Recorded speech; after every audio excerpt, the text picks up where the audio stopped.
starting, I think, to open a lot of people's eyes, and they need to be talked about within our school district. Furthermore, emotional needs to be focused on as well. Particularly this month, I've noticed that there has been a very small focus on mental health during Mental Health Awareness Month and our social emotional learning. I think that would be a really good space to talk more about the mental health avenue and what students can do and what resources students have through our schools in the district, given that time is set aside in specific for that kind of education. I noticed that Issaquah High School has actually done a really good job in my connection with another student that's part of the ISD there. He said that they have done a whole month of lessons that are being focused on mental health and how to support your peers and your friends and ask for help and all of that. So I think if there was some sort of uniformity for what students are learning about in SEL, and if there was more focus mainly on big social events, or not events, but big social conversations for change, as well as more emotional education. I've noticed that a lot of our SEL lessons at Liberty have focused on event planning and such. So I really think that we could benefit from more uniformity and more focus on broader scale things and issues. Thanks. Thank you. Tate, do you want to go next? Yeah, so the real big question I have is I really having trouble understanding of why the kids who want to come in person 4 days a week are there's not a set plan for them to do that. In all my classes, we have at least most of them, the maximum capacity is written on the wall, and it's somewhere around 17. And in all my classes, the maximum number of students I've had is 7, and that was the biggest day I've ever had. And so I know it's really helpful for some students to be in person. The remote setting doesn't quite work out well for them. They feel like they're getting more out of their learning while they're in person, and they're able to attack academically while in person. And I just think that it'd be beneficial if there's a set plan for them, those people that really want to be in person, to make sure they go back every day of the week. Okay, thank you. And I will just mention that there was actually a plan to do that, but it was contingent on COVID rates being at a certain rate, case rates rather, and they're not there. So until we have 5 days of rates or cases lower than 200 per 100,000, is that right? And that was part of the agreement that we had with the teachers union when we brought secondary students back. So we have to abide by that, even if the classes are really small and it wouldn't matter. We have to play by the rules. So as soon as we get those case rates down, we can give kids the option of 4 days a week. Heather. Going off of what Tate said, I kind of did have the same idea and confusion or questions of why there were so little students coming to school when students wanted to come 4 days a week, but they were only limited to the 2. And then you have students who don't even come in on their 2 days that they are allowed on campus. So I thought we could have gone at a better approach with it. And I understand everything this year is just completely up in the air, and we don't know until the last minute. And but I do feel that there should have been a better approach of how we get students on campus and tend to those who need the in-person learning and that teacher contact, because I just know a lot of students aren't doing well this year, and I wish we could have had a better approach for it. Okay, thank you very much.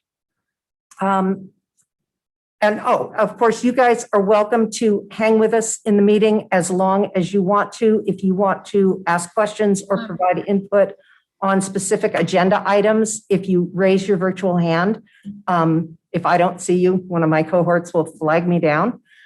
So you are welcome to be involved in the meeting as long as you can stay. And it looks like CJ already has her hand up. Yeah, sorry. I just had one additional question that wasn't really related to what I was talking about. So I wanted to give Tate and Heather a chance to talk before I ask my question. But I was curious if there was a way that we could, or the district could, enforce participation. I know that cameras on cannot be a requirement based off of equity, but I am wondering if students should have a mandatory participation in class, just because I've noticed recently an uptick in students that join with their camera on and mute and then don't actually attend. So I was curious if there was anything that could be done about that with rules and such, just because I've noticed that if you're not in person, a lot of the students really aren't actually attending class. And when you're put into a breakout room with those students, it's really challenging to actually get group work done because it often falls on one person or two people. Thank you.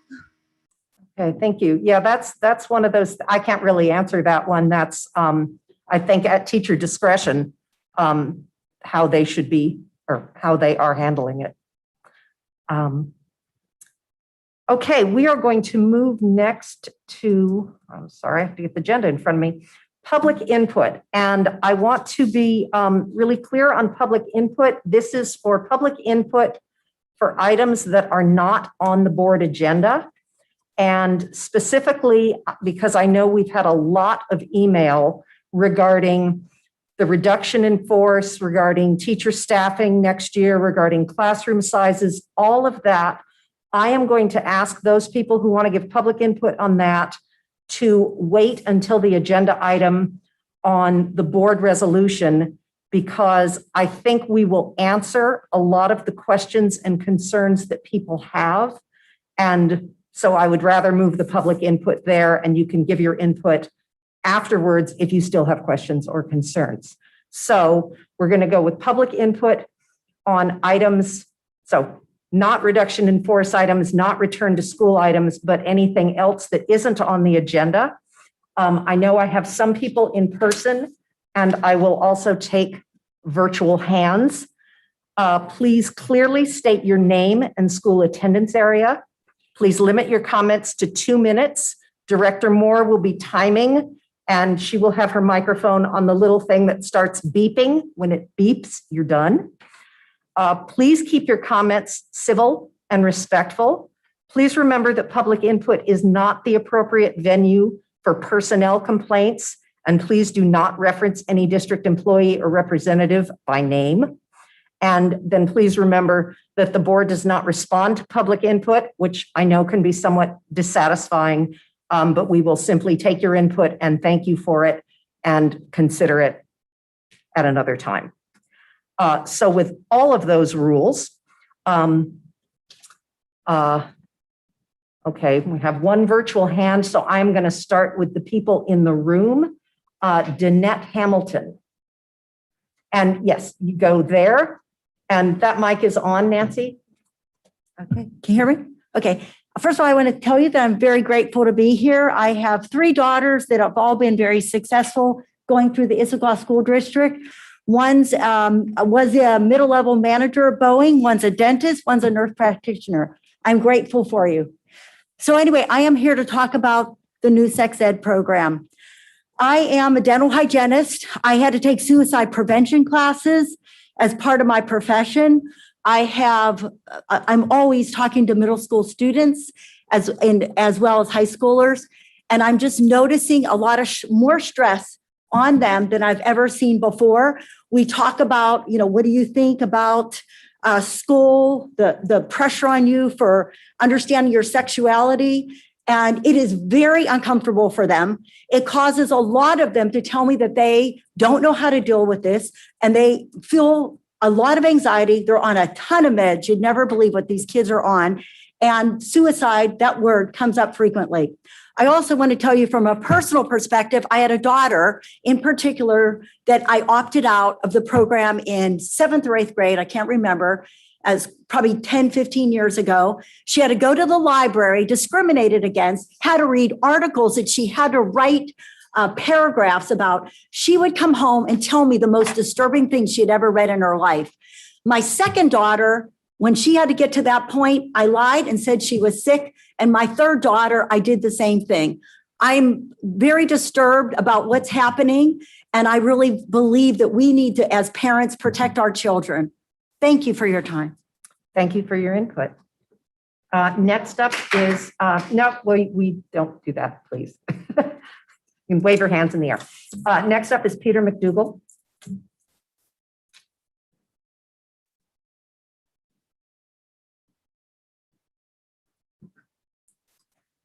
Hello, I have two kids in the Issaquah School District, in the Clark Elementary, Issaquah High School area, if that helps.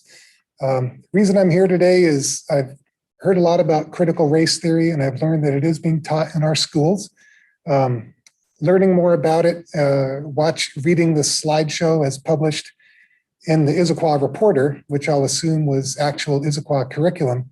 I read a few things that I found quite troubling and disturbing. I'll limit it to how the material was presented, meaning, and I'll quote, if you question this or if you deny, for instance, systemic racism, you are willfully ignorant. That was the exact phrase. And as someone who was raised to question things, and as I learn things, I like to question, that helps me learn things. I find that type of approach disturbing, where if you deny something, you are willfully ignorant. If I'm a child, I would think that, well, I'm not supposed to question this because that is, or ask any question because that means that maybe I'm willfully ignorant. And what child wants to do that? I think it's a dogmatic and anti-educational way to present a subject, even though it's a subject I'm willing to, on several points, agree with or believe in. But as I said before, sometimes I have questions. Secondly, also just bothered by this poem that you know about that was assignment, and very disturbing, rather graphic. And I don't know a lot about the sex ed curriculum for seventh graders. I know I should, but I think making this this type of material a required education, I think is improper and disturbing. And I would ask that maybe we don't do that. Thanks for everything you do. Thank you.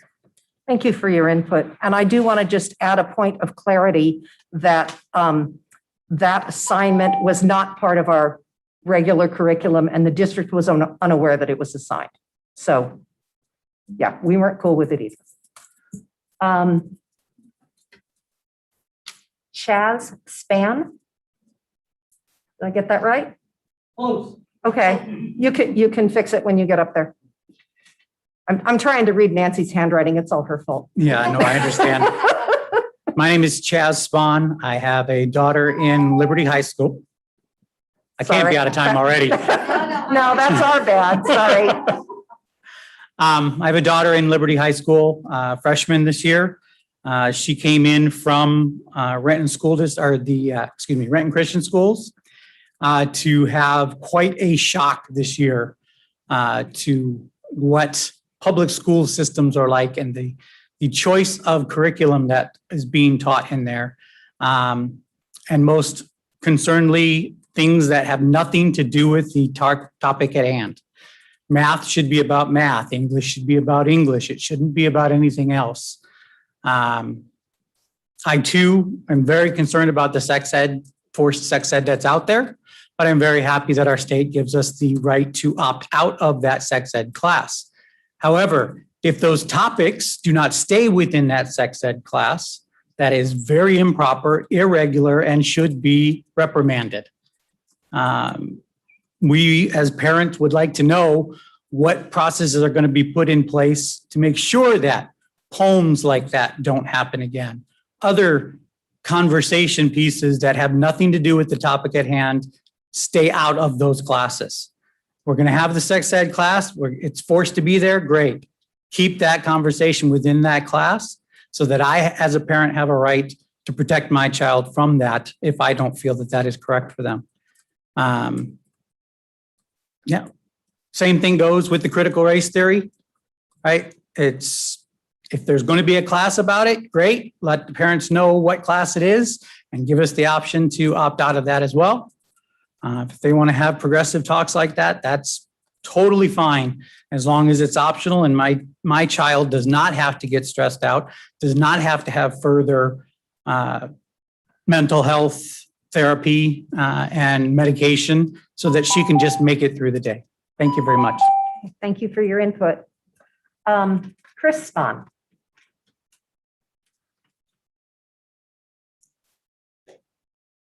And I haven't forgotten the person on Zoom, I promise. Hi. First of all, I have a daughter in Liberty High School. First of all, I wanted to thank you guys so much for getting the kids back to school. I know that was a hard fight, and we as parents appreciate even the little bit that we have now. So thank you so much. And for the sports, I mean, you have no idea. You do. I'm sure you know what that means to our kids. So appreciate that.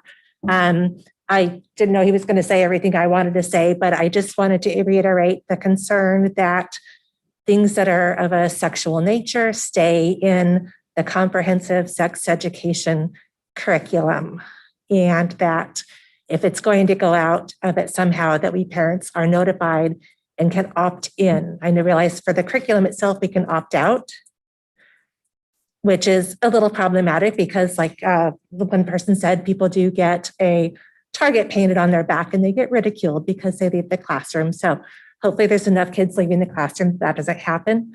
But just if we can somehow have assurances that the inappropriate sexual references will stay in those classrooms, we would appreciate it and feel a lot better.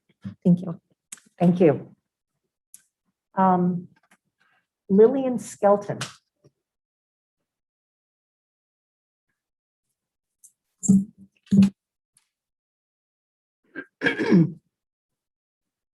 Hi there. Thank you very much for serving our school district. We appreciate it.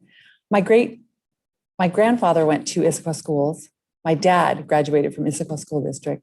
I graduated from Issaquah School, and so did my daughter at Issaquah High School here. And Ron, you know my sister Heather Brooks. So we have a history of great experiences here in Issaquah with schooling. We worked with things that were not great, and we have appreciated everyone who has spent time making education good for our kids. So I want to address today having sex education throughout reading, writing, and arithmetic. It is wrong. I ask that you do not do that in our school district. I also agree with the gentleman who mentioned the critical race issues. This is a time that is so important for our kids. We hear so much about not having enough funding for regular education, and we need to spend the money on reading, writing, arithmetic, science, not mixing in things that are not helpful for our children who are already inundated with things. We got the opportunity to have a wonderful education. Let's give that to our children. Let's pass that on to our kids. They deserve to have the wonderful upbringing that we did here in Issaquah, in an environment that was accepting of everyone, but not forcing people to accept things in a school environment that might not be good for them. Thank you very much. Have a great day. Thank you. Renee Grove.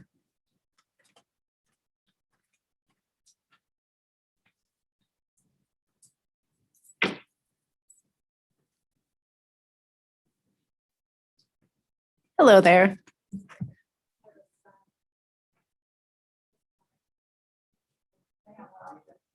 I think you might have accidentally turned off the mic. Hello. Okay. That's better. Sorry. I have a son that is at Issaquah High School, and he's in the 10th grade. I have a lot of things I'd love to say that I have experienced over the years in the school district. We moved here for the school district, and it's been a struggle, to be frank. And I'm going to just pick one thing tonight, and it is that he doesn't feel comfortable sharing his conservative views in the classroom. He feels that the teachers are getting on their soapboxes about social justice issues, gender stuff, etc. My vision of a public school is where all are welcome, where people can talk about what they think and how they feel. And I just don't think it's appropriate that teachers should be talking about what they think and how they feel. I think we should cultivate conversation in our kids and let them hash this stuff out. But when a teacher shares her perspective or his perspective, it doesn't necessarily make you feel safe to share yours. It's wrong.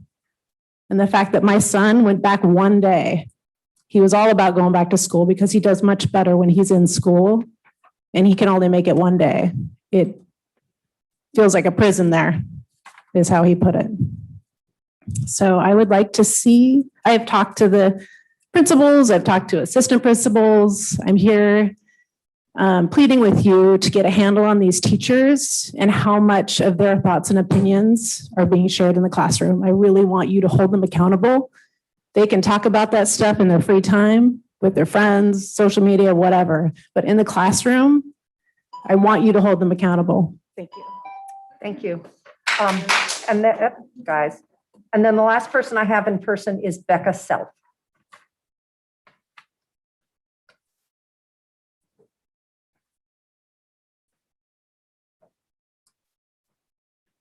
Good evening. Thank you so much for allowing us a platform to be able to share our thoughts with you. I have a lot that I want to cover in 2 minutes, so I'm going to do my best. First and foremost, I want you to know that I appreciate the work and the effort that you're trying to do for these children. I've lived in Issaquah since 2003. All 5 of my children have been through the school district. This last year, I took out my 2 youngest because I could not understand the direction that the school district was going. I don't remember the exact date. I want to say it was 3 years ago, 4 years ago. I came to the school district very concerned about transgender being taught in kindergarten, using verbiage, teaching our children in kindergarten that is the way that they should be thinking. That was my first and foremost shock because I had never experienced that before. Then the progressiveness of taking God out of the classrooms. Then you find that people have their own beliefs and their own religions, and I highly respect that. But when you squash beliefs, it's not okay. The third thing I'd like to talk about is the sex education. Sex education is completely gone so far extreme. I was shocked to understand, and forgive me if there's high school students watching, but having the possibility to teach children to masturbate with vegetables is in the curriculum. They can do that.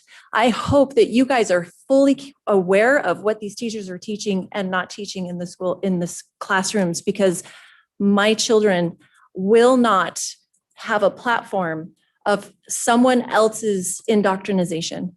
I want you to understand that I have witnessed children playing in mass athletics. Their noses are bleeding. They refuse to take off their masks. Their masks are covered in blood. I witnessed a young lady walking to school, throwing up in her mask, dumping it out and putting it back on her face. We are hurting our children and need to make a big difference. Thank you. Thank you. Okay, I have 3 people on the Zoom, and so I'm going to call on those people, and then we're going to call public input to a close. And the first one, I'm sorry, I don't know. It just says ISD parent. So you're going to need to turn on your camera and identify yourself, please. Hi, yes, I'm Jennifer Thornley. So the first question I was wondering about the resource officer program, I wasn't sure if that's coming in an email to all families in a database or if that's just to opt in for the Eventbrite event page. Is it only accessible, the information on the Eventbrite? Because I don't think I've seen anything come in my Issaquah School District email about the meeting on May 19th. The second thing I wanted to say is I'm really sad for my student. I just learned he's got to take a pass-fail. He's in special education. His grades would not support him to pass. So I'm looking at a choice of a pass-fail or a 5th year. And I just feel like it's very hard as a parent to accept that. And, I don't want that for him. So it's really sad we couldn't get back to school sooner, to keep these kids from having to do a 5th year possibly. And the third thing is I agree with other parents what they've said about the sex ed. Just seeing in the media with what's been happening with Bellingham and the feedback they've gotten, like I'm just afraid, like a lot of families might move. This might be a reason people might continue moving, is if this curriculum gets pushed. Thank you. Thank you very much. I'm sorry, it's hard to read from here. Meg Iyer.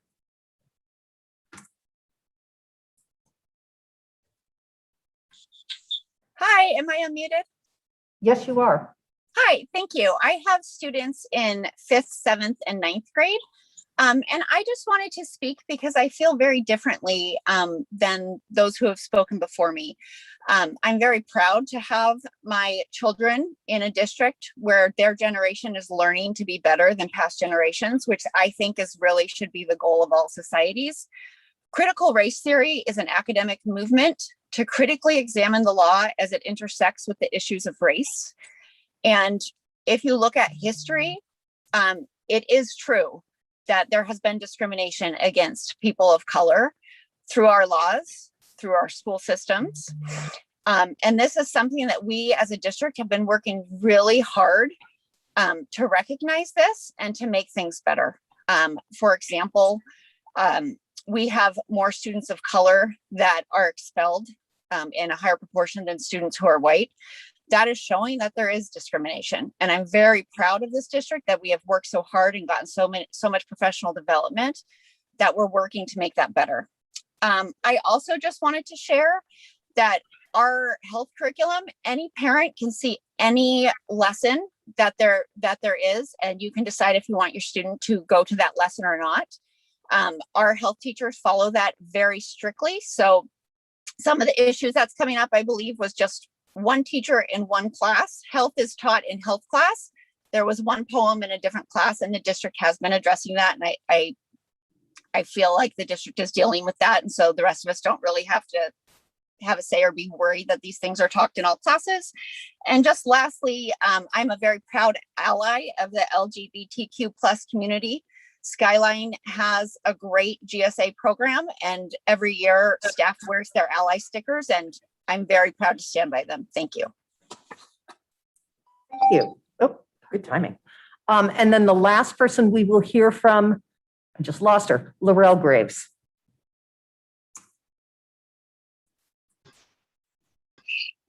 Hi there. I just wanted to say I am a parent of an Issaquah third grader, and I also have a seventh grader that I homeschool. My younger daughter is, she is Caucasian, and my older daughter is Black, and I had to pull her out of the school district, and I would love to have her back in. I believe that teaching critical race theory is something that our district needs. I'm sad to hear that so many parents in our district feel that it is not needed. I am proud of our district for taking the steps to teach these things. I am proud of our district for having such a strong equity board. I am proud to know some of the people on our equity board, and I am proud of the work that they do. I desperately want my daughter back in the school district when she feels comfortable and I feel comfortable, and I think we're making progress to get there. The things that stand in our way are, quite frankly, more the parents in the district that are putting up the fight to this. I think denying the fact that we have, that half of our population has struggled with systematic racism is basically denying the voices of half of our student population, and it's hurtful. Also, I feel very strongly, please get your children sex education, people. And that's all. Thank you. Okay, thank you very much for your input.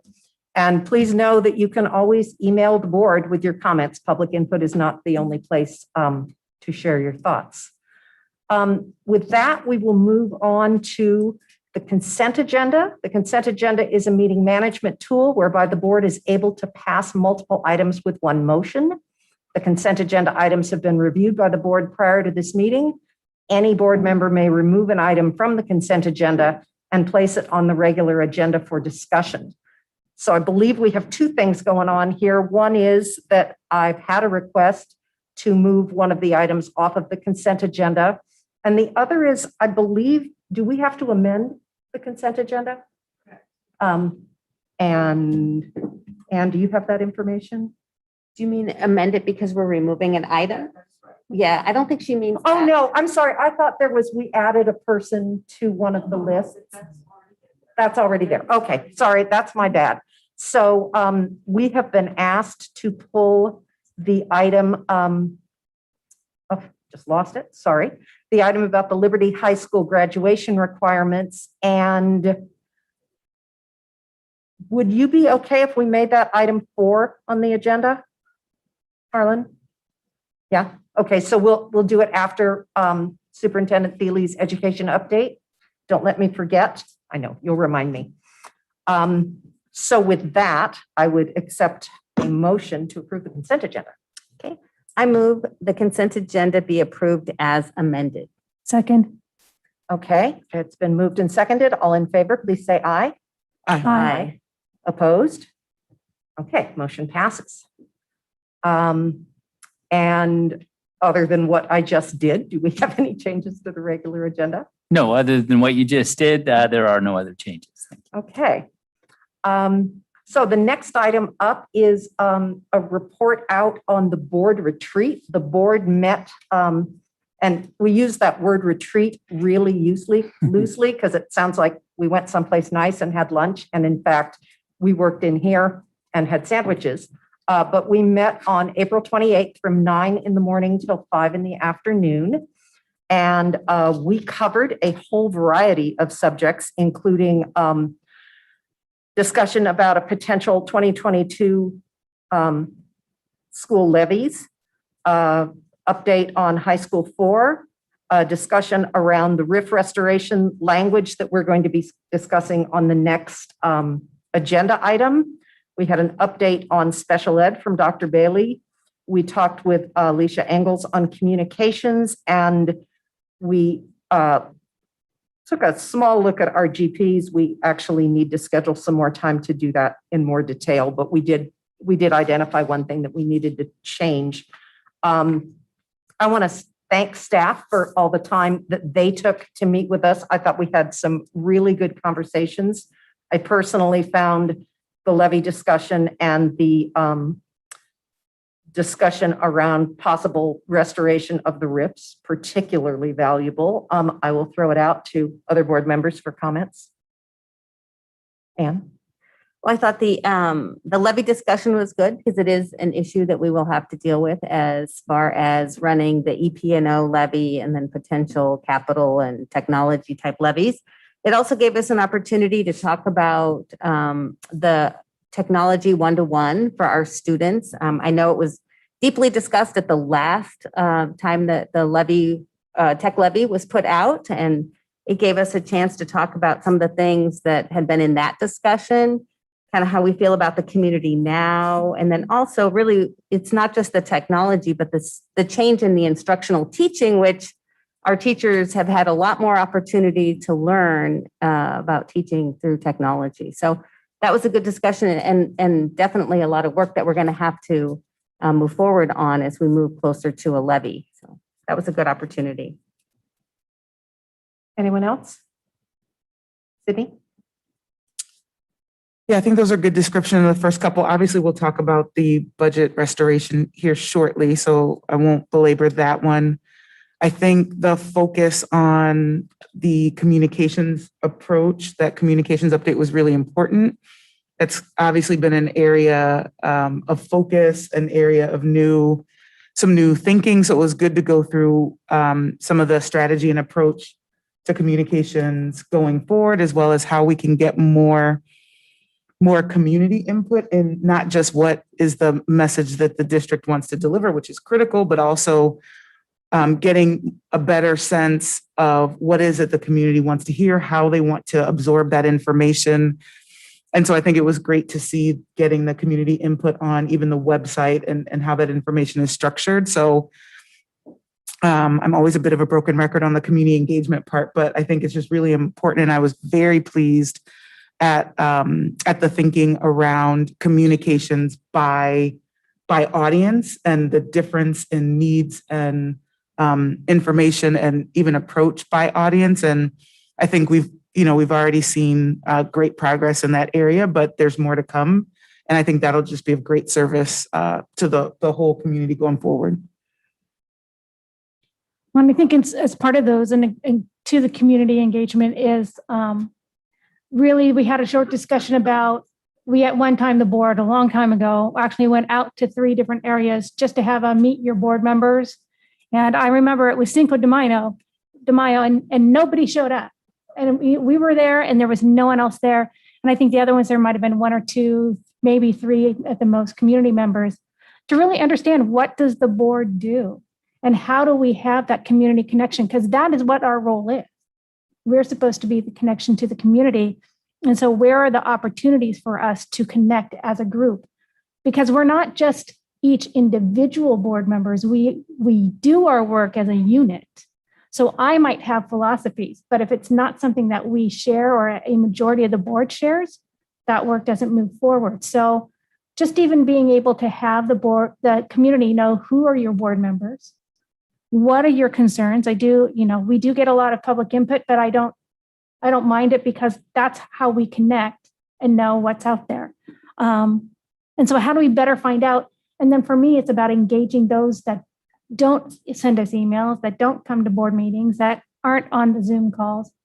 How do we find out what their needs are as well? And so I think that's, to me, an area where we really, as a board, will have to figure things out, and how our communication department can help us in that. Yeah, and it's interesting because when Ann and I did the so you want to be a board member or are you interested in board candidacy workshop, and we had a half a dozen parents there, and I realized as we were talking back and forth that we were basically communicating, hey, this is what the board does, and they were really interested and asked a lot of really good questions. And I thought, this is a half a dozen people. I need to replicate this a few hundred times. And yeah, we need to figure out how to do that other than having a few hundred meetings, which probably would not be an excellent idea. Yeah, you don't have to. Unfortunately, Dr. Gallinger missed some of the meeting from his work demands, which are unpredictable and horrendous. Okay, that brings us to Resolution 1163 on program restoration parameters. And even though I think we will probably have some amendments, we need to start the conversation with a motion. Okay. I move the board adopt resolution 1163, program restoration parameters as presented. Second. Okay. So what I would like to do, actually, before we have conversation specifically about the restoration or about the resolution, excuse me, is because there was it was evident from the email that we've received over the last few days that there is a lot of misunderstanding and, misunderstanding about what we're doing, why we did it, how it works, and specifically how restoration works. And I tried to distill it, and yes, I'm asking Mr. Cooper to come to the microphone. I tried to distill it to 5 questions that I would like. I know the answers. I would like them answered in a simple, easy to understand, public understandable way. So no jargon, no 3-letter acronyms. No pressure either. Yeah, no pressure. Okay. We keep hearing that we said class size won't increase. And I think that we're trying to address class size guidelines. And so I want clarity around that and the fact that perhaps schools were overstaffed this year and how that all plays together. How do we go about right-sizing the RIF numbers when we have enrollment declines, different enrollment declines at specific schools and different enrollment declines at different grade levels, but the RIFs, the level of reduction in force doesn't match the enrollment decline at a specific school? What do we do about that? Is there a possibility that elective course offerings will be reduced because of this reduction in force? Why is it important that we have reserves between 3 and 7%? And well, I wrote down, why does the restoration process take so long? But that's kind of passive aggressive. So let me rephrase it to how long does it take and why doesn't it happen quickly? So that was a lot of questions, and dive in. And we do them one at a time? One, I'll remind you. Yes. How about we just do them one at a time? Okay, but those are the things, those are the 5 things that I pulled out of the emails that I thought were not being clearly understood. So let's start with class size won't increase versus class size guidelines, and how were we overstaffed this year and how does that impact next year? So President Weaver, members of the board, I'm Jacob Cooper. I'm the Chief Financial Officer. It is. I have a mask on. Sorry, Superintendent. So what I said, and I believe I said clearly, and I'll articulate it again this evening, is that we are not changing our class size allocations. So we have class size target goals K3 of approximately 19:1 plus or minus 3. That has not changed.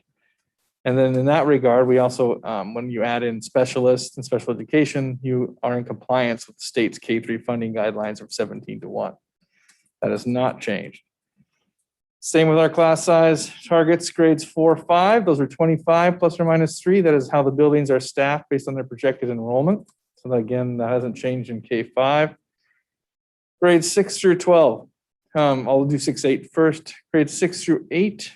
Every 25.75 students, buildings are allotted a 1.0 basic ed FTE. That is the same as it was prior year.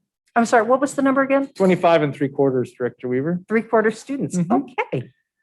There's no 3/4 children in the district, to be clear, but it is an arithmetic formula that we use to allocate staffing. So again, 612, that allocation is the same as it is this year. So during my presentation on the 14th, I was very clear that the reductions provided to you and that you enacted upon were not raising the class size. And in that way, we are staffed the same as we would have been in the prior year. So how we drive in resources is identical on basic ed staffing as it was in the prior period. Now, there are always nuances to that because believe it or not, I'm not perfect with the numbers every single cycle. And grades in elementary, for example, don't come in perfect ratio packages. So there will always be a plus or minus on class size. But major takeaway for our community and the board and staff is that we are allocating teachers the same as we did the prior year based on new enrollment figures. So class sizes or the allocation for those resources is not changing. Now, Yeah, and to be clear, I wasn't implying that you said something wrong last time. I just think it was misunderstood and I wanted to be really clear. No, I was reiterating the fact, what I believe to have said last few times we discussed this and again this evening. So the other thing that is of importance on the high school side in particular is we also add 15% to our comprehensive high schools at Skyline and Issaquah High. So base allocation times 1.15 or 0.15 so they can have staff for an additional 7-period day because staff only teach 5 of 7. So I need 2 preparatory periods at those 2 comprehensive schools. So that allocation is the same. I did receive correspondence, as did the board on Issaquah High School had expressed concern in particular about their class sizes. I will say this, I did show my work as a good student out to my fellow colleagues in the building and was able to demonstrate to them mathematically that they had the same allocation as they did in the prior year. And part of the confusion obviously is we staff buildings based on projection. Sometimes those projections come right to the good and other times I am either short or over. So that can have in the end result could have a different impact on actual class size, if that makes sense. Is there anything else on the class size front, Director Weaver, you'd like me to answer? So just for clarity from me. Yes, go ahead. So what you're saying is that once we get closer to actual enrollment, if there's any right sizing that needs to be done, that will be done. Not exactly. So there are reaches. So right now, or any throughout the school year, springtime is a traditional time where we would be hiring or changing our workforce, depending upon, as you notice, enrollment levels. Now, there reaches a point in a time in the system where we have issued all those contracts based on projection. And so we're not able to then reduce that staff later. So let's just say Cascade Ridge Elementary I projected them at 4 kindergarten sections. There was 80 kiddos in there. We hire for 4, but only 65 kids show up. We're still going to staff them very likely, unless we have an open position somewhere very late in this hiring cycle, we're still going to staff Cascade Ridge with four teachers, which is what happened this cycle when we had a large amount of teachers above our traditional staffing allocations. But if Cascade Ridge comes in with 100 kindergartners, then what do you do? Then during our long and lengthy and exhaustive August process, which is we re-verify enrollment in August, so that we're able to hopefully provide the right amount of instructional staff for our students before school starts. So there's the least amount of disruption as possible. So we would add a teacher in that instance. Sometimes in that case, we might transfer then teachers between two buildings. So if one's over and one's under, we do make those adjustments. We make those adjustments all throughout August, as an example. But then there gets a point in time where staffing is kind of frozen. We want meet the teacher to happen and things to move smoothly. And secondary, it's a little bit different because they can hire 0.2s mostly, or they hire for a year-long class. So some teachers can work in excess of 1.0. So they can work 1.2 contracts, which is basically not having a preparatory period or having one on a 507. And so those options are also there for additions to staffing levels.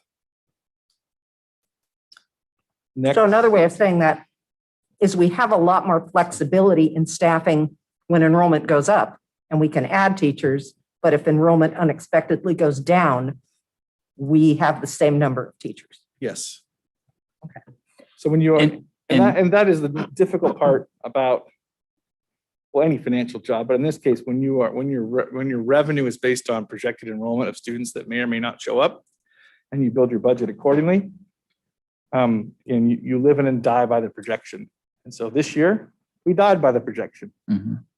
Yours truly was off 1,250 students based on a pandemic. And of course, then in that regard, we funded those teaching positions out of our reserve, and because we were not receiving a commensurate state funding for them. Question number 2. Oh, wait, and just to be clear, you're projecting a continued decline in enrollment next year. Correct, Director Moley. So I think that's really important here. There's a large enrollment decline in current year. For contracts we did not impact this year. The payment on those contracts was then serviced out of reserve, drawing down on reserve. Yes, correct. We're right sizing. And at this point, we're saying based on what we believe is a continued decline, that is the selected staffing level, which can grow. Yes. If that enrollment shrinks, we will then again carry out of reserve that amount because we will not get the commensurate revenue for carrying those resources. Yeah, beautifully encapsulated. That is correct. Okay, one more in there before we go. Yes. And that's because I think it also came as to one of the questions in the emails, and how you figure out the enrollment. Why do you think the enrollment is continuing to go down? How do you pull this magic number for enrollment out of the air? Because I know you don't just pull it out of the air, because I know you look at birth rates and rolling up from grade to grade, but if you could help explain that to people. Sure. So traditionally, I'll do traditionally first, and then I'll do pandemic enrollment projections, because why not? Traditionally, our enrollment models are very linear and historical based. So we take what's called the cohort survival. So a simple way to say it, it's a 5-year trend, and then you trend those students as they move through the grade spans, and then you get a basic percentage of how much survive from cohort to cohort. Now, we're not losing children. I'm just saying how much we retain them as they move through the cohort. Now, we also have, that math works both ways too. It also accounts for move-ins, right? So if you know, as an example, you talked about birth rate, Director Moore. I update the birth rate for incoming kindergartners every cycle from Seattle King County Department of Epidemiology. They provide those to me in a crude birth rate fashion. And then what happens here, and it doesn't happen in every district, is we actually have enrollment above crude birth rate because we have inbound migration. By migration, I mean, we have houses that are opening up. And so not everybody that actually lives here and gives birth in the district, we have birth plus here, birth of 120, 125, it depends on the year. Well, I also trend that to be able to calculate kindergartners. Now, nothing in my models prepared me for a global pandemic, but what I have used, and it's a breadcrumb process. So a few things I'm looking at now, the canary in the coal mine, as we discussed, kindergarten registrations are down from where they historically are. They were off by a couple hundred. I have been receiving updated transfer lists outbound from my student records department. So I can see now if kids are making decisions for fall. WAVA, as an example, neighboring districts. So some of it's just outbound movement, and other is alternative choices for education based on our modality. Now that is right now that is lower than it was last year, but still higher than it has been historically. So that tells me there's still a drag potentially on inbound enrollment. And then I think the wild card, as we know, is the modality that we are going to be in the fall. There has been a lot of concern about masks, no masks. There's those things that parents are going to make decisions upon for their child's education next year that are, some of that is beyond our control and some of it is within our control, but that is also figured into the conservative enrollment projection. So that is how enrollment is projected.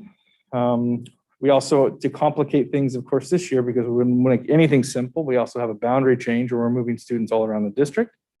And so some buildings may believe that we're projecting downward enrollment, but when in fact, at that building in particular, when in fact it's actually a boundary shift that is drawing their enrollment down. Or in other cases, their enrollment's rising. Not very many cases in our boundary change, but for the most part, that is why if somebody is not looking at it from a system-wide perspective, there's probably lots of puts and takes, and it gets to be a little bit confusing. So yes, enrollment's a complicated initiative, but one that I've done for quite a while, and every year is different and new. But again, we just look at breadcrumbs like every other demographer or anybody else trying to predict the future based on the past, and we do the best we can to be able to staff accordingly.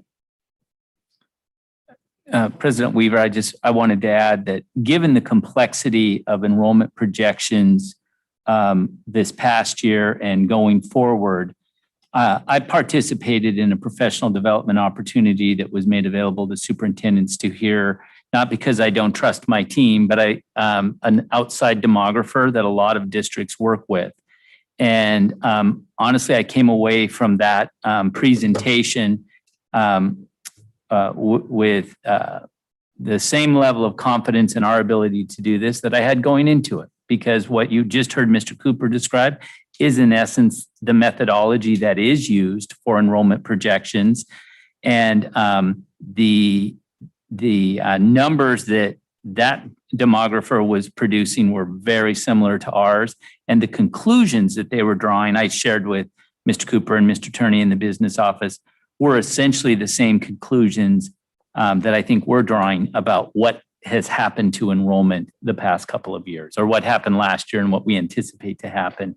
So again, it was just kind of a check, I guess, if you will, on the system.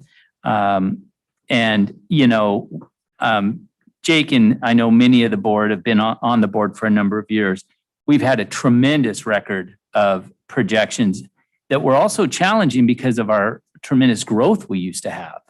And so it's never been easy to do enrollment projections in the ISD in the 20 years that I've been here. But Jake and his team did a really outstanding job with it. Nobody really did accurate projections of enrollment for this year. That's why you see these problems in districts all around, because it was so hard to predict. And, you know, I know it's one of the other questions we're going to talk about, but I absolutely believe, as Jake just stated, it has to do in large part to the modality of teaching that we were able to offer.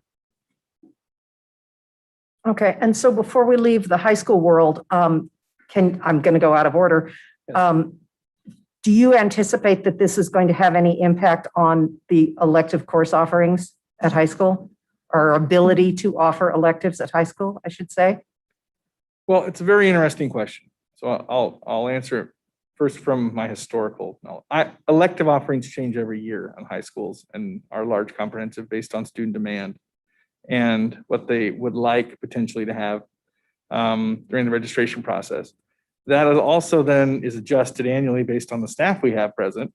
You know, have you heard before and many times at your seats that some programs are championed by staff and they, you know, they're popular programs and they attract a significant amount of students. So I would say on the margin, that's on the margins potentially, Director Weaver, just based on enrollment decline, not based on staffing changes. So if you have, you know, 200 or 300 less kids, and we didn't have significant decline at the high schools We had, Issaquah High, for example, I think we lost 150 students from over year. They were below projection, 150 students, I should say. In that regard, that is equivalent to three or four teachers. So that could have an impact on the elective offerings, but there is not a direct correlation, because the principal also can make a decision on their master schedule that, well, maybe I'll run Algebra 2 a little bigger, because I want to offer guitar. I'm not saying that's a real thing, but those are decisions they always make in the master schedule. Or I want to have my AP calc class run large, and I want to do X, Y, and Z for remediation. So those options, they change every year. So it's not as easy as saying, yes, it's going to have a negative impact on electives. I'm sorry if I could, Superintendent, I believe that's the scenario. It's the scenario.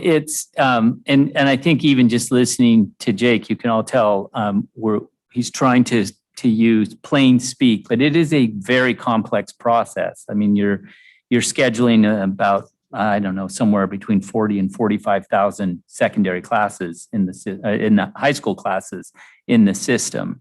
And so it's really hard to say that this is why this elective was not offered. There could be 20 different variables that happen. You could actually grow electives. I want to be clear. You could actually grow electives even in this scenario, depending on decisions that principals might make, building their staffing schedule anyway. So yeah, and at the high school, the decline is not, we experienced greater decline in enrollment at the elementary level than we did at the secondary level. Josh Almy, Deputy Superintendent. I would just add to that my best guess would be that the hit to electives at the secondary level will be minimal, and more than most likely it will be just diminishing sections possibly of elective offerings that we offer multiple sections of. But as far as electives going away, I know that our principals do everything in their power when there is a desire to have those electives, to keep those electives around. So whatever, with the decreased enrollment at middle and high school, I don't see electives going away, and I know that our principals would do whatever they needed to do to protect those, but it would be more, probably less sections of maybe some electives that we run multiple sections of. That would be my thought. Thank you. Okay, so the big question, and try to do this one in simple people speak. We keep hearing that, well, my school's enrollment is only down 100 kids, but 35 teachers are on the RIF list, and how is that going to possibly work? And I know there's a very complicated process that we go through when the number of teachers above the RIF line doesn't correspond to the size of the school. And what if we have enrollment declines at elementary, but the teachers being RIF'd are secondary? And there's a whole dance and process that has to go on. And I know it's very complicated, and it kind of also ties into why does it take so long? But can you just walk us through how that's going to work when, say the high school didn't lose hardly any kids, but 30 of their teachers were RIF'd? So what happens? How does that work? Well, I'll talk about the reduction in force first. So what is important for people to know and understand is that an employee of the district is just that. They are an employee of the district. Their assignment is a building. So I'm a third grade teacher. I work for the Issaquah School District. I do not work for Cougar Ridge Elementary. So that is an important thing to start, because reduction in force is done at a district-wide employment level and through the collective bargaining between Issaquah Education Associations and the school district. And it's done based on seniority. And that is a proven way, legally speaking, to be not arbitrary and capricious about the staff that you are reducing. So parties long ago have agreed that seniority based, particularly when you're in a union environment, seniority is a very important tenet to labor. And in that regard, seniority often drives decisions regarding employment. So what the board did, and recommended by the superintendent and myself, was a reduction in force of staff across the district based on their seniority. It had nothing to do with where they were located. Now you will notice though, the number was very, and some people say, well, that's very large. No, we did explain during the RIF process that of the nearly 300 staff on that list, that a third of them roughly, it's been a few weeks, would be recalled because of their specialized endorsement. That's special education, hard to fill like physics, chem, foreign language is an example. If I missed any of those hard to fills, I'm sorry. I'm just trying to be illustrative, not exhaustive. So when buildings say that X amount of staff were reduced, that is a function of two things. One, it's a function that they'll probably have a large staff. So I know I had that concern from Issaquah High and Skyline in particular. Well, they also have 100 certs apiece. So when we have 1,500 FTE certificated staff, and if you have a staff of 100, you, as a proportion, you're likely to get a larger portion of the 300 in the bottom. The other thing that is driving that is that they were growing, which means they have the largest number of new staff, which means they have the lowest seniority. So between the largest staff in total and the fact that they have been growing over the last 4 or 5 years, which means they've done hiring and they have turnover, therefore they would have a more significant number potentially on the RIF list than other buildings. So that is why there's a disproportionate relationship between the total amount of RIF and then actually where the reduction is going to take place. Now, they have never, and they will never match because we're doing district-wide seniority when we do a RIF. It is now HR's job after superintendent and the board and upon our recommendation, execute a reduction in force. We draw that line. We know who those staff are and where they work. And now we set out and put those pieces back together based on our believed to be enrollment projections and new staffing levels. So human resources to date has began calling back as we noted special education staff. So that has begun in earnest. I think they're very close to finishing that. As my note from Executive Director Fowler says. They will also begin recalling some of your restorations pending your action this evening or early next week. And remember also, without a reduction in force, we go through annual processes where staff submit for transfers. So maybe they want to teach another building, different assignment. That's all occurring. And along with what we call accessing, which means on an annual basis, when we have those enrollment fluctuations, that's our reassignment of staff to buildings where they would have sufficient enrollment to support their work. And that happens on an annual basis. So all of that is happening in conjunction with recall right now. And why it takes some time for recall is every employee on the recall list has an opportunity and time to refuse or accept an assignment when it's provided by the district. So if somebody, for example, I think is it 48 hours, Superintendent? I believe it is, and that also applies to a transfer request as well. So there are some time lags in there where the employee, understandably, and this is all spelled out in our collective bargaining agreement as well, has an opportunity. Let's say, for example, you have an opening now at Skyline High School, and you have a teacher who has this certification that would allow them to take that job. You offer them that job, and then they have a period of time. We are encouraging our employees to answer those questions just as quickly as they can, because it does help us move this process along. I think we all share a desire to do it as quickly as possible. But that is one of the reasons that you can experience a bit of delay, and that the process can drag on a little bit. So there's recall and then replacing excess staff at the same time as well. Yeah. Yeah. Yes, Director Moraldo? So with those transfers, and this is because I'm trying to understand fully the collective bargaining agreement. So let's say you have an opening, well, I'll just use an example, a random example. So Skyline has a language arts teacher. Okay.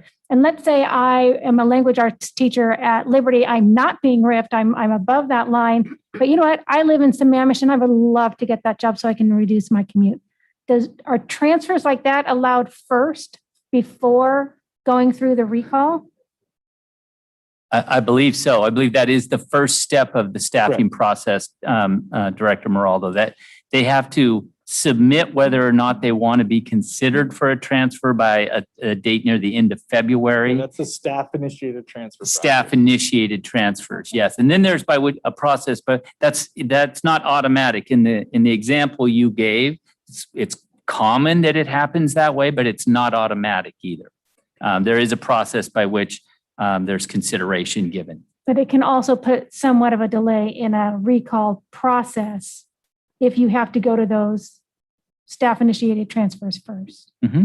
It's part of it that can delay it. Yes. And we should just remind people that because we are also opening 2 new schools, Right. there's more of that sort of transfer going on than you might expect in a normal year. Yes, there is, because we couldn't figure out a way to make it more complicated to staff in a pandemic with declining enrollment and opening the 2 new schools. But I think it's important for me to touch on that. Yes, we experienced a loss of 1,200 students. We're projecting another loss of another 400, but yet we're opening these 2 new schools.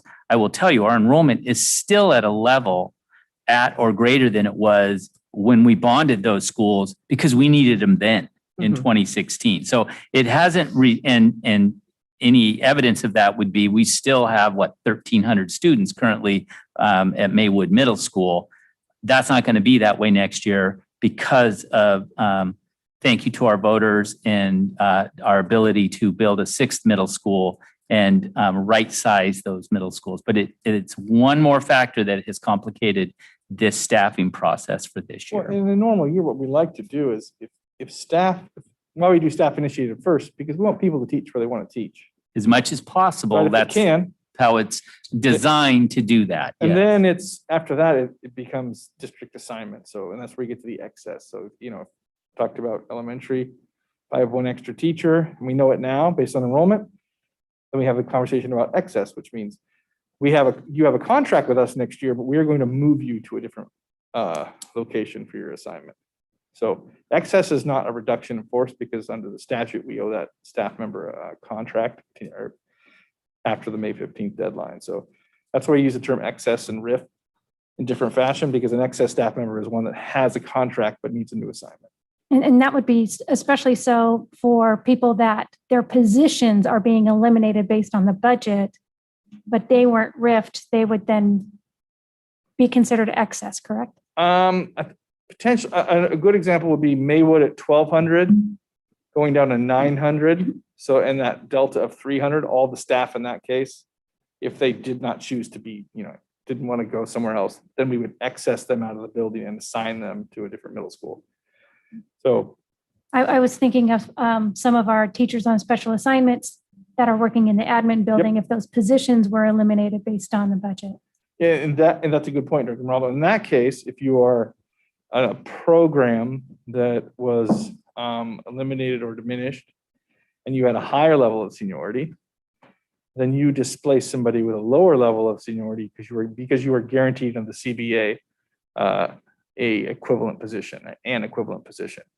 So in that regard, you would fill an open position based on your seniority, and then in that case, that may or may not have a domino on how many folks we eventually recall. We might not get through all the lists because it would be pushing down the recall list. Are there any other questions from the board? Okay. And then my last thing that I wanted you to address is, why is it important that the school district have unrestricted reserves between 3% and 7%? My favorite question. I thought it would be. So, you've heard me opine here at the podium many times about the fact that fund balance is the Goldilocks of all numbers, or we refer to it as equity, or as some people call it, the savings account. It's basically money that is built up over time in excess of expenditure, and that is in the district's reserves. Now, predominantly, there are different ranges of reserves recommended by different governing bodies. As you said, the GFOA, the Government Financial Officers Association, recommends 2 months of operating. which that would be about 16% of fund balance.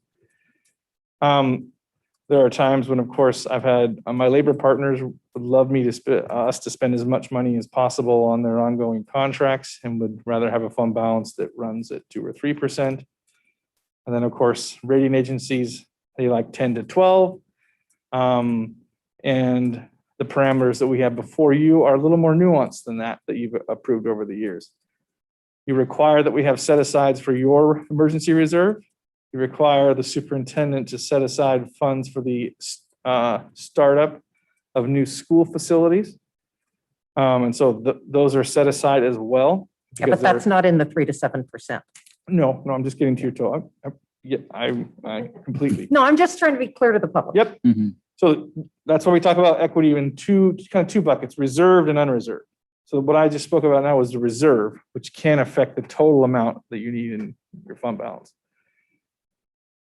Unreserved portions of fund balance for an organization our size. So this year's operating budget is what, 346 million in the general fund. So 1% is 3.4 million. An organization our size, at a minimum for cash flow fluctuations, you need at least 3% in the bank just for cash flow timing. Even that's pretty light. I think last I checked, we only had not even 30 days of cash on hand. I'll have to run it again. Just like a business or you at home, you want a certain amount in your emergency reserve. For example, we've had times where we had to pay 2 payroll cycles because the state did not provide apportionment. We did not have sufficient reserves. Our employees would not have had a paycheck that month. So we need it first off for cash flow. And then secondarily, we need it for unanticipated emergencies or expenditures. So those are the 2 main reasons. There will never be agreement on what a perfect fund balance number is. If I raised my hand and said there is a perfect number, I'd be lying to you, which I don't ever want to do. So we take a middle of the road approach here, a well-balanced approach. You're not asking for double-digit reserves. You're asking for 3 to 7% unreserved fund balance. Now people are like, well, why do you need a 4% swing, a 3 or 4% swing? Well, if the budget is 99% right, that's $3.4 million one way or the other. So it does, that's 1 extra or 2 extra accounts payable cycles, depending upon how the weekends and holidays fall. As an example, we also have, sometimes we have, believe it or not, our utility bills will smack our cash flow. If we have a really rough winter or a really hot start of the school year, I know it sounds funny, but there are things like that that will affect your cash flow. Dramatic increases in fuel cost. Fuel cost is another one, diesel. So just as it is prudent to have a certain amount of reserves in your home savings account, it is also prudent financial practice to have it in an organization this large. And I would say this, the fund balance this cycle bailed us out dramatically because we were able to provide ongoing operations of the school district, continue to keep employee groups, particularly our classified groups, employed in an ad hoc or lower hourly work situation than they normally would have been. When we think back to our investment we made in our bus drivers as an example, that was all done out of fund balance. So I do agree. I think this whole year would be considered an unanticipated emergency expenditure. That could be true. I do think Jake's point is good though, because particularly related to transportation, we collectively made some important decisions to use resources to keep our transportation force intact as much as possible. We haven't been able to keep it fully intact just given the nature of the pandemic and everything, but we are offering pretty much a full complement of bus services right now. There are districts in this county that weren't able to do that. So I think that decision, that was money well spent, I would argue, to help keep our to keep our organization whole, because we have always been working since the board took action back in July to authorize a remote open. You made it very clear that day that yes, that's what we're doing because of the situation with the pandemic at that time. But the goal has always been to get our schools back and reopened, and providing transportation, I think, is a critical component of that for a lot of reasons, but for an equity reason, certainly as well. I would also note too that historically, this has been a rapidly growing district with a need to continue to build schools. which means we've been going out and getting bonds, and bond rating agencies, as Jake mentioned, like to see relatively healthy fund balances because it's a sign of fiscal strength of the organization. It helps you with your interest rates. And as we've said many times over the years, we've saved our taxpayers millions of dollars compared to similar districts who didn't have such a high bond rating as we did.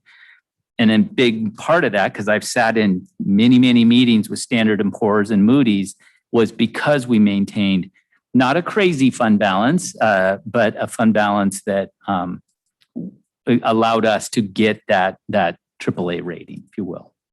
And to be clear, the board has an executive limitation that requires the reserve to be between 3% and 7%. And I believe we also have an emergency board reserve of $1 million, yes? And those are things that we require of district management as part of our values as a board. Harlan. But it wasn't just the bus drivers. I mean, just doing hybrid learning. I mean, we spent about a third of our fund balance this year in order to operate the school system that we operated. Mm-hmm. And we can all agree that's not exactly the one we would have liked to operate. Nonetheless, it was a much more expensive system to operate. And so hats off to you and your teams for having that fund balance such that we could do that without even having to worry and wonder whether or not the federal government or the state government was going to deliver, which they didn't. So we were able to deliver education and in-person learning to as many students as we possibly could because of that fund balance. So I think that's really important because we don't know what's going to happen with the next budget cycle. We're all counting on and counting money that hasn't been delivered to us based on no recession. And we've collectively, this board has lived through recessions in the state to know how to claw back money. So there's no smooth sailing ahead. Yeah, we're not out of the woods yet, for sure. And those are all good points, Dr. Gallinger, because I often struggle as your chief financial officer or just a few things. One is I want to make sure that everybody knows the risks ahead, but I also don't want to be accused of crying wolf at the same time. Because a lot of times the government gets accused of that. I'm saying government generally, other branches of government, cities, whatever. Well, we're going to go broke. We're going to go broke. Never mind. So there is a real balance on notifying your citizenry and your community of when things are really bad versus maybe things are just looking a little rough and you can manage through them. This was a time with precipitous enrollment decline, unknown enrollment for next cycle. Because if you could project enrollment next cycle to within a few kids, I'll buy you more than a beer. I mean, it would be pretty amazing. None of my colleagues have they're all nervous around the whole state and what's going to happen with enrollment. So I do want the community and the board to know that we take this very, very seriously about when to ring the alarm bell that there's a financial problem. So we've had years of stability since the recession, and the pandemic unfortunately hit our enrollment and therefore our revenue very hard. So we superintendent and I really agonize over these decisions, and as do you. I know I've seen you at your board dais and table. And so I just want the community to know that it's very serious. And if you can get your financial house in order, that is one less distraction you have on the teaching and learning for students. Sorry. Now there's hands everywhere. Sorry, Sydney, go ahead. I am not normally the one who does the add-on because it annoys me in general in my work life, but I am going to do it today because I think this point we're on is one I just don't think many of the people we hear from, you pass on the street, understand. Every single decision in the last, what are we at now, 16 months, whether that is the thousands of laptops, the Wi-Fi in hotspots that is dispersed around the district, the meals that have been served and continue to be served, and I'm grateful for that every day. As we talked about having enrollment that dropped and still needing to honor the contracts. We have honored many contracts for a very long time. The decisions around furlough and making sure benefits were extended to our employees for as absolute long as we possibly could, even if we needed to separate for employment. The additional masks, signs on floors, every single one of those decisions has a price tag. Yes. And we have paid it. From my perspective, I've been grateful that we've had that fund balance to be able to eat down on. But ultimately, we're talking about the financial stability of the entire system. Correct. And at some point, I just think it's really important for people to get that each of those decisions, and if we maintain all of them, will upend the ability to provide education for the 20,000 students who are responsible for, or slightly less now. And so while each of those decisions is hard and painful and personal, it is an entire ecosystem that has to be kept running for the benefit of this entire community. And I just have to reflect on every single one of those decisions, each laptop, each extra tech that's helped image those laptops, each piece of it, the additional Canvas system that we all have grown to love, every piece of additional development has eaten away at our ability to keep an entire system afloat. And at some point, it is our job to make sure that the difficult decisions get made in order to keep the whole system going. And I understand that that's painful, but I just think we have to think back on every meal that's been served, that we continue to serve to people who needed that during this break, and every benefit we've extended as an organization. So I just can't spend enough time on that. The beautiful part of this conversation is we're going to talk about where we can restore and where we believe it's the right place to restore based on the kind of money. Is it one time? Is it long term? Because we have to keep all that in frame as well. We can't just say, oh, $1 showed up, we're going to spend the dollar in this way. We have to make sure it's the kind of money that will persist, or if it doesn't, that we spend it on the right thing today. But I just really need people to sit in that each one of those decisions has an impact that, if not managed, upends the entire apple cart. Is there anything else from the board? Okay, I apologize for that little bird walk before we discuss the resolution, but just based on the emails that we were receiving, I thought it was really important to go back over those issues and how they work, because it was just really clear to me that people weren't operating off the right information. So I hope that that has provided some clarity to those who are listening. And now I open the table to discussion on the resolution. We're gonna do public input first, or no? I was thinking we would do this first, but I'm open to, if you think it would be better to do public input first, we can. I'm getting yes. Okay. So if there are people in the Zoom audience, or I guess in this audience, I'm not used to having two audiences, who wish to give public input on this topic, and I'm currently seeing 3 hands. So I will start with Darren Chung.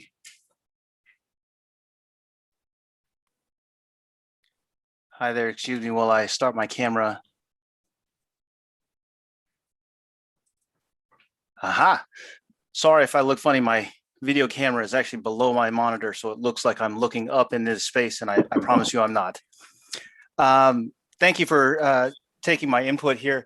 I have another question about staff trends, and is there staff that are looking to leave, not just transfer within the district, but are choosing to leave their position who are not on the RIF list? And is that trend higher than other years? There, in the community, I hear often about, well, these RIFs are making the teachers nervous, and people who are thinking that they're on near the chopping block are just choosing to leave rather than get fired, so that they know they have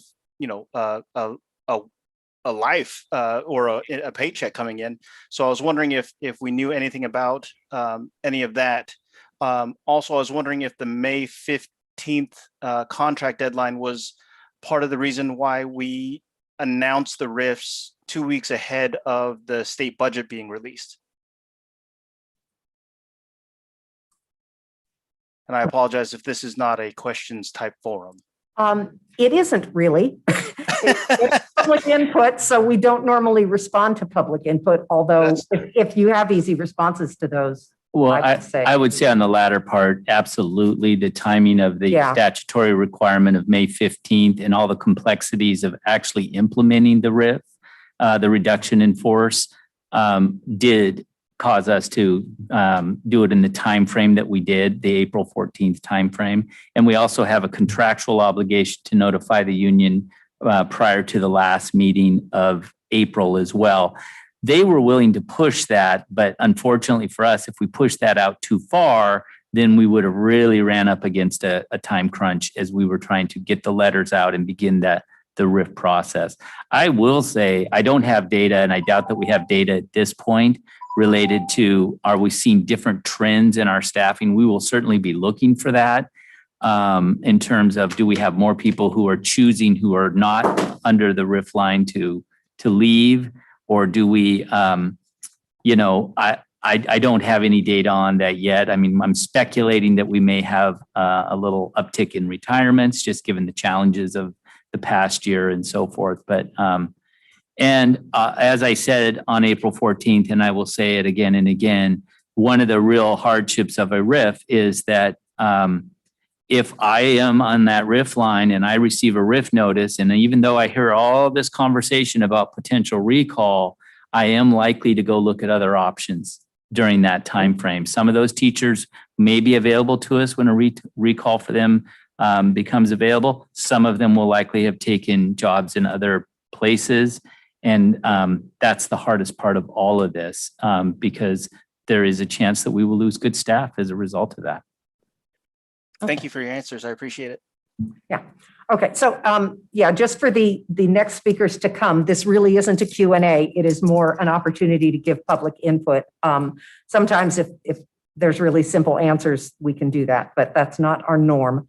So, and I am just, hands continue to come up as people talk. So I'm just going to take these three that are up here now, and then we're going to move on. Carrie Miller.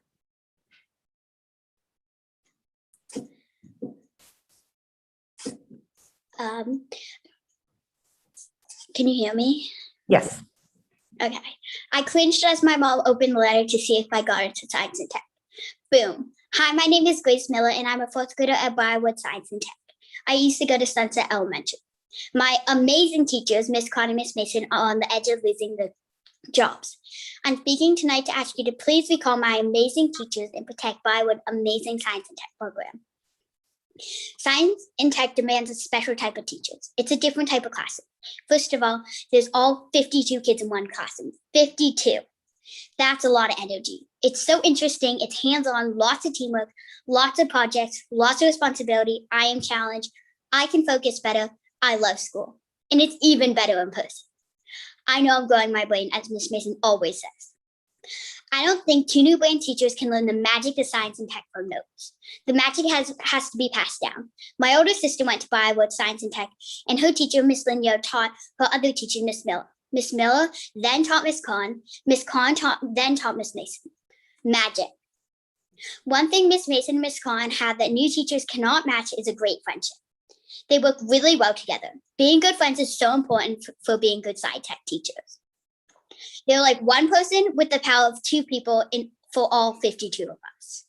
I understand our district is in a tough spot with money because of COVID. Students are not attending school. But Briarwood room 146 and 145 is full to the max.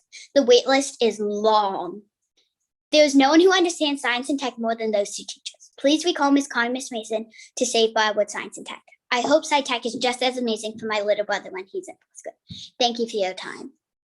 Thank you very much, Grace. We really appreciate hearing from students, and I'm glad that you're having such a positive experience in your science tech classroom. That is awesome. Things keep moving. Renee Saucier? I may have just mangled your name. I apologize. Oops. She was there and she left. And she Hi, my name is Renee Saucier. I am a parent of a third grader at Issaquah Valley Elementary, and I'm the ELL teacher.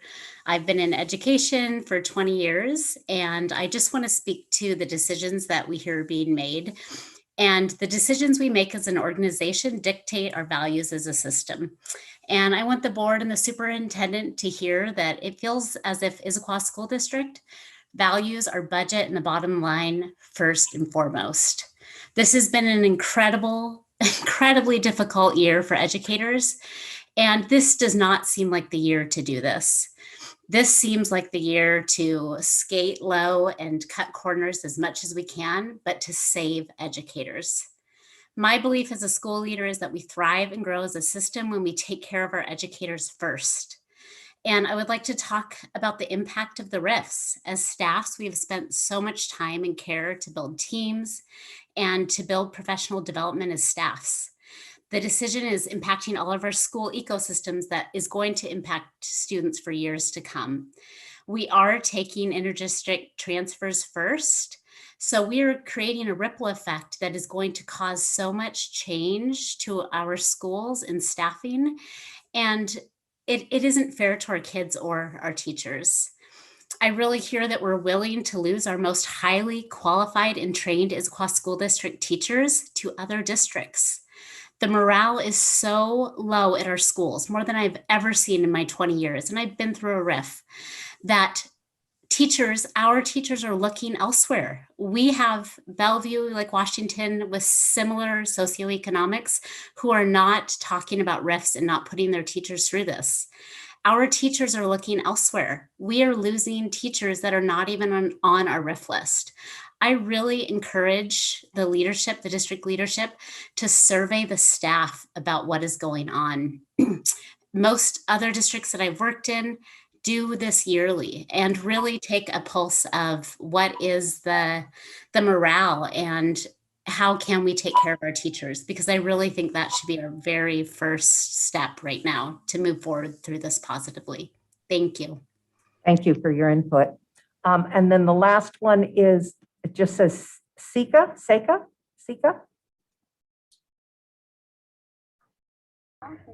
Hi, that's my daughter's name. Sorry, I have Lexi in the background. I want to say first, Grace, that was so impressive. You blew me away. I cannot wait to see what happens as you grow up. That was just incredible. And as an administrative point, I just wanted to let you on the board know that when we're on Zoom, it is really hard to see who's speaking on the board with masks. I don't know if there's a way to have bigger nameplates and to have a green signal or something for who's speaking, just as an administrative point. That would make it really easy on the video side. For my talking points, I wanted to reiterate the morale issue. I think it's really important. Our teachers are our most important assets. They really are the engine that makes our district successful. And I would also reiterate as a parent that I am seeing exhaustion in our staff, not just our teaching staff, but all of our faculty and staff throughout the district. We see it, we hear it. I think it's important to just get a pulse on what is going on and the exhaustion points, and making sure we don't lose our valuable and talented educators, and how we can best support them as a district. And it doesn't all cost money. I think a lot of it boils down to communication. My second point is I would like to know more communication on really what it is we're actually receiving from the state and federal government in terms of dollars. I'm unclear exactly on the dollar amount. I heard a number that was in the 20s, millions, and then 30. And if I could just get a point of clarification on that, I think that would be really helpful. And then I know that there were several bills and I just could not follow which one was actually passed at the last minute and signed, and which fiscal years that was going to affect. And if somebody on the board could just provide some clarification to the public, I think that would be really helpful. And then my last comment goes back to the impact of these RIFs on the staffing for the new school that's going to be built, for the new elementary school and the new high school. We're going to be losing teachers, but we're going to be building these two new schools. And my concern is we're going to be losing really talented staff that could be used to help build out these new schools. And I guess from a parent perspective, and my kids are going to be going to the new the new high school and are going to the new elementary school that's opening up next year, I want to make sure that these schools are staffed with amazing teachers and that the other schools are not left shortchanged. So I'd like to know that while these RIFs are happening, which, I understand why the need might be there, but that in a year or two, we're not in a position where we're now having to make please turn down Lexia. Okay, your 2 We're minutes not having to is do up. a huge number of hires all of a sudden with all new staff and training and culture indoctrination for Issaquah. Okay, thank you for your input. Appreciate it. Okay, so now let us have discussion on the resolutions.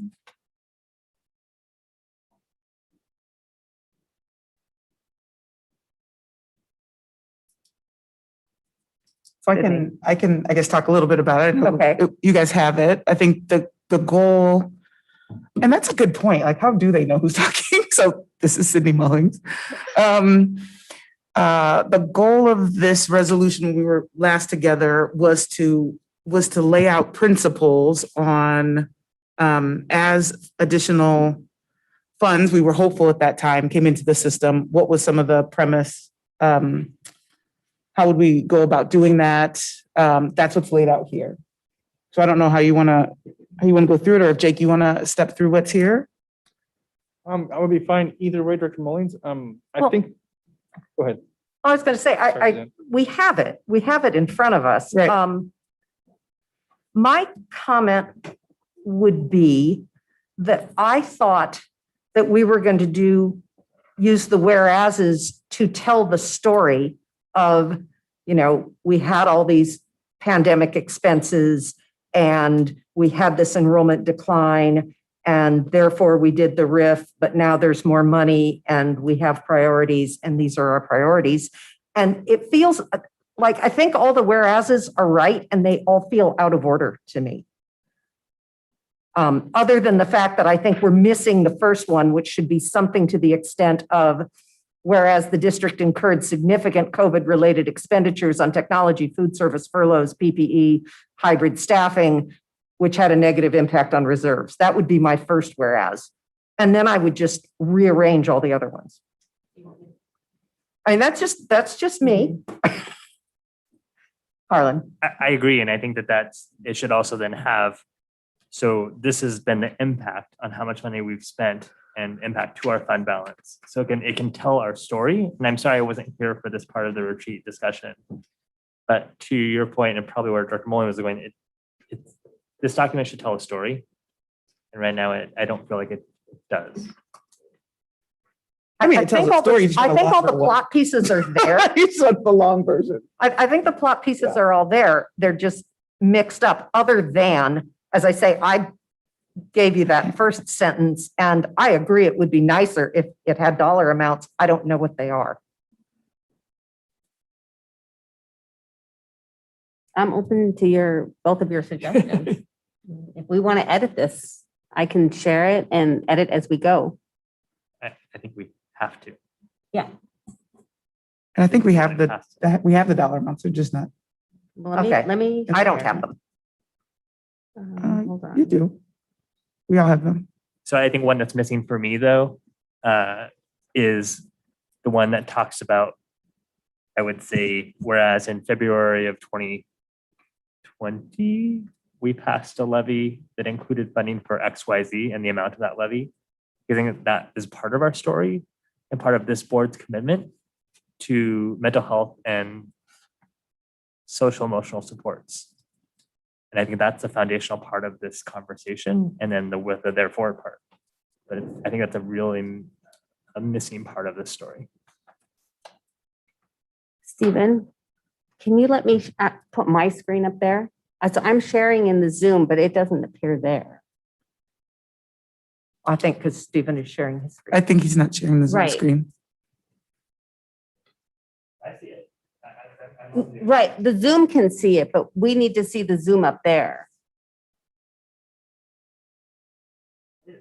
Oh, no, I'm in a Word document. No, that's not hers.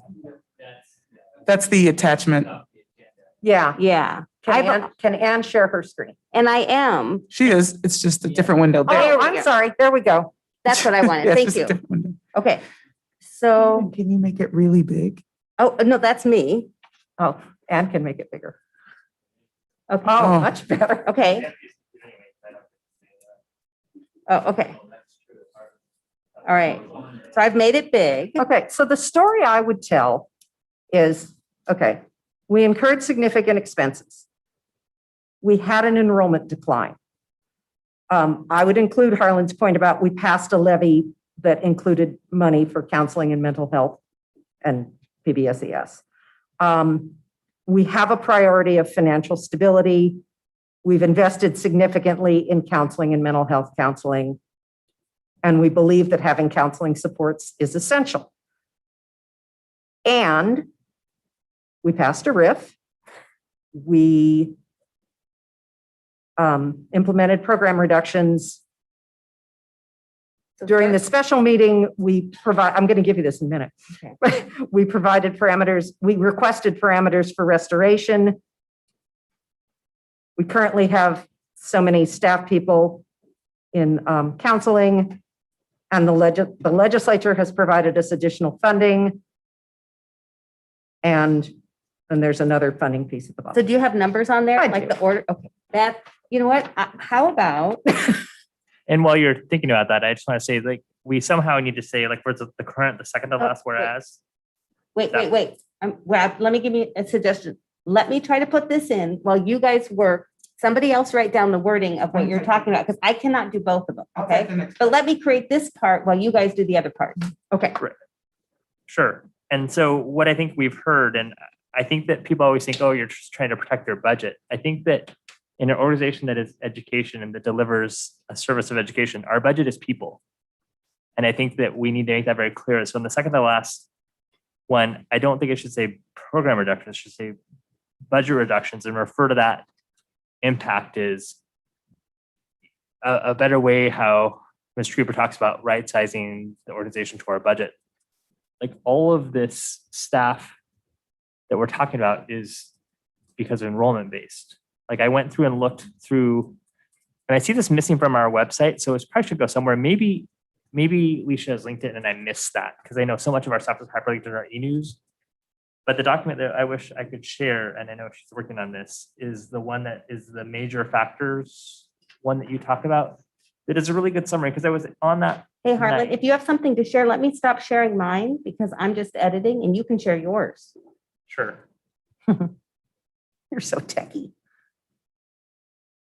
Because I think this really tells our story.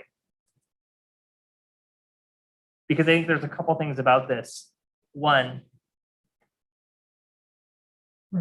it shows that the primary reduction is about enrollment-driven staff reductions. Number two, it shows that there are notable administrative cuts as part of this, which is important. And number three, when I look at all the things that aren't returned outside of those two buckets, it's roughly about $2.8 million. So when we talk about budget cuts, we're not talking about it in the context of program reductions in the way that I thought it was and how I hear our team talk about it. Because I think for us, we were using language that I think our community doesn't understand. And that this story needs to be told that it's really about enrollment-driven changes, which is why this board has talked about for a very long time about our community. One of the challenges of teaching and working in a very affluent community is that they have choice. And that when the schools are closed to learning that families want, that they will choose elsewhere. And that's impacting our enrollment, which therefore impacts our budget, which therefore impacts how many teachers we need to serve our students. So, and I'd also say that Director Maralda and I meet with the other East King County school directors a lot, weekly. And we have been told that other districts are going to be taking action. I'm sure our superintendent would also say that. They just haven't announced that yet. That's correct. Yeah. So, but the other district in our region that has a similar demographics is Mercer Island, and they also have announced a proportionate number of cuts based on enrollment. So we are not alone. So districts in our demographic do have that same challenge to their enrollment. So I just hope that our story that we tell on our resolution is reflective of this. I think this is a really helpful story to tell. And I would encourage that you to maybe refine this document towards something that could be more published as part of our e-news or a website post that really shows the delineation of administrative cuts versus building cuts versus program cuts versus, and this really shows there's zero staff, like classroom teacher cuts is what this shows to me. It'll all be driven by enrollment. And I think that's the story that needs to be told. Because I think people hear RIF, they think, oh, we're just cutting teachers and class sizes are going up. And that's to what you said from the beginning, like that's not what's happening. I'll stop sharing. Sydney. I feel like you're mixing things for me in what you just went through. Not that I think we can update the document in many ways, but in the first version, or what you see in that document you were just showing, was in essence restoral of programs that were on the original list eliminated. There is a delineation there between functions that would not, like the, I don't have it up, but the math support as an example, that all of those, that entire program was going away. So there is a mix there of both program and enrollment-based staffing reduction in that list. Right, I'm talking final, you're right. I wish to be clear on the final state, like post when it's all said and done. Okay, that's when it's all said and done. But this document is about how do we get to when it's all said and done, which is maybe the difference in the tense we're talking about. Yes. At least the original intent was, how are we going to, what are the principles we're going to use to get to this document, not the end goal, although we can add that. In the end, our goal should be to have whole programming and the only impact be by staffing enrollment reduction. Right, that, okay. Yes. Thank you for that summary. Okay. But yes, so maybe it should show before and after. Okay. But I think there's also an important point that Harlan made, is that even when we're talking about program, it's still people. All of these cuts yes. are people. They're not like books or furniture or I don't know what else is in our budget besides Fuel. people, energy. Yeah, energy bill. They are people, even though we call them programs, they're still people. But there's a difference between things that are absolutely enrollment driven and other things. Correct. As well as enrollment, well, at least in my mind, in an enrollment driven decline, we will still have third grades. We will have less third grades. Mm-hmm. In some of those lines that were previously ruled out that we're saying we want to bring back, there were programs that would not have existed after that cut. So I just want to be clear that there is a differentiation there, that there were things that we were taking completely off the board. We would not have been offering that math support program. It wouldn't have existed, which is different than we would have less third grade classes, as an example. Or even that we would have fewer counselors, because Exactly we would right. still have counseling. Yeah, so just semantics. But so to your point, I think, and yes, they're all people. It's not what I was arguing, but no, but I just think it's an important point to make. It's a hugely important point, because a lot of what we heard is, does this mean there's no drama in high school? Well, yes, the program of drama is going to continue. It'll be supported in a slightly different way. Does this mean whatever? I just, from a formatting perspective, I think what I'm hearing, because Anne's going to do the good work to get that stuff in, so I want to be of support when she's ready, is we want to have in clarity of the kind of the storyline, levy,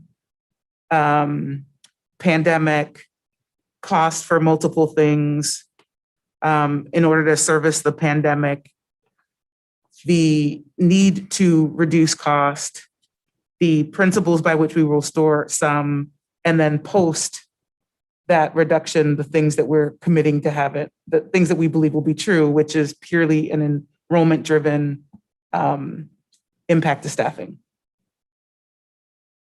Man, okay, I have to write all that down. Okay.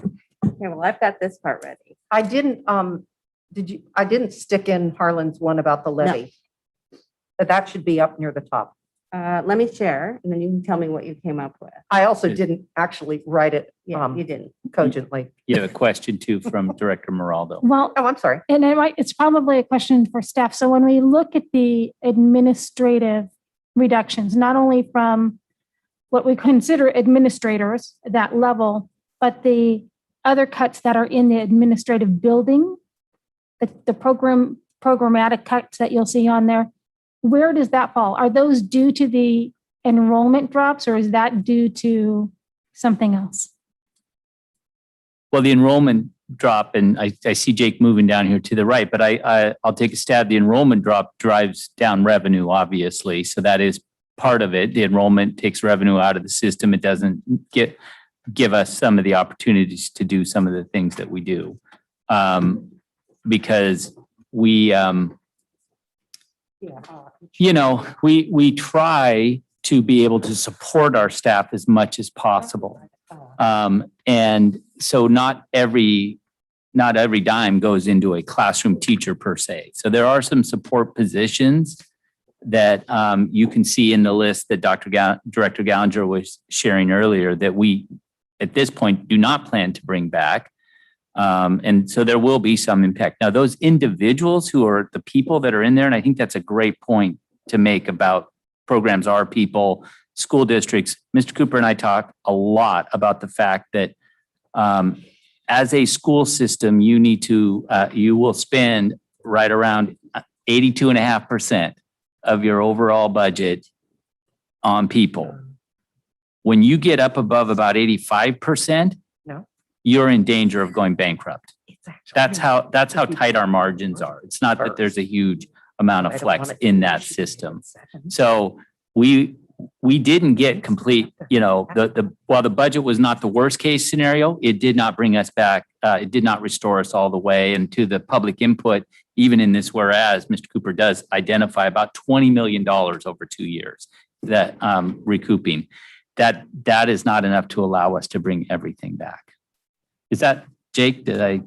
Yeah, I think the important takeaway for community is that since all our revenue is enrollment driven one way or the other, every dime that comes through, levy, federal accounts to an extent, that when you lose enrollment, there's a ripple effect throughout the whole organization. So, administrators are funded on a portion of that student's inbound revenue, only a portion of it. Some of it goes, as you said, we can go into the budget guide if you want, but percentage of, let's say just say 10% goes to administrative overhead for, support outside the classroom.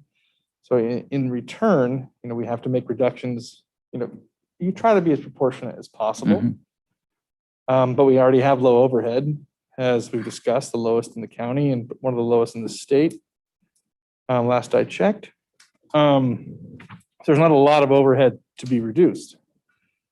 So then everything else is enrollment driven, or mostly ratio driven, we could say, when it comes to reductions. So, and as I said earlier too, Director Moraldo, when we were doing this work, we did focus on the classroom. We try to preserve the classroom as much as possible. So yeah, you do see an impact on buildings like this one, that where we are quicker to move towards those and listening to the school board as well. In this very resolution that you're debating, if you look at, and if you listen to what you've said, your words have also driven us towards protecting the student environment in the classroom. So counselors and PBSES coaches, and some of the things that you saw, such as our wonderful PLC program that supports our new hires, that's not it. That doesn't have the same direct impact on the classroom. Plus, given the fact that we're in a declining enrollment situation, the likelihood of needing a program like that going forward for the next year or so has diminished some. So I think that's maybe a section that's missing from this is some discussion around, and don't ask me to wordsmith anything, but a discussion around wanting to preserve as close to the student as possible, that there have been cuts at the administrative level and at the administrative offices to be able to, because the community often says that all the time. Well, why are you spending all that money on administration? most of the time they don't realize that we have the lowest administrative costs of any school district in King County as a percentage of our overall budget. But I think that's a piece that is missing, is that we were focused on right-sizing the entire system and trying to preserve the classroom and what's in direct contact with the students as possible. And I don't know the best way to word that. Yeah, well, and I think the other point is that since administration is a relatively small percentage of our budget, it is a comparably small percentage of our cuts, but it is there. Correct. I mean, I don't remember the exact percentage. It's under 10. I would have to look at my ancillary spreadsheet, Yeah, which I do not have before me. Well, it's usually low double digits. Well, they were similar percentages of the overall for those two units.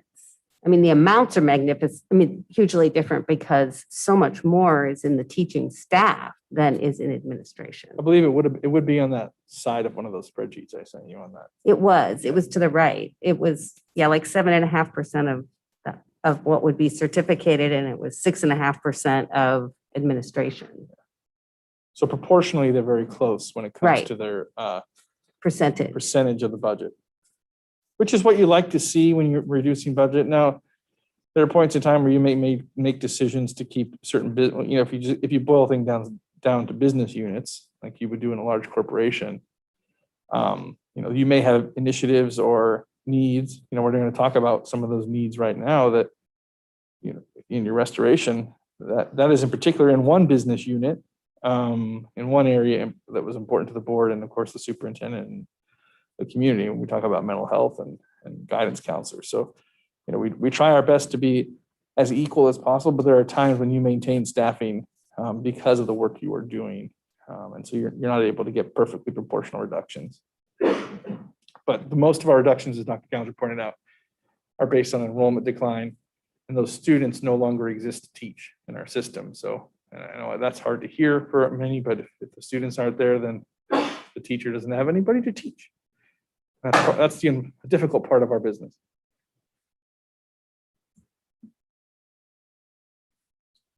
Okay, so Anne has rearranged the bullet points. This isn't necessarily the answer. This is just what I came up with. I'm happy to defer to other ideas.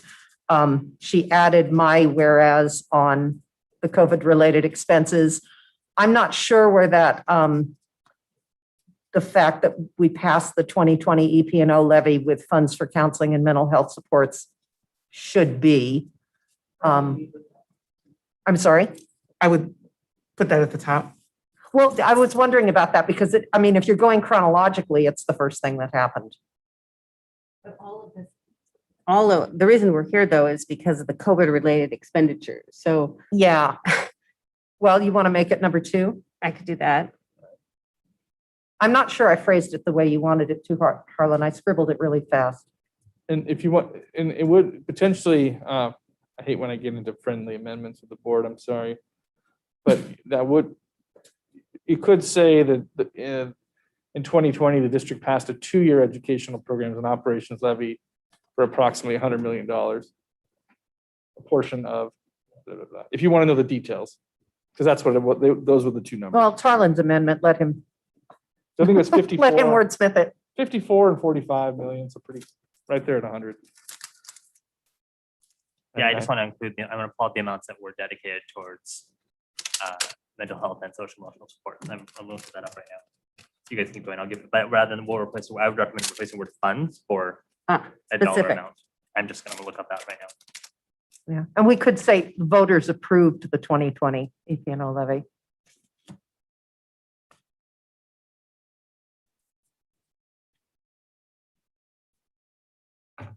Love wordsmithing in public. I know.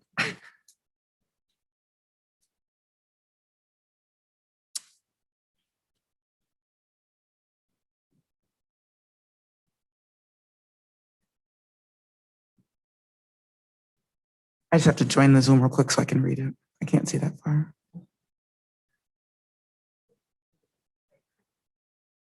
I did want the board to know that the superintendent had already spoken to Executive Director Engels and myself about putting out a message following this with some your action this evening, not knowing what it is, with some, as to heart Dr. Gallanger's point about a more website-friendly summary of the financial puts and takes. So we will work on that. Okay, Marnie, do you have any even remotely suggested words for what you wanted to add? Right, and I'm gonna say, Jake. And where you wanted to add it? That can be the start of your budget pages, right? On the Yes. website. I didn't hear that a topic? lot of 'Cause people were bought in. I jotted so some that's stuff fine. down. So which topic? I'm sorry, I did not hear what Marnie said. I jotted as people were talking. So which comment were you Marnie thinking about? said something to the effect that we're trying to preserve the programs that are most closely impact students, I think. As opposed to, in other words, willing to cut administrative level things to hang on to things that directly impact students in classrooms, I think is what you were trying to say, but maybe I missed. Right, with some way of denoting that the percentage of total cuts that are to the administrative positions. So we can go with something like, where is we're using the word priority. A priority was given to preserving resources closest to the classroom or close to the student. Cuts were made on both focus on administrative. I don't know if you want to distinguish between building and district, or just administrative as a whole clump. Use the term support service. I was going to say, I would recommend administrative support services, because we may cut a position that is not technically an administrator, but they support through an administrative function. Right. I think that's good.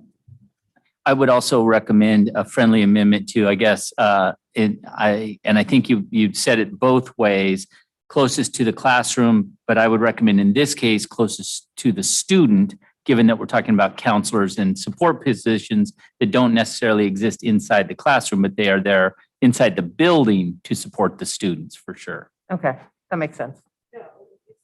Uh-oh, we're AWOL.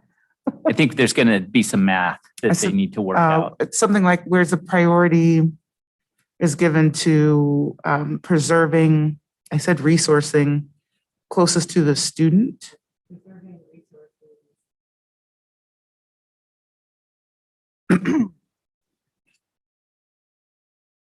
I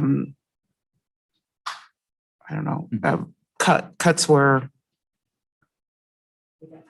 reductions in, what did we just say, support staff? Administrative support positions. Administrative support positions. Was executed. I'm trying to give more words to it.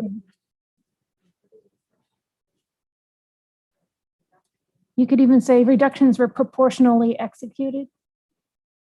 Good, yeah, reductions were proportionally executed for support.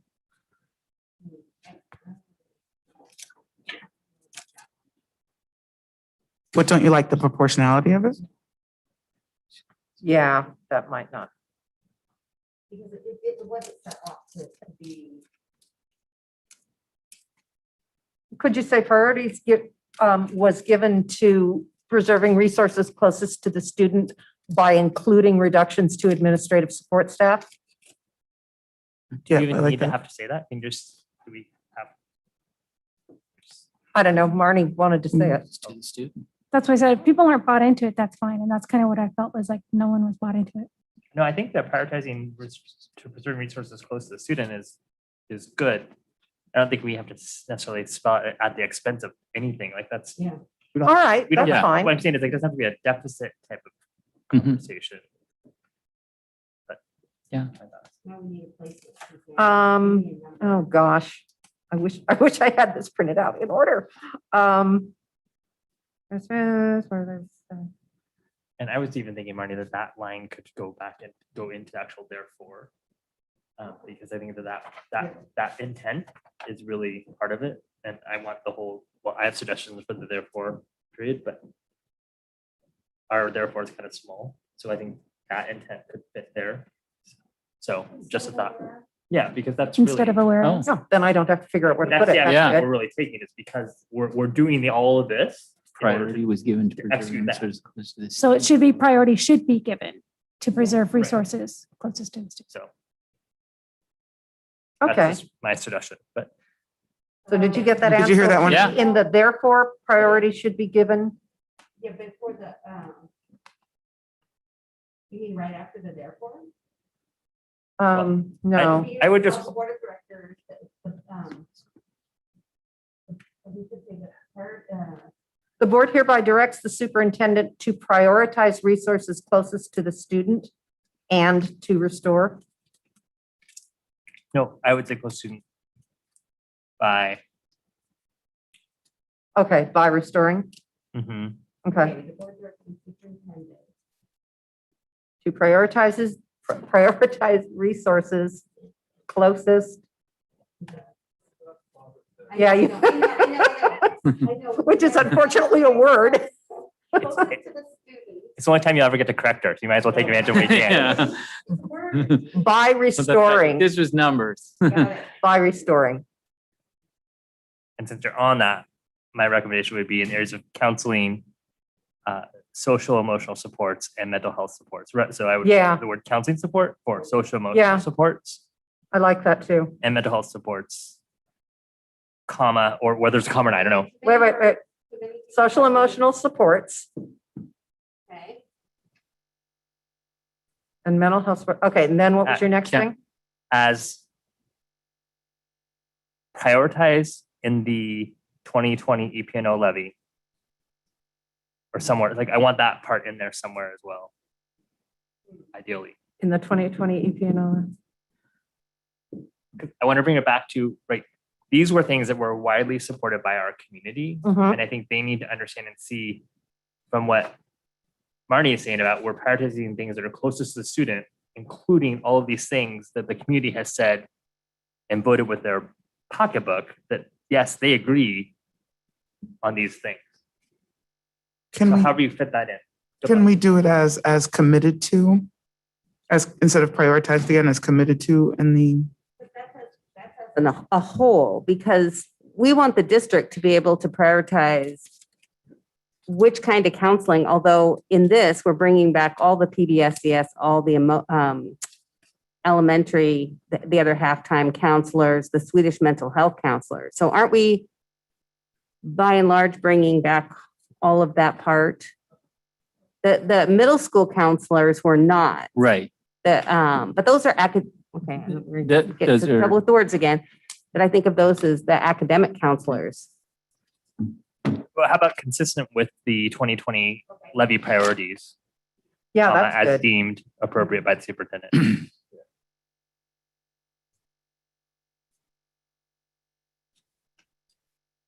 Because I agree, it's not, we don't want it to be prescriptive, but we want the spirit and intent to show. And I think we're all on the same page for what we want. Yes. The levy as deemed appropriate, Ann.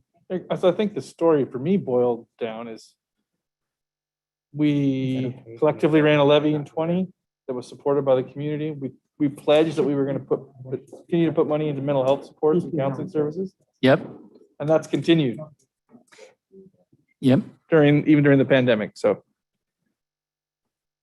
And that's why it was first on the restoration list, because it was I won't say it was a pledge, but It's a high priority. high priority for. Is a priority in the levy. It's been a priority in implementation and it continues to be a high priority. And a priority during your tenure as superintendent, to be quite frank. Yes. And the answer is $5 million, approximately $5 million a year. Oh, that was up in the top. Is that all it was?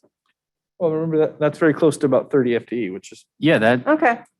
Remember we talked about. Yeah. That's a big chunk of money. Time ago. We went That's from 25% of what we got back from Remember we the went from like state 50 over 2 years. Our baseline was roughly 50 counseling or counseling support staff. We went to 80 and change. So Yeah. right there at 30 and change is about $5 million. Just what you were doing, 5 million.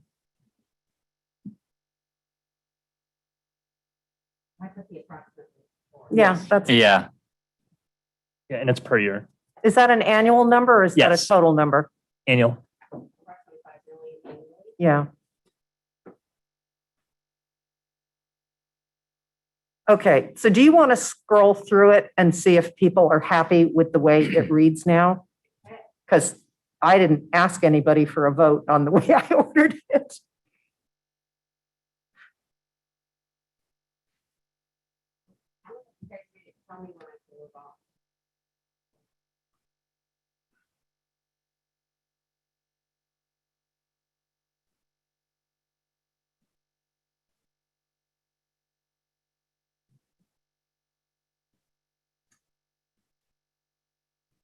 Oh, in the first one, the first whereas, it's not spelled correctly, number one, but can we have an estimate? Wasn't that like $22 million?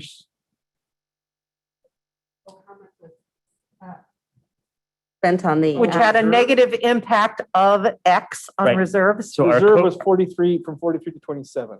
No, yeah, but our COVID related expenditures, just period, on technology, food service, furloughs, the preservation of benefits, PPE, and then staffing for our hybrid classrooms. Right around 24 million, I would say. Yeah, 24. okay.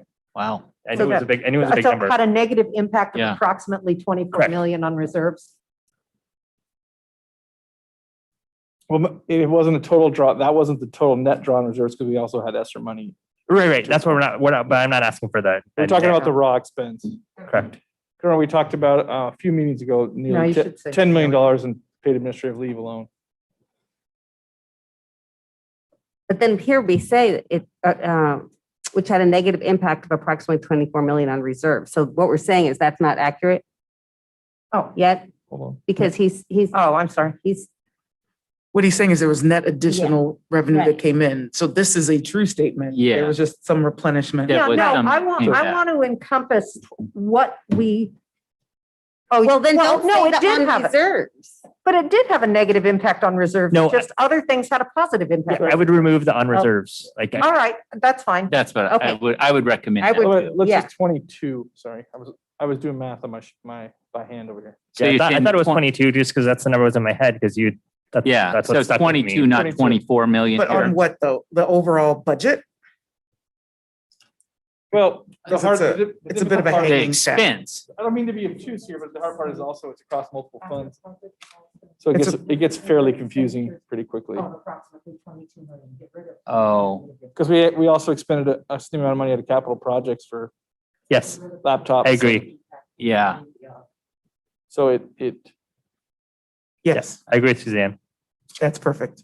there we go. That's better.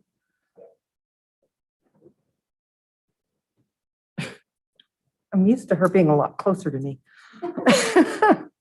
Oh, one large, very expensive portion of COVID as it first began, as we were sorting out high risk and who was allowed was paid administrative leave or leave is actually Yeah. leave and health benefits are the biggest drivers besides your IT expense. Yeah. And it's staff leave, but it's Staff- leave that they had. I mean, they were provided to, remember there was COVID leave yes. under the first COVID Relief Act under the Trump administration that provided for leave had to be given to employees. And then Governor Inslee also required districts to either have remote work or let them use leave. In some cases, whether they had accrued leave or not. And then we initially, as we sorted out who was high risk in the pandemic, had several months of paid administrative leave or furloughs in some cases for workers because they were getting doctor's notes. We had no remote work, et cetera. So, and then additionally required by the legislature, we had to maintain benefits for anybody that had benefits as of February 29th, 2020. That's a leap year, so. So currently we say on employee furloughs, but are you recommending then in that first whereas, Jake, that we add? I would add employee furloughs, leaves, and benefits. Okay. That would be a more accurate portrayal of those. Where all those expenditures, what those expenditures were. Yeah. Okay. Yeah, because I was just thinking about like the bus drivers, Yeah. but that's a broader thing. That's better. Oh, I don't actually know how you embed commas within commas, and maybe you use semicolons, but let's just not go there. Although you should, there shouldn't be a space between million and, yeah, there you go. For the fourth whereas, I would recommend that we remove all the words after balance. Yeah, I think I did that on one draft. Yeah, I'm clear with that I would one. agree. Again, I think we need to avoid the deficit thinking. I would like to move 3 to 2 though. And just cover the, You want the enrollment before the levy? I do, just because it goes along with the overall circumstance. I had the levy up there because I was sort of being chronological, but I'll go either way. I don't care. COVID is what started this and the enrollment decline. Yeah. Yeah, Yeah, that's why I okay, wanted to that's go. fine. Makes sense. That's fine. Yeah.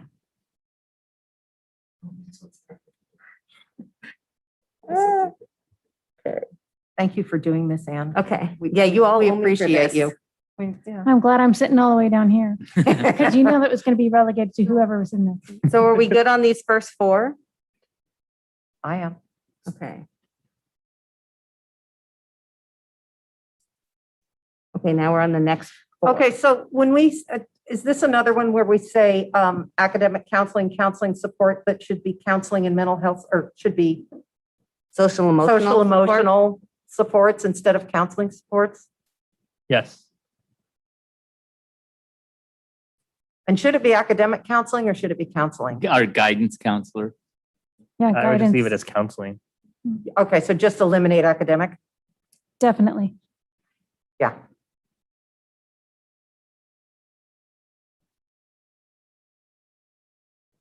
Supports.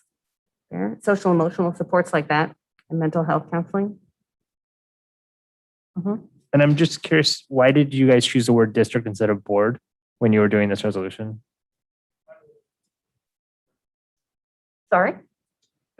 Mr. Cooper was working on it. I just, I was thinking about that Yeah, too. it's just usually actually. the resolutions would be, I was a little surprised. Yeah. I didn't know I wasn't there, so I was. No, I mean, it is a board resolution and Yeah, it is interesting where district and board they cross like that in statute too. yeah. They're Well, often I mean, used- some of these make sense to be district, but the priority of financial stability and 3 to 7% fund balance could easily be the board. That is definitely the board. Well, it does say No, that. but that one's perfect. It says the No. district has a priority of financial stability and the board requirement of, I think that one's fine. Oh, I'm sorry. Okay, I missed that. Okay. It's when it comes to a belief where it says the district believes that Yeah. having counseling supports in place for students is essential. Well, and to be honest, I always struggle with what noun to use there because it is you are the rep, you are the governance, you govern the entire district. So Right. Yeah, I agree with Harlan that if we're talking beliefs, it should be board. So I mean, not that the district doesn't also believe that, but that's a board value. But the district is an entity and the board is a collection of people. Yeah. So I don't think an entity can necessarily, I don't know. So you invest, we believe. okay, so I would change that one to board. Yep. That's fine. And just to be picky, I think wouldn't it be counseling supports are essential? No, that having counseling supports in place for students is is essential. That's right. Because it would be down to that having supports is essential. Yeah. So the one category that we have on the restoral list, I just want to make sure gets covered in that line on the counseling we just edited, which is the math path. the extra math, science, that isn't referenced in here, is it? I don't think that In the therefores. in the whereas. in the whereas we're specifically calling out the counseling, social emotional support, mental health counseling. But the one I believe in looking at the list. The one that wouldn't fall into that, as my understanding, is the math pass cert staffing. So I just want to make sure or does that fall under a counseling category? No, it's no, definitely academic that's actually support. something that dates all the way back to the old I-728 days to bring in additional staffing and reduce class sizes.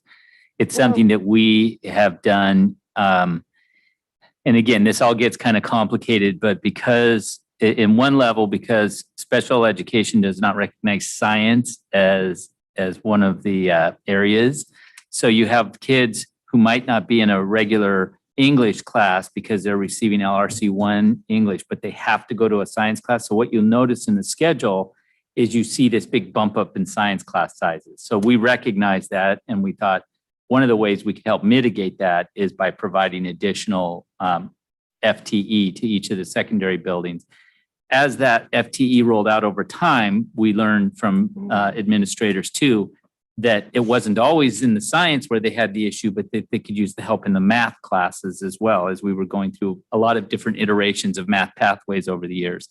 So we've just left that in the buildings historically as a place where and I know there was a time when they had to provide a plan for how they were going to use it. I haven't supervised a principal in a long time, so neither have I. But and so it really does provide I would argue a significant value to the system, because we place a high value on those STEM courses, and this helps keep those class sizes down.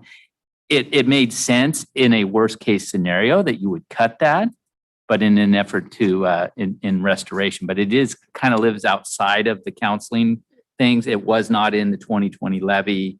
So it is a little different in that way. I was going to say, on the one hand, we don't have to necessarily list everything that's being restored. We're telling them what to prioritize in restoration. And this counseling as a lump, is where we're prioritizing. After that, they get to prioritize. Yeah, I did not see this next. resolution as exhaustive. Yeah, or that's a good Right. way to think of it. I would thank you for that, Director Moore, because that's exactly how we thought of it. So just given what I've heard the board say, having this discussion, we knew that counseling supports and behavioral supports had to be the priority. We can do that and still have some restoration money. So we've chosen to go for that particular one. Yeah, I totally believe in the choice. I just want to make sure so maybe I'll go to a different comment, which is we probably should take the opportunity to talk about what specific items we are discussing, because we haven't shared that. And it would be good to at least be clear on that list to the questions of, I think we spent a lot of time when we went through what would be in the reduction, but we haven't given visibility into what is on the restoral list. So maybe that satisfies what was just going through my head of let's just talk through what's here. And that I would encourage, as Mr. Cooper referenced, he and Executive Director Ingalls are writing, a post-board meeting message to the community about this. We could certainly embed that in that message as well. That's another thing. Yeah, so let's finish going through the resolution, and then let's take a minute to do what Sydney suggested. And Marnie has a question. So I wanted to go back to the math pass cert. So in your explanation, kind of the original intent was a support for special ed students. Is that now is it different than that now? Is it more about the overall math paths are confusing, giving any type of support if you get into math?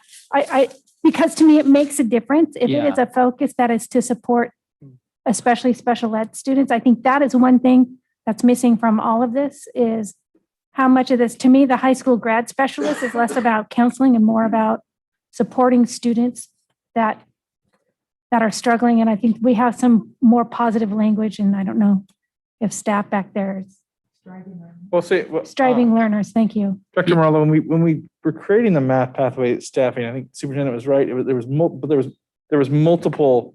Yeah. One, as Dr. Almy just said, it was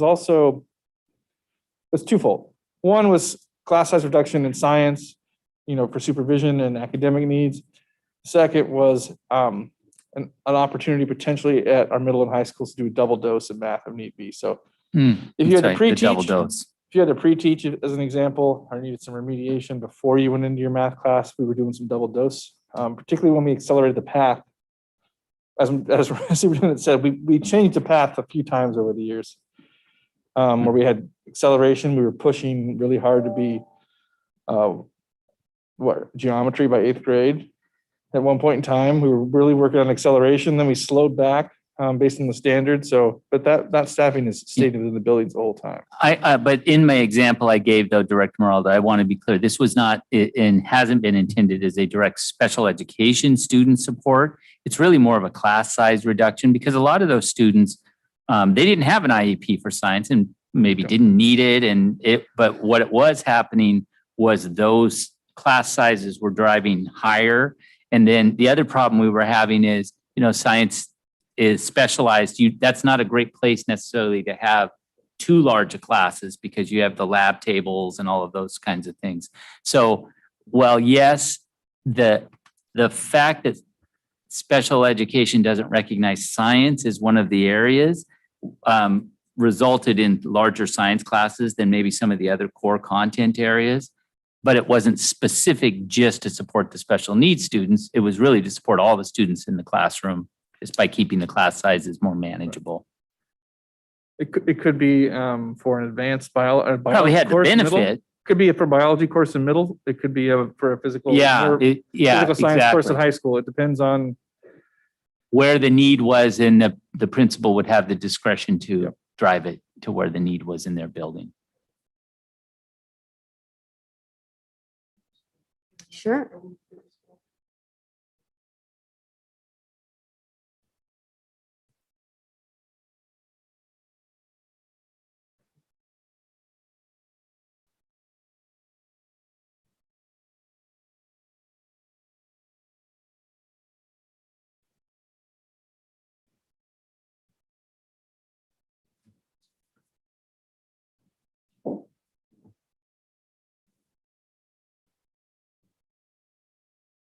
Do we need the whereas where we identify the FTE cuts? And does that level of detail help tell our story? Well, was part of it to tell that we didn't eliminate all of it?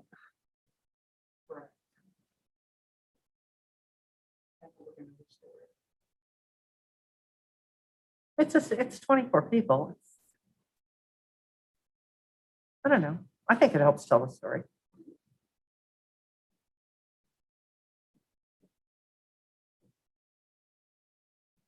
Then I think we should go up near the rest of the other ones that talk about the counseling, and I would modify the language or To the social emotional supports.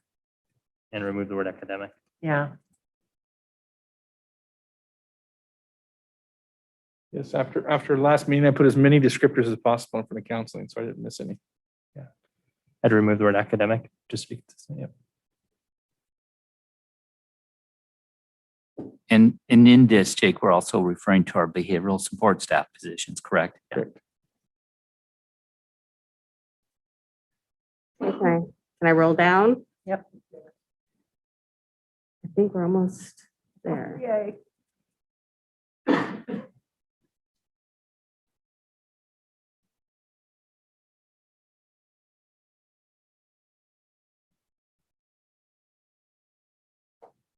Should probably be a comma after next. Yeah, Well, there I'm a big should. comma fan though. I was gonna give you a break, but since you saw it. I'm glad you kept one of my comma whereases person. intact. I'm pretty flattered. Was wondering about an up above two that would currently, the wording seemed awkward to me. Has currently or currently has, but I'm not going to lose any sleep over it. Thank you, Superintendent. Currently has, right?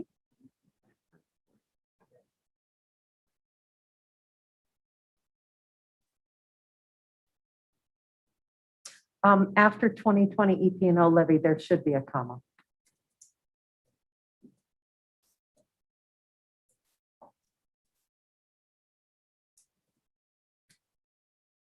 Works for me.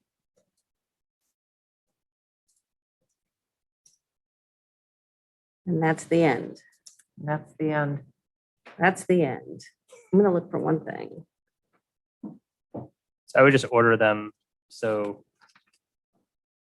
there's one in the middle that I think should belong, that should be paired because it talks about something that's the same. If you went, I don't know what he's saying. go to the middle. He's got, go to the middle. Go to the middle. You're gonna have to tell me about, that's about the middle. Which one are you looking for? So when it talks about program and reductions, This one? it seems like that should go along with the actual paired with one that talks about the drop in student enrollment. Oh, to go like before, That one's pretty high up. put it after? Number 2 is the one that talks about the drop in enrollment, right? Oh, you're talking about the drop in enrollment. Okay. Well, I because that's see. what this one is talking about. Yeah, isn't it? Well, you're talking, Oh, okay. I see what you're saying. see?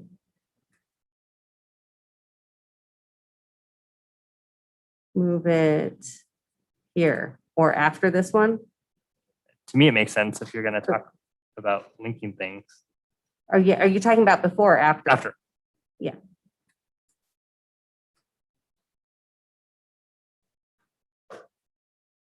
Yeah. That does make sense. Okay. Can we talk? Can we change the word program everywhere we see it to budget? The budget reductions? Like here's this word you're talking? Here? Yeah, I just think program doesn't. That's something that I Yeah. understand what that means, but I don't think that. I think it's clearer if we say budget. And just so the board knows in the community, we use program reductions in the action you took on the 14th of April because that's what is recommended by council. This resolution, you have the latitude. So when you're Okay. talking about program reductions, that's a legal term of art that you have to do when you're doing a reduction in force or you're detailing programs like that. So, but budget could be interchanged on the resolution. Okay. So you want budget? Yeah, let's do budget. I you would agree with like. Harlan, it's clearer. Did we use that word anyplace else? I'm gonna Lots of places. I probably use it all over. Well, we start with the word program. Oh, program restoration parameters. And that part's fine because that's Okay. that links it to the resolution that Okay. happened. And then the EP&O is here. That's okay. So we have restoration of these programs. No, that's programs. That's fine. And the next one's fine. That one's fine. Here we could do budget. Yep. Right? Yes, yes.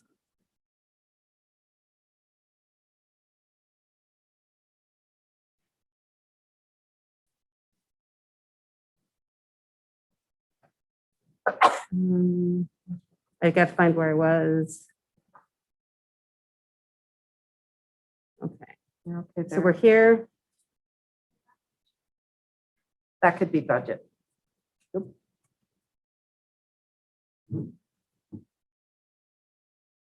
And I think in your resolved, that would be budget. During your therefore. Okay. Okay, anything else? One more in the notes I jotted. In the notes that I was jotting down about items we wanted to make sure were fit into the story.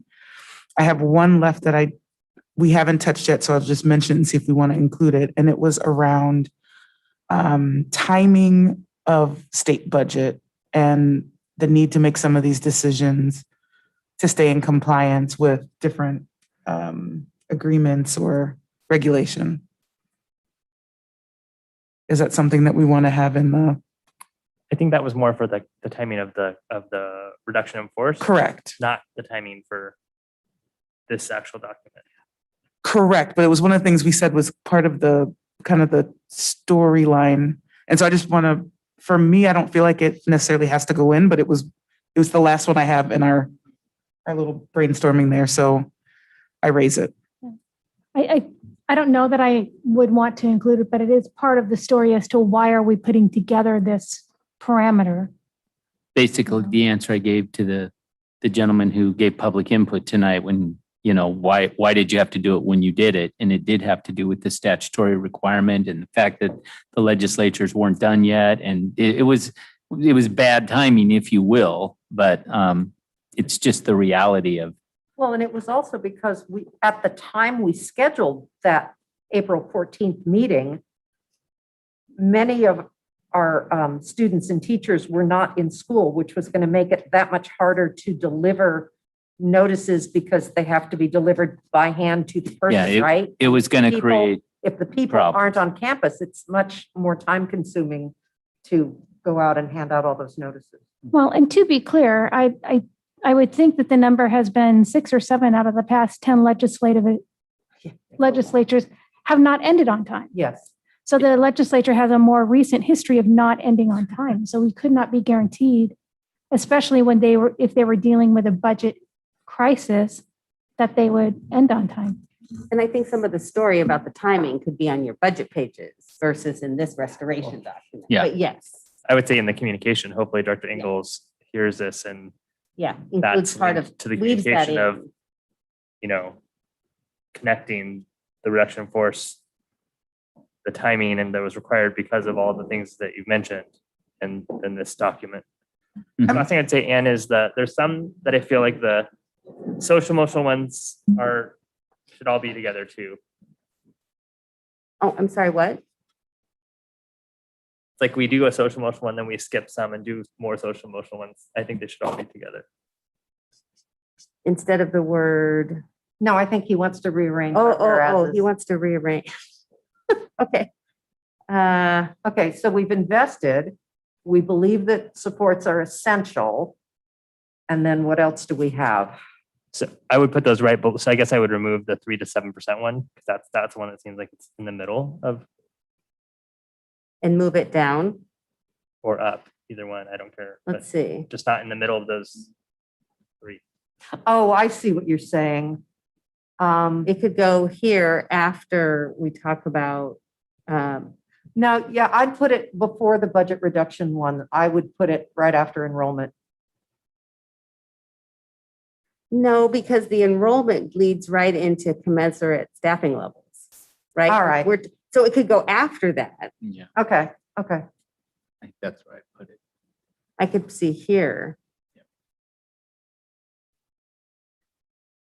Does that, because then we're talking about the COVID, the drop in enrollment. We have to have staff match enrollment. We have this strong desire for financial stability and unreserved fund balance. Then we go into the levy and the social emotional, the Okay. counseling. I'm fine with that. Wait, can you scroll down a little bit more? Yeah. So then I think that last whereas that's on the screen should go up with the rest of those then. Maybe the very last. It's the one that says the For this- 83 staff to With the 59. FTE, yeah. Again, it's talking about social emotional support. Have it go up here, Yeah, so maybe before the whole pandemic part again. that's one more. Where? Oh, yeah, I noticed that too. Okay, Yeah, let's fix that. I know. No, but I wasn't remember, gonna pick at it.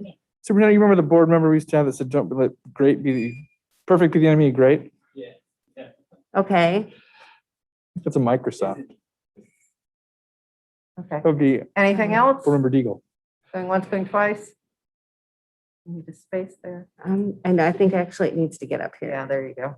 Even better. And then, I mean, Diane will I know. clean it up if we have anything glaringly wrong or Or misspelled. a comma, yeah, I know. Why doesn't it like? I don't know. I think it's right. It just wants me to I don't know. It keeps doing that. Okay. So now do we think we're good?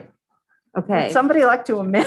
Yeah. So, We might have made an amendment or two. right. So now I move to amend the resolution as now presented. Sure. Would somebody like to second that? Second. Thank you. So all in favor of the amended resolution, please say aye. Aye. Aye. Opposed? Okay, so now we have an amended resolution. So now we have a motion on the floor to approve the amended. Okay, so we just approved the amendment to the resolution. Now we're approving the amended resolution. That feels like I said the same thing Sydney twice. has a question. Okay, Well, I still think we need to go back and talk about what this actually means. So what are we talking about in this resolution? What does it do? We haven't, what that's is it, fair. what does it do? So I'd love to just run through what is actually being restored because we haven't been clear on that yet.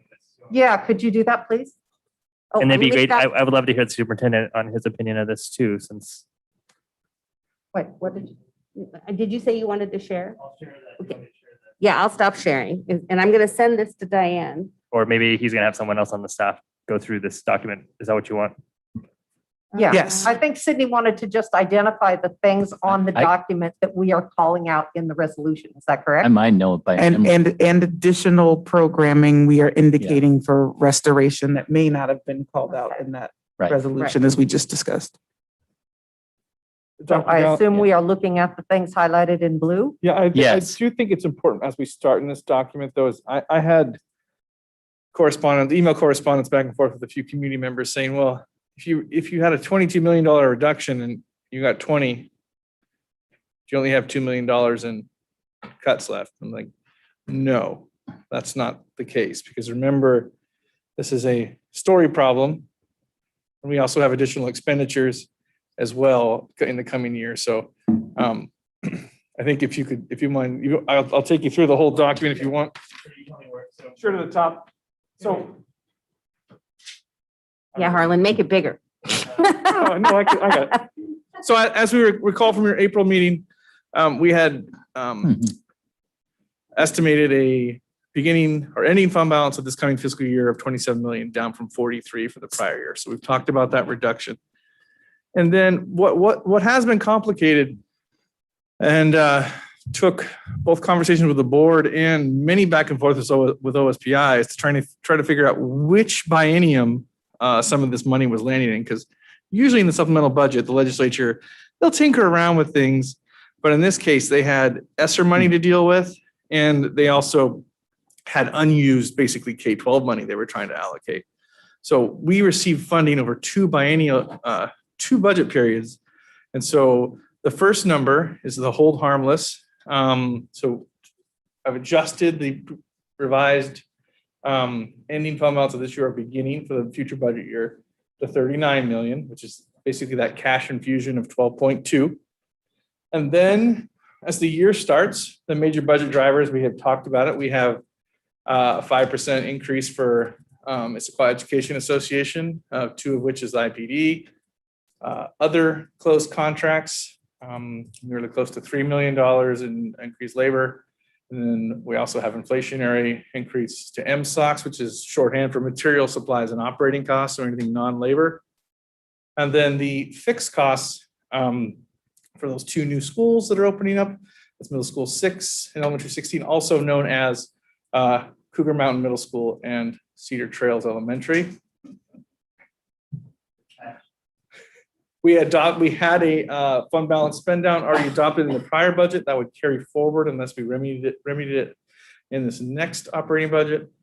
We talked about the enrollment declines and the loss of program revenue quite exhaustively. And then future enrollment declines, as we talked about, both being conservative and pragmatic of the 572 or 472, depending on when you measure it, either whether it's October 1 or mid-year. And then estimated loss of transportation revenue at 2/3. Then we had a total deficit or increased costs in that case of 47.8. And then this is where the new revenue comes into place. So at the very top of the chart, I added in the new revenue for this fiscal year. And then the result are the increases of state funding driven by the implicit price deflator, the IPD, the successful passage of a 1-year HB 1476, which allows us to collect our full levy authority as if those students existed on our books. So we've done ghost money and now we're doing ghost students according to a few legislators. The supplanted amount of ESSER 2 and 3. So the district receives a little over $6 million in net ESSER funds. Remember, the gross on some of those calculations is a little over 7, which is we figured out as we were doing calculations on exactly how much money we were to receive.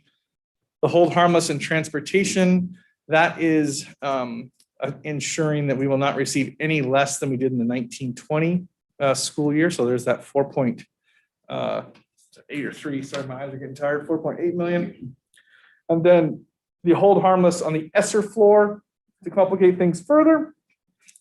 That is a floor of federal funding. So ESSER was provided to school districts and other municipalities around the nation to support themselves through the pandemic. We, of course, have talked exhaustively about, since that funding was pushed through the Title I formula, how we were disadvantaged as it relates to COVID costs. In that case, it is a floor of $500 less the 365, I believe we received. I don't have the annotation on my spreadsheet. So the net, of course, is just over 3. And that leaves us a positive of 17 million in new revenue with a remaining deficit of 30. If you would scroll down, Dr. Gallagher, we'll get to the. So we start again with all the new fresh revenue. So we still have a $30 million deficit to cover. New expenditures. And to the board's point, and they've gone through this, so we do want the community to be very clear about what, if the board chooses to pass the resolution before them as they've amended it, what it will do is it will direct the superintendent to restore 3 FTE of contracted Swedish mental health, all the reductions in PBSES coaches at the elementary, taking them back to full-time, all the elementary counselors going from half to back to full. Superintendent talked about the math path. That's all certificated staffing that be restored. That will go right back into our secondaries. Hopefully that will curtail some of the concerns that we receive from high school staffs over emails about class size, whether that be actual or perceived class size. That is an FTE that will be retained so that they can continue to have lower class sizes or at least commensurate class sizes. High school grad specialists, 3 FTE. We talked about the importance of that support, particularly for kids that are coming back. And of course, I think we've talked a lot about COVID recovery services here, but again, kids are just really trying to graduate as they come back from the pandemic.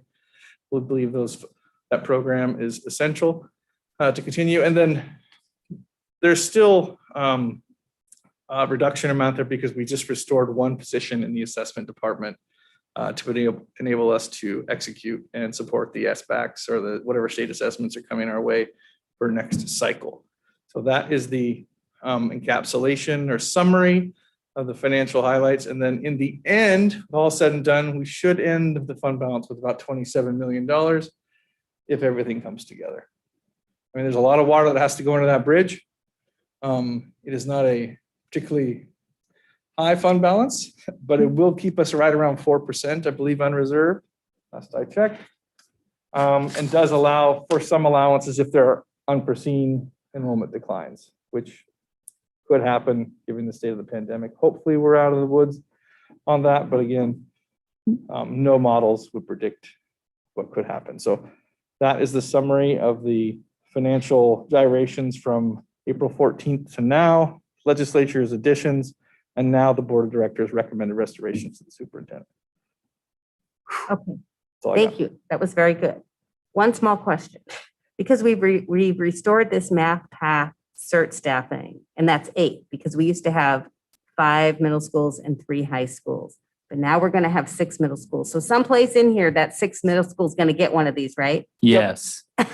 But you're not restoring something you never had. I know, but I'm just asking. There'll be 9 FTE that will be dedicated to that. Like from that middle school, the reserve for the startup of the middle school. It's 10. kind of in there. I just want to make sure. It is Director Moore. That our new Cougar Mountain Middle School also gets one of these. Yes. Just asking. Yeah, actually, I'm glad you brought that up because somebody probably would have emailed us Right. about that. So We didn't forget them. appreciate it. I will note, and the good news is I'm going to be able to shave off quite a bit on my the next agenda item because we're covering it, a lot of it right here. So that's good. But I did have a note, this will be the lowest fund balance reserve that I've seen in this district in about 15 years.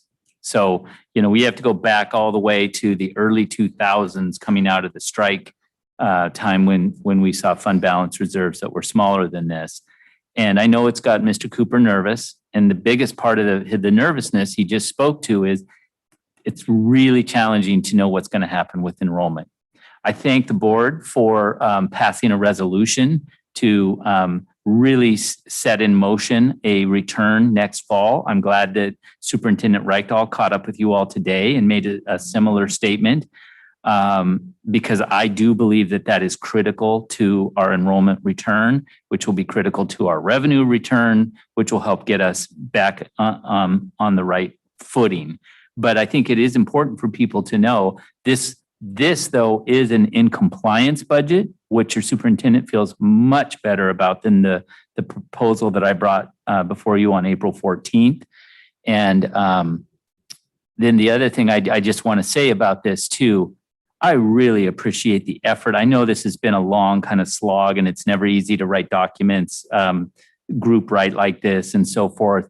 But I think it has caused a level of budgetary conversation between the six of us and my staff greater than we've ever had during my tenure here. It makes sense. We're in the biggest crisis that we've had during that tenure.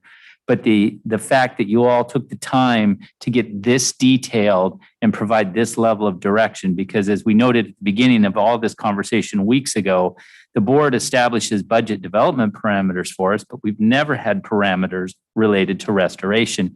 What a great opportunity for you all to express your values in this document. And I am thrilled because of the alignment that I believe the six of us have. And for me, as a person who advocated to bring a lot of these programs in, to not have to cut them feels really, really good. And so thank you for that. And I just really, I appreciate the effort that we have gone through to do this. And Superintendent, I think it's important to thank our folks in the 5th and our legislative delegation generally. They did go to bat for us during the session. You know, we have long relationship with Senator Mullet, Representative Callan, Ramos. I mean, you know, really all the electeds, all our electeds in our that area. represent the ISD. I don't want to leave out Yeah, the 41st or the others as well, because in the end, they all voted for a budget that was not a worst case scenario for the ISD. Do I wish it had been better? Absolutely. But I do appreciate the effort. I know all the challenges they face down there. So, and that, just so you know, Mr. Cooper, that was in my notes as well. Sorry, Superintendent. To recognize and thank our legislators for the work that they did on behalf of our education system. And Dr. Owen wanted me to point out too, the same, we'll also be adding another PVSES and counselor at elementary 16. They're just not being restored. The same logic applies to. We were staffing those buildings like we staff other buildings as well. And then I did want to go on the record about science tech is going to continue as a program. That's probably in your things as well. Sorry, Superintendent. That's fine. Yeah. Remember this, the staffing is position-based and has nothing to do with the program continuing in that regard. So I know that we heard about it a little bit and we have received emails to an extent, but I did want, while I was at the podium here, to recognize that program is not going away. We're going to try to continue to keep the magic alive. Yeah. Correct, Assistant Superintendent Bungard. That was a wonderful testimony by that young lady. Yeah. And but I did want to go on the record for that because it's important. The program is not being eliminated. It is impacted by this process. The district, I know, would entertain conversations. Assistant Superintendent Bongard and I have had these conversations. As the young lady, I believe Grace was her name, pointed out, it is kind of a unique program and it is a team taught program. That's a different type of teaching. And currently it doesn't require a special certificate or anything like that, which is why it's not considered a hard to fill. However, it is hard to fill. So maybe we need to have some conversations as we head back to the table with our colleagues in IEA, at least to have a conversation about that program and the staffing of that program. That was a very wise young lady, I thought, that spoke tonight, and she made some excellent points and points that we've discussed in this very building. We had not, obviously, we've been in a closed CBA for the last 3 years, and it just is not, it's the kind of thing that comes up when you're in a situation like you're in now. So it's hard to predictively have had that conversation, but we've made note of it. So, and I just thought she did a lovely job presenting the problem. I think that's all I have on the technical side as well. Okay, well, we still need to vote. Is there anything else before we call for the question? No. Okay, so we have a motion on the floor to approve the resolution as amended. All in favor, say aye. Aye. Opposed? Okay, motion passes.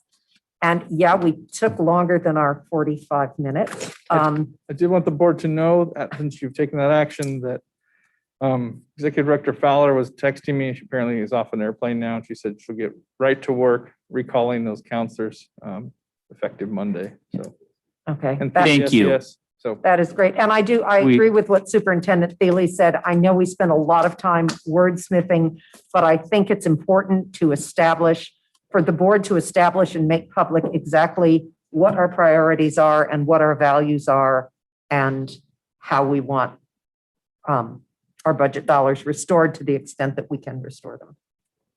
Really, truly, thank you. This is exciting news for us. This is the opposite of the news that I was bringing on April 14th.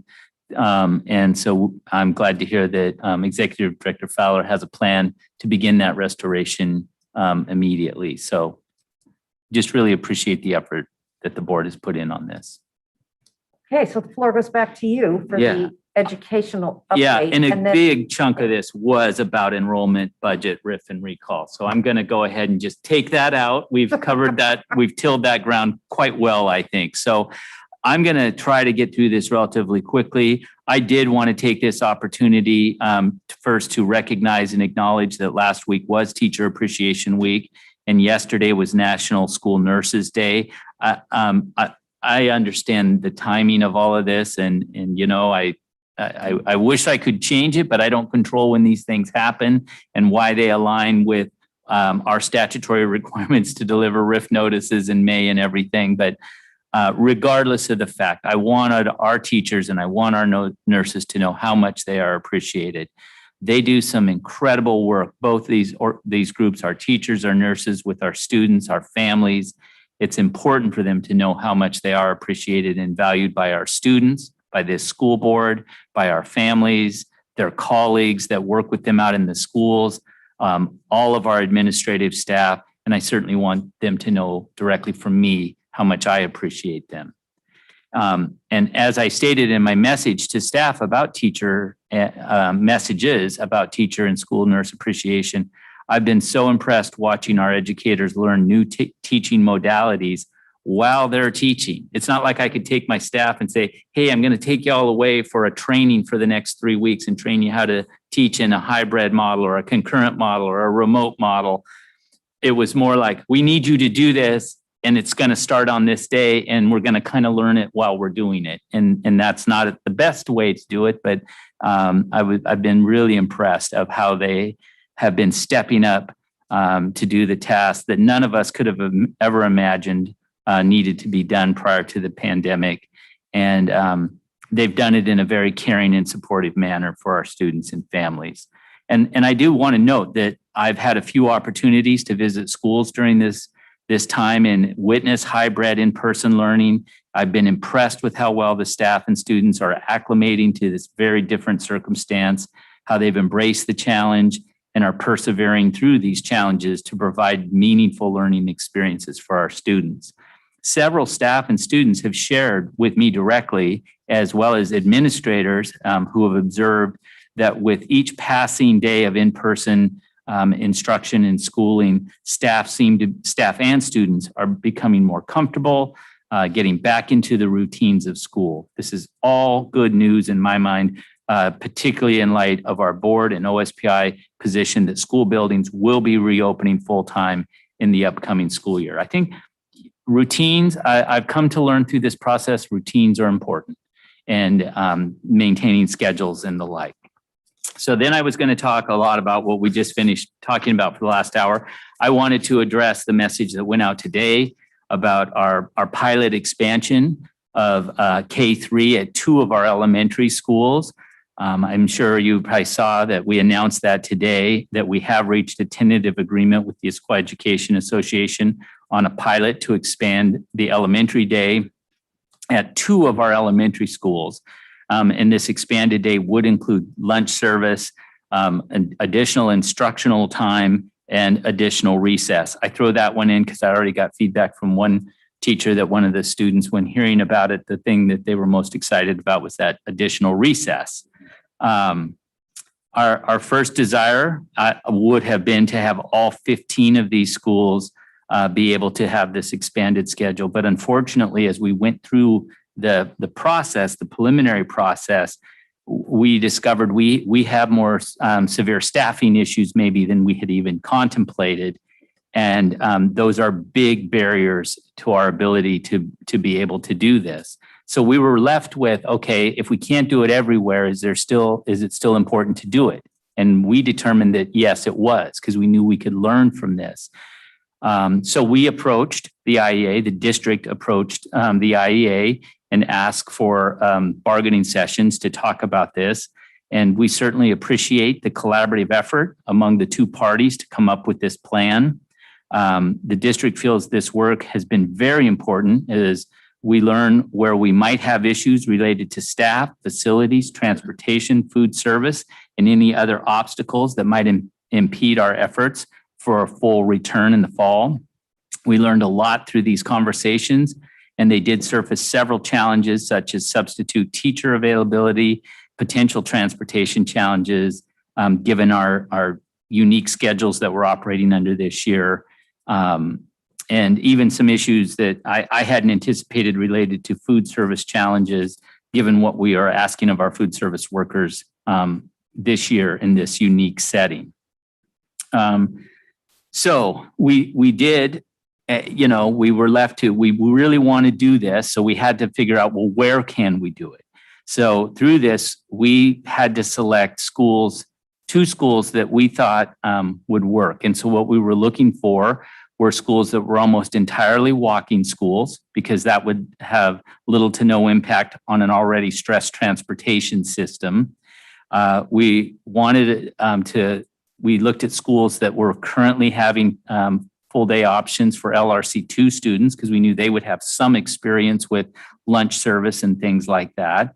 We needed smaller schools because, again, we don't have a lot of subs both on the certificated or the support side available to us. So if we use smaller schools, we'll have less impact on subs. So while I'm very sorry that we don't have the ability to expand this right now to all 15 of our schools, I understand that, because I believe that a lot of people want this. And but this is truly a pilot. This is an opportunity for us with a very small group to learn and take that experience and be able to move it forward as we plan just 100% are planning for a full open in the fall.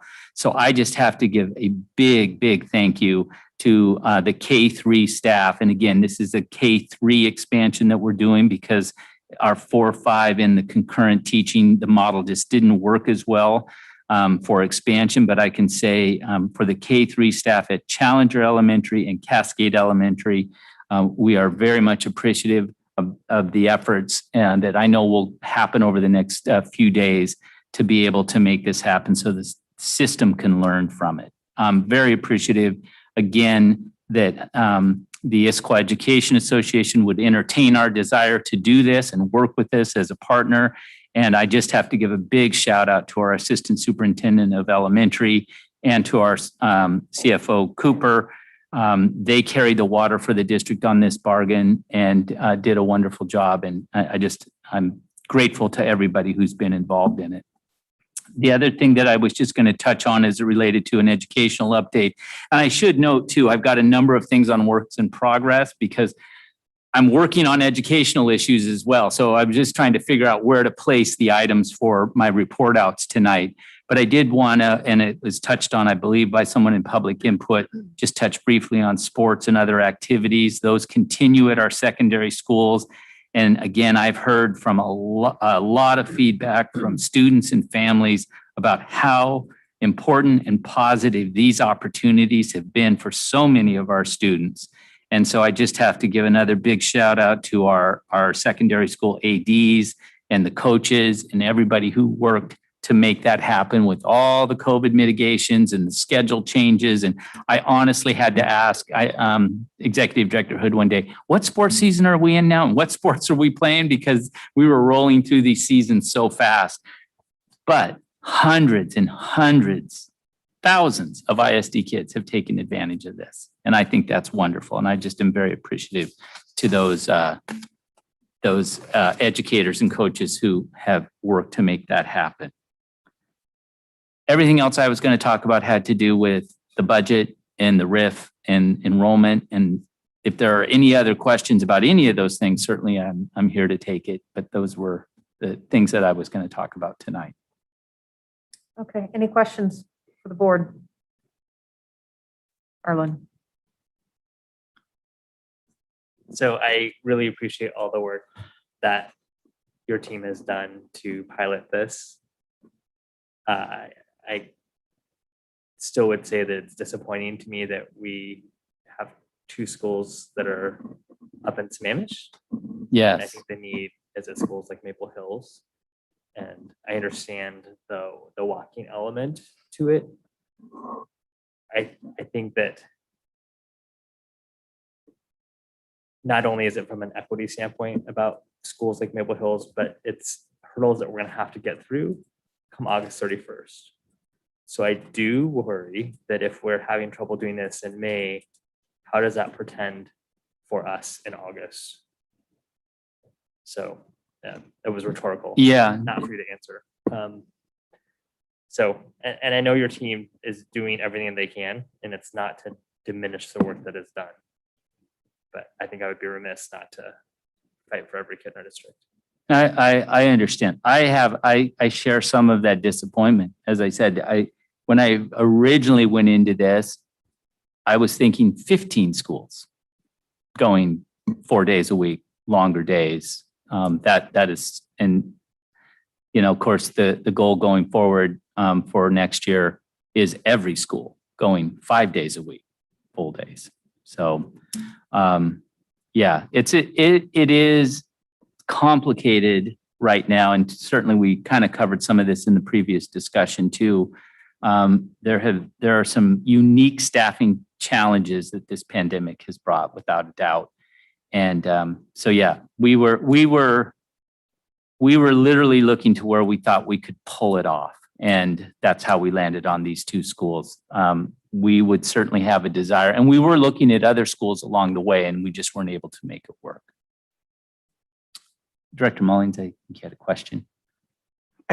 First a comment. And so I am particularly happy about this topic in the speed with which we got to agreement. And I think it would be remiss to not mention that. And I think it just bodes well for what seems to be our ability to start moving faster and faster to get through some of these big questions. And we're going to have more. And so I just say thank you for that, because we absolutely need to be able to get through each of these steps at a faster pace. That doesn't mean we don't negotiate hard and we don't hear all the concerns. We absolutely should, but we've got to be able to do that at a pace that gets us back, which is, so I thank you for that. The thing I really hope we can take this opportunity to do, because you just went through some great learnings around staffing and leave and transportation, is I really think we need a building by building review of what does it take to get back to full students in place. Like, what are the components we need to evaluate to make sure that we can execute in the fall, and use the summer months to establish what that grid looks like of evaluation, and then to look at that along the way. I believe without taking that step of like knowing that answer building by building, that we're going to get to another brinksmanship sort of circumstance in the fall. And the truth is we have some months to avoid that. Not for anybody's lack of effort, not for, any effort for sure, but just from a lack of clarity of what are those components that must be in place. And it's going to differ by building based on walking population or lots of things in mix. But my hope is that we can have that conversation over the next couple of months and really understand, are we ready to go, and understand what those blockers might be sooner than later. But again, I just couldn't be more grateful. While I wanted all the schools, like not just the 15 elementary, I wanted all the schools to have 4 full days, or at least, 5 Wednesdays. I have my Wednesday thing. But this is great progress, and I really just want to applaud the pace and the speed, and just encourage us to stay faster in these conversations. That's a good point. One thing I will say, I think that will definitely aid us in the fall is being able to, again, look at our system as a pre-K-12 system. We came into this starting collective bargaining, just talking about preschoolers and then 1st through 3rd grade. And we created almost like these separate school systems. We have a K-3 remote system and a K-3 hybrid in-person system. We have a 4-5 concurrent, or a 4-12 concurrent teaching system. And the problem too that we created for ourselves is we put our elementary day and our secondary day, a shortened elementary and a full secondary day, and lining the transportation system around that with reduced availability of drivers. That has just been a big challenge. That should go away when we go back to our original schedule with our original start times, and can get back into, the job that Eduardo and her staff do in the transportation department, really creating those bus schedules that work for our system. So that should be one thing that will really help us. And again, my hope is that our staff is vaccinated and feeling comfortable returning to the work environment, and that will help us as well. We'll get a return of staff who, for various reasons, had leave that was made available as a result of some legislative actions as well. So I firmly believe that if we were going to 4 or 5 full days right now, that our enrollment and the whole conversation we've had over the past 2 months would not be happening in our district, but we're not. Yep. I actually agree, Director Gallinger. But I think we need to be doing things to eliminate barriers. And I think one of those is immunizations. And so I think that with the ability to immunize age 12 and up, I think we're missing an opportunity locally. I think that would breed confidence in our system, number one. And number two, I'm not confident that everyone in this community is going to go travel to Seattle to get their kiddo immunized. I will have an update on our immunization efforts, Dr. Gallinger, that are coming. So the other part is how we communicate COVID cases in our buildings and on our website. Again, if we truly have had 0 epidemiologically linked cluster cases in our buildings, that should be at the very top. Number of linked cases or clusters in our schools to date since February of 2020, so 16 months. If that number is 0, then put a 0 up, or from whatever date it is. I don't care, but I think that needs to be helpful. And 2, we've heard consistent feedback from the community about the data on there. You can't tell how recent it is. And I think that really is an important thing. And so I think it should be consistent with the King County of the 2 weeks sort of geography over time. So having these case counts cumulatively, as well as the last 2 weeks, I think it would be really helpful, especially in the context of secondary, where kind of anyone can start going whenever they want in the current model. I think that's an important thing. Lastly, I wanted to share my screen on the data for King County, because by the way I look at it, we are on day 3 of case counts less than 200. And so day 4 would be tomorrow and day 5 would be Saturday. So my understanding is after 5 days, we return to 4 days of in-person learning. So walk me through that part, but I want to share my screen first. Yeah, because I thought on the King County website, it showed a case rate of 239.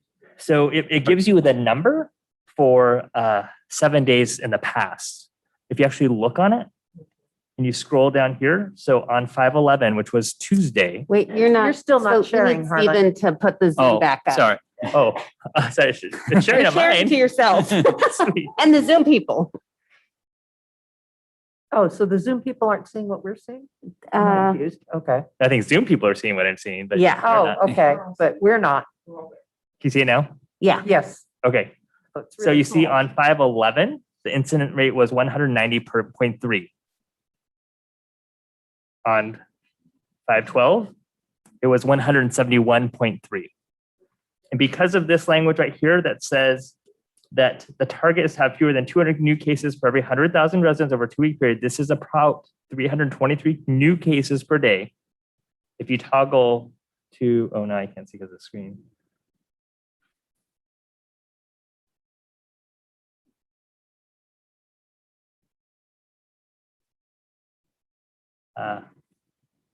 It's the daily case rates.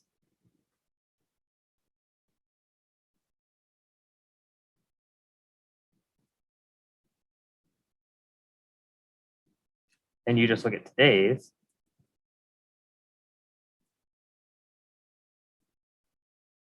At 285, so it's less than the 323, then you know that today is also going to be less than 200. So you can look by that number of if the next 2 days are less than 323, you're going to have 5 days in a row of less than 200 per 100,000. So the number that they list is a 7-day stale number, just like their test positivity rate. But my understanding based on looking at the MOU, it's not about a 7-day stale rate. It's about what 5 days in a row. Yeah. So my question is, if that 5th day is Saturday, how do we move the system to 4 days a week? Yeah, and I hadn't looked at the numbers like this, Dr. Gallagher, and that's not to say that Dr. Almy and the others hadn't been. I kind of pull up the daily, so that's why I was thinking of that number of 233. But the reality is, when we meet that benchmark, and if we have met that benchmark below 200, we've talked a lot about this recently. There's capacity in those high schools for us to do it. Is there a transportation impact though? Are the No. bus runs different No. on Monday, Tuesday, and Thursday, No. Friday? They're not. Okay. The buses are running. It may increase some of the numbers in them, but I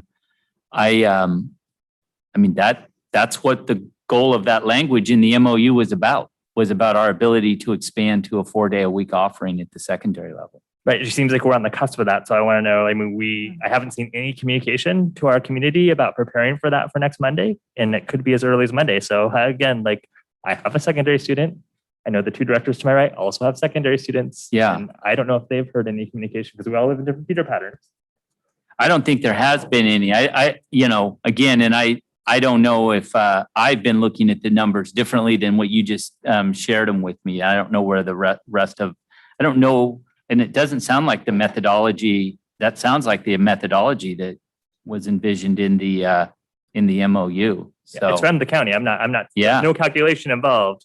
Right. And you can see it shows it's below the line anyway. So, but my point is it's the communication part. Like I would just want to reinforce as parents in the district. I'd say communication out to the staff too.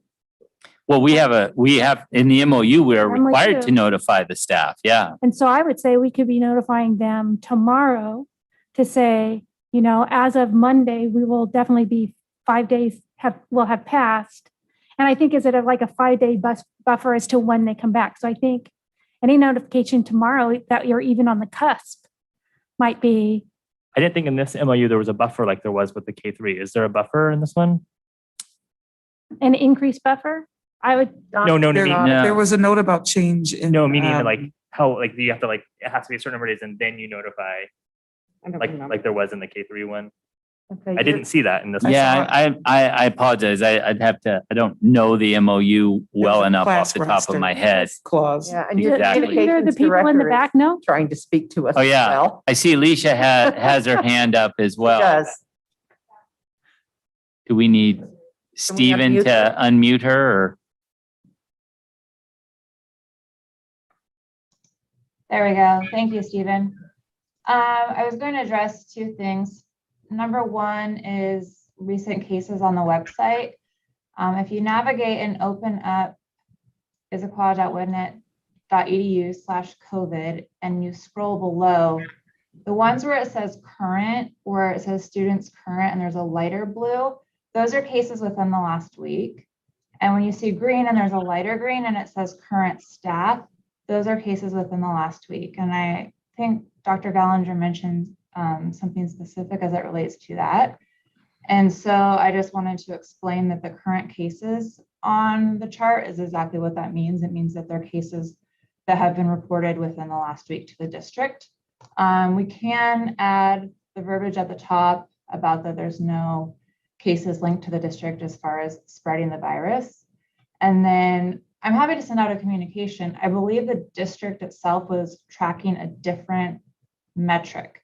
And so to my knowledge, there wasn't a need to do that until right now, if that is indeed the right metric we are supposed to be following. So I just wanted to comment on those two particular items.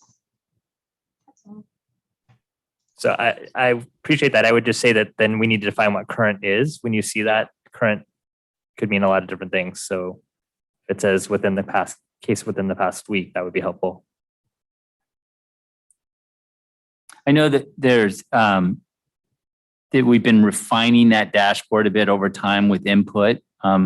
So this is all good input for us to have. And I believe I was in a conversation that was really about the same thing, that, you know, some of these cases happened months ago in a school. So it's almost like they're not even relevant anymore. And really what we want to know is what's been happening in the last few weeks. Mm-hmm. Anything else from the board? I guess I would like to just, maybe it's something that we get after this, but I think to finish out on Harlan's question is it would be great to get to, because I am a secondary parent. I do follow that exact chart. I watched it dip below. And so I think it is important to make sure we're leveraging that data in the same way and that the notice process is happening or is planned to happen as expected. What I remember from looking at the MOU is there was going to be a survey, which I know was done, as well as the notification to staff was around any changes in class roster. So my assumption was after that survey was done that the notification to class roster was completed. So confirmation of that would be great. And then, you know, how we know when we move forward would be also a good confirmation. And I know staff are talking about that right now as we speak and trying to get that. So we may have to we want to make sure that we're speaking the same language that we all intended at the table as well too. We're not trying to pull a fast one or anything, but clearly from what I saw tonight, that looks like where we're at. Yeah. You want to use updated data, like that 233 is from 5.5, which was a long time ago, and especially in the context of COVID. I mean, my student has 3 weeks till her senior project and presentation, her exhibition, which is what they're called at Gibson Neck. And it would be great for her to have double the time to make sure she's getting her stuff done. Because today she just shared with me how much time she's able to focus when she's there on the projects that she needs, and she's not being distracted by all the other things in the world that can be distracted when you're outside school trying to learn. Mm-hmm. So to me, those 3 weeks are critical. And it's her last 3 weeks in this school district.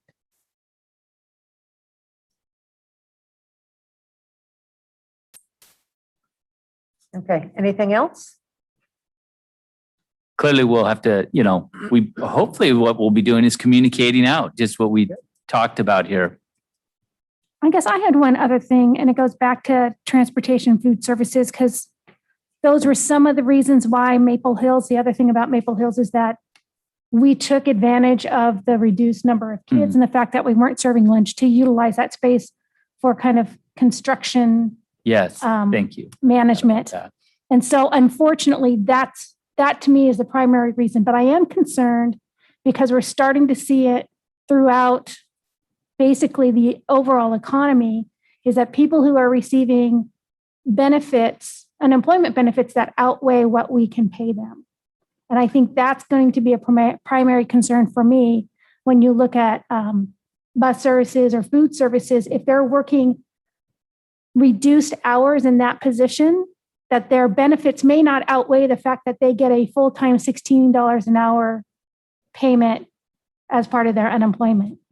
And so I'm curious, one, if staff has evaluated that as part of the issues with why we're concerned about not having the proper bus staffing levels, because that was one of the things that came up about Maple Hills is you wouldn't be able to bus them, right? We chose the 2 schools that wouldn't require additional busing. But I am concerned that come next year, we have more students on buses. Are we going to have bus drivers to do that? And what are we doing as a system to mitigate that if part of it is that it just doesn't pay well enough? Yeah. I mean, as I understand it, some of that unemployment has a, it's going to run out, the COVID bonus component of it as well. So, because I've heard and read some of the same things you were just referring to, Director Moraldo, and it makes sense. If somebody's hours have been diminished and they can literally make more money being on unemployment, I've heard it more frequently attached to restaurant workers, because the other problem they're having is I could go back in and get more hours. And then if we got pushed back to phase 2, and then I lose my hours again. Do I want to take that gamble and go off of unemployment to go work more? So I've heard that same thing. I don't know if that's impacting us at all. I just don't, I don't know. I could speculate maybe some of that. But I don't know exactly what's behind it. Why we're still having the numbers on leave and thing that we're seeing.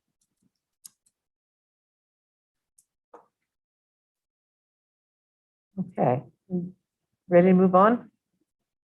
Okay, so at this point, we have the item that we pulled off the consent agenda on Liberty High School graduation requirements, and I think I still need a motion. Okay. I move the board waive local graduation requirements for Liberty High School class of 2021 as presented. Second. Ms. Hood.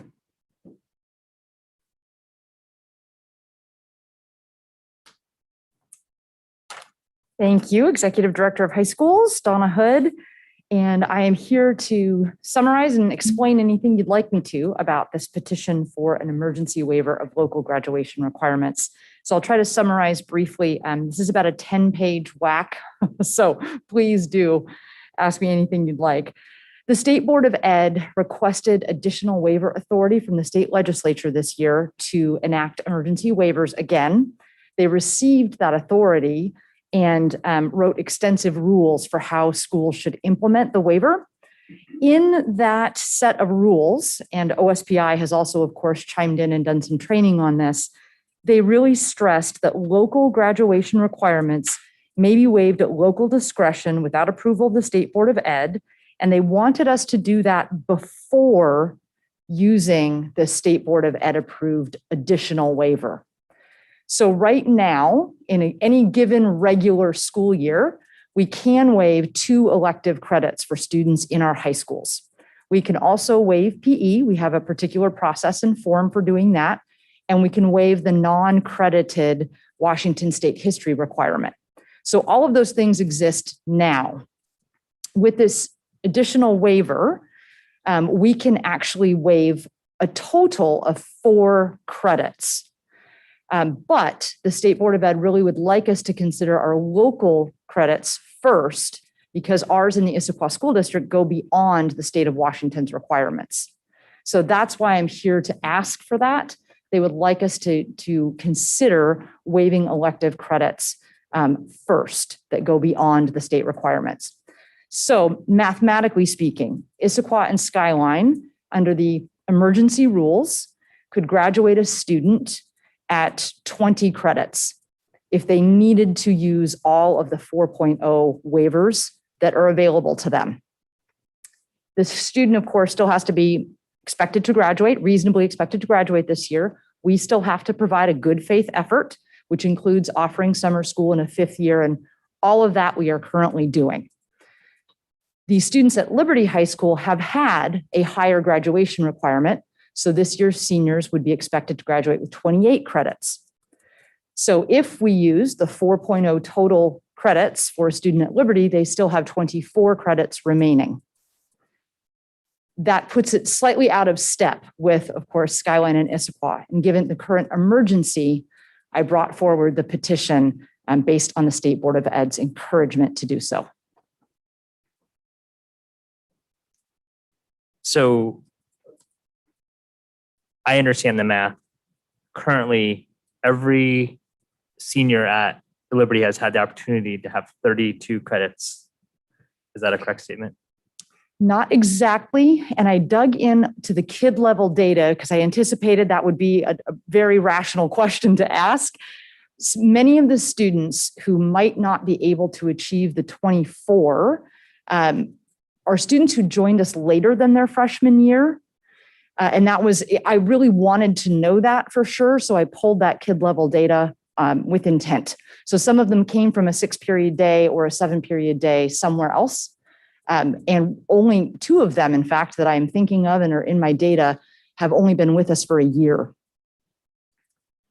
Yeah, but if we had students that were with us for a year, they wouldn't have to meet the full 28 credit requirement of Liberty High School, would they? Counselors do make some adjustments. They have historically had a calculation whereby they do that, knowing they didn't have all the same credit opportunities in their prior school. It also depends on how some of the credit requirements transfer, if it's from another state. So it's hard for me to give sort of one answer that applies to all kids. But yes, they do a credit evaluation and they do the best they can to make sure that there is a fair transfer or calculation done. How many credit opportunities did you have? How many do you now have remaining? And then modify it from there. That is true. And are we doing the same calculation for the students who've moved into Issaquah and Skyline high schools that have had the similar circumstances? Certainly, if they did not have a 7-period day, for example, that would be a calculation those counselors would have to do as well if they were coming from a 6 into a 7. So I think my concern is on face value, it looks like we're having the potential to waive 12 credits of earning opportunity. If for a student that was at Liberty High School for 4 years, let's see, a current senior, and say, well, you had 32 opportunities and you only have to do 20, and certainly the required 20. I know there's like core 17 or something in the state board requirements, that I would prefer to have some sort of a more information before just blanketly going forward through some sort of a work study or whatever process, because this just makes me uncomfortable in saying that our diploma is meaningful no matter what school and no matter what circumstance. And I want that to be an equitable piece of paper across from our district. And so I'm concerned about this as written. And I did debate a little bit how I could share with you what I learned about the kids looking at the data. That was that is a challenge because the numbers are small, and I don't want to certainly do anything to identify a student. And I'm not asking you to, and I understand the intent of this, and I fully support what you're doing. So it's not the intent at all. Yes. But I do worry about the blanket and not really knowing. And certainly this is not the venue to have that detailed conversation. Right. I would just add, I raised many of these same issues, Dr. Gallinger, she's had an opportunity to do this already. And for me, what helped me was exactly what you just spoke to. It was, frankly, I got to sit down and look at a spreadsheet kid by kid and the story behind each student.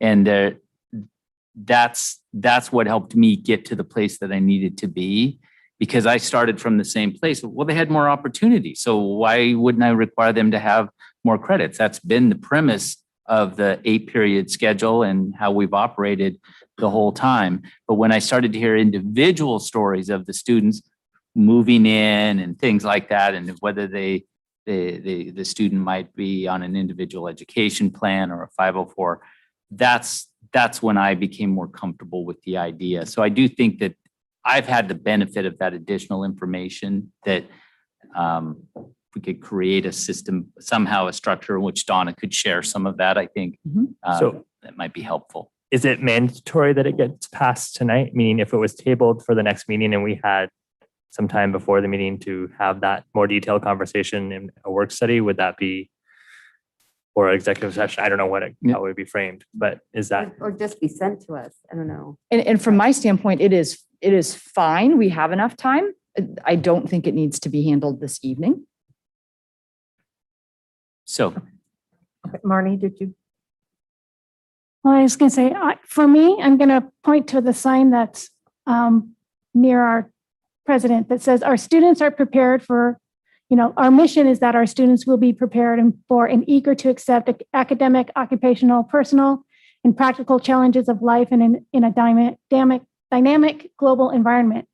And so I guess our biggest concern and my kind of thought is that's what we anticipate is happening. And so with those students, is that what's happening?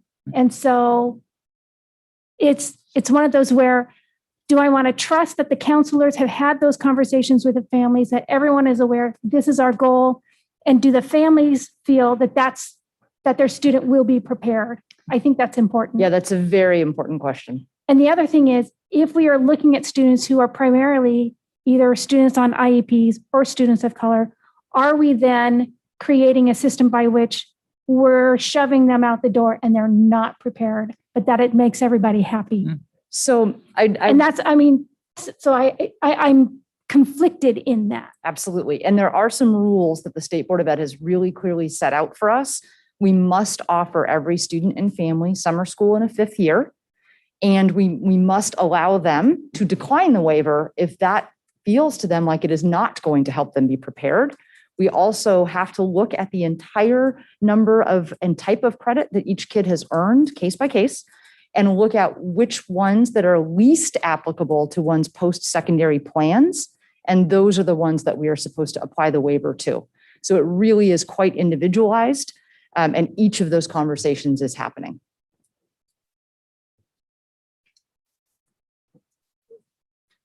I was just going to say, would it be valuable for the board if, as when Executive Director Hood had shared this information with us, I felt as if there was probably anywhere from 1 to 3 themes that we were seeing with these students and whatnot. Would it be advantageous in 2 weeks for us to bring back more specificity on when we might use this waiver based on some very specific circumstances? Perfect segue to what I was going to say. I actually don't have an issue with the waiver, and I actually don't think I need to see the individual student case. What I guess my question is, where there is concern is your concern with how this tool is used. So under what circumstance? Because to me, that's a very different question, which is, I think it's a tool that should be used, but I want to make sure under what circumstance is appropriate. But getting into the individual student level detail for me doesn't feel like what I would think would be the appropriate next step. Yeah. So when you say a small number of students, are we talking like less than 10? Yeah, now. What is small? Yeah, so the students have to get any waiver. Students have to have been reasonably expected to graduate this year.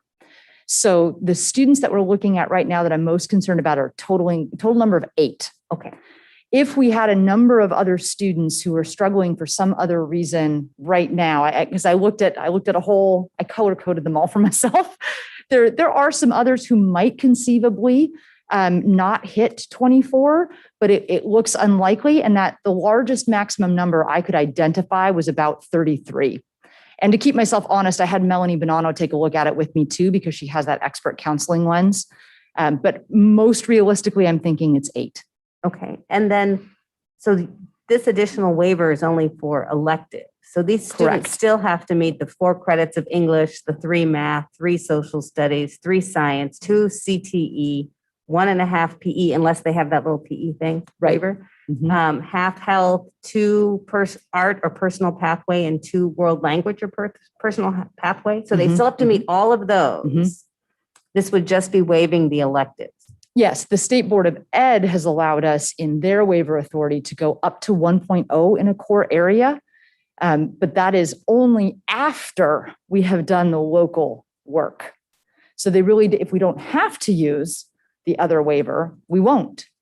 Right, but I also wouldn't want, and I'm not sure where you're going, like if we use our local waiver of 4, and then you go in and start cutting credits from So the the- state board right. piece, now you're telling, if that's where you're going, now you're definitely a much lower number of credits. The only, the bottom as defined by the State Board of Ed is 20. There's no Okay. going below Yeah. 20, period. They've Which said used to be the absolutely old no grad way. requirement Right, until right. Core 24 was adopted a few years ago. But it also used to be where you could never waive a core credit. So this is Mhm. new territory. It is quite And so different, given yes. that this is new territory, I don't feel comfortable. And while I agree with you, Sydney, it's not that I want individual student records and data. I don't want that. But I do want to understand what the impact is. And I am concerned about this process because of the extra credit earning opportunities at Liberty. I am concerned about that extra core credit and how is that impacting or missed opportunities at our other comprehensive high schools. I really truly think that this deep look at it means that we could be potentially applying this unevenly in our district, and that raises serious concerns for me. And so I do believe this warrants further conversation. And the only way we can have further conversation is by talking about, so in this student population, what is this? And then how does this look same or different in our other 2 high schools? So, sorry, just so I understand, your concern is that the ratio is different, the ratio of opportunity to achievement across the schools? No, I'm concerned that, so for instance, if we could potentially, because of this, we're doing this effort at Liberty for all sorts of reasons that's been announced. Right. But I haven't heard us doing that same thing at Skyline and at Issaquah for that Right. one core credit that we could potentially waive for all these various circumstances. So this document in front of us is a very specific Liberty document. Does that make sense? Oh, I may have omitted something important then. So the State Board of Ed has given the Issaquah School District the emergency waiver authority already. But so maybe I'm not sure I'm totally understanding Director Gallinger. So the 1.0 core credit that could be waived is from the State Board of Ed now, and that could be utilized at any of the schools. Right, I understand. But Okay. so my concern is because it isn't clear to me how this is truly being implemented at Liberty, then I don't know and can't appreciate how it is or isn't being utilized at our other comprehensive high schools. So I guess as an example, what would happen, what would the minimum number of credits, or how would it work for a student to have waivers at either Issaquah or Skyline? So they require 24 credits to graduate this Correct. class. So could they graduate? They can Could you graduate. waive all 4 of their electives and they could graduate with 20? Correct. Yes. So in that sense, it would be equal. It's because aligning them. They would each be required to have basically those core credits, of which, depending upon the way I described it, Liberty actually had one more because they have 2 CTE, not 1. So it depends on how specific we are with that.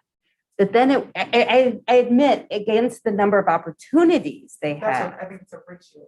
right, then they're definitely are graduating with way fewer credits related to the opportunities they have. But then they did meet those courses, those core 20 credits, I guess. Well, potentially 19, but I think my concern is that I would want to know. If they can't graduate with less than 20. Correct. Well, it could be 19 core credits and then 1 elective credit. Yes, okay, Right. that I'll agree with. The total is 20. This would be a interesting and probably beneficial opportunity to hear and see data of those 33 students that you've mentioned to see. So at Liberty High School, where they get 32 credit earning opportunities, what are the barriers or challenges, or how do we need to better support those students to be successful? And if there's students that haven't been in our district, then to understand that, if that's what their barrier is. But then again, to my point of wherever they came from, they should have come with credits that somehow created an equivalency to a Liberty High School type credit accrual. And sometimes it really does work out great. I think one of the things that we saw when our state changed social studies requirements, for example, We found that very few kids were coming from out of state with the right social studies credits. And that was just not something we could waive it really in any way. And so there are situations where there is a mismatch and we can't resolve it easily. So that's just one example of something I have seen that really had quite the impact. A student might have to be taking 2 social studies classes. Correct. They're trying to make up what they should have taken before, but Yes. didn't have the opportunity. Yep. Now they're taking that instead of what would have been an elective. Yes. So particularly our World 1, Yep. 2, and 3 sequence is very out of step with other states we get students from. It just is different. And sometimes civics doesn't fall in the right spot. And it's about when a student took or didn't take something. And it just then takes up space in their schedule. And they gotta fit it in order to graduate on time. Yes, Which is and typically the goal. And if it's something that we really cannot waive, right, we don't. I mean, that's just, we just don't. So then I guess I agree. I think for me, the great next conversation would be the like the opportunity to credit achievement where we have at-risk graduation across all 3, and the methods we have to assist and how it applies in each case, because it's a little different to get to the final number. To me, that would be helpful. Not necessary. I'm interested in the themes of concern that the students have, but for me, I understand that just are we applying it in the same manner across all the comprehensives? For me would be the bigger one. So are you wanting to table this then? Would that be the request to table this until our next board meeting with an ask for staff to come back with specific information? Yes. That was my request. Okay. But I'm also happy to vote. As you know, I'm happy for majority rule. That's the country I live in. So it's totally fine either way. Well, I was going to ask Donna, what is the impact on those students that are waiting to know? I think we are engaging in every kind of intervention and support we know how to do and can do in our current model to make sure that kids do earn the credits they're scheduled into. That's our first number one priority. I think probably what would be the most helpful as I'm listening to you all discuss is a little bit of a walkthrough in how we apply the state board rules. They are the same for everybody. So we will be applying them the same across the high schools with fidelity. It does change from student to student depending on what their post-secondary plans are. But I think that I could certainly walk you through that. And I'd probably call on Melanie to help me a little bit with that because she has that counseling expert lens. And I think it'd be probably pretty useful. I think that would be good because I'm trying to go back. So, President Weaver and I had the luxury of meeting with you when we were doing agenda planning. And there I got a sense that students at Skyline and Issaquah would have an easier time meeting the graduation requirements, utilizing the waivers than at Liberty. So for me, that's why I was prepared to come in here to vote for this, because I felt like the whole purpose of this discussion is to place a more equitable opportunity, because it would be significantly easier for a student at Skyline or Issaquah to be able to utilize those credit waivers.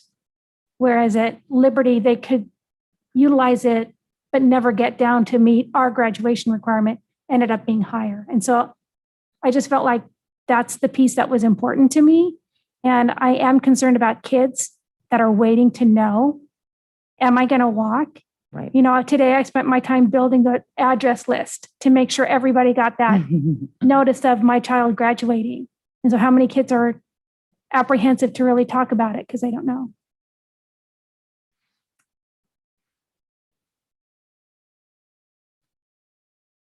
Okay, so it seems like we're going to table this for the next meeting. You have enough clarity around what the board is asking for? I believe so. I'll talk probably with Superintendent Thiele about what mode I bring it back. And if you have a preference, just let him know. Yeah. I want to see the rules to table a motion. As we say, Oh, we good need Lord. to do it officially. or I need to withdraw the motion? So it has to be seconded. It's not debatable, not amendable, and requires a majority vote. Okay, so we need a majority vote to table the vote? You need a motion and a second, and then a majority vote. Okay, would someone like to make a motion? I move to table this item until the next meeting. I'll second it. Okay, so there's a motion to table. All in favor of the motion to table, please say aye. Aye. Aye.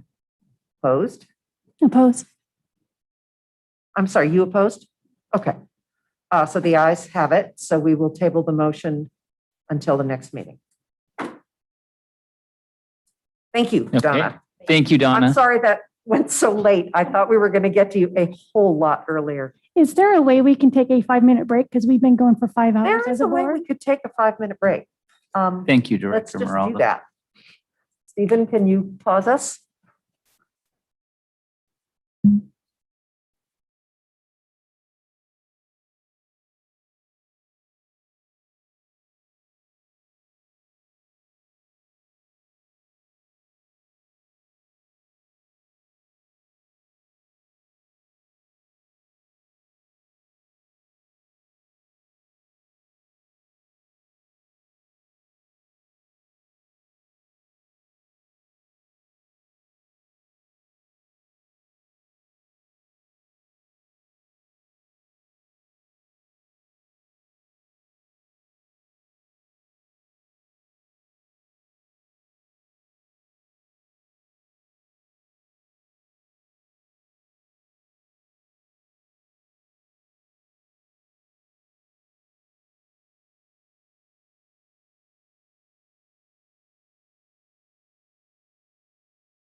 Okay.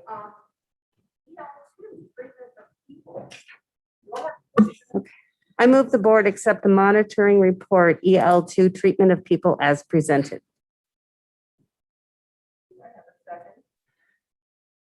Second. Okay. Want me to take it away? Just a reminder that, I know recently the board was doing a lot of work on a modified EL2. This is not that. This is the previous one monitoring the 1920 school year. So, and I'll try to, given that, we're past 10 o'clock, I'll try to move relatively quickly, but I've always viewed this EL as kind of it requires the proactive creation of policies, trainings, the implementation of procedures and practices that are directed towards the appropriate treatment of people as they interact in the Issaquah School District. So we've mostly updated this to reflect last year's, the last school year, the 1920 school year. A lot of our work is related to the, in this one, the treatment of people is related to having those appropriate policies, procedures, practices, individual training or trainings, so that we can address issues as they come up. We recognize there will be issues, but do we have the systems and structures in place to address those as they do and hopefully correct behaviors if in fact there's been an inappropriate behavior. So I'm not going to go through everything, a lot of it through pages 1 and 2 and even 3 is mostly updates. And again, you can just kind of see the cadence of how we go through.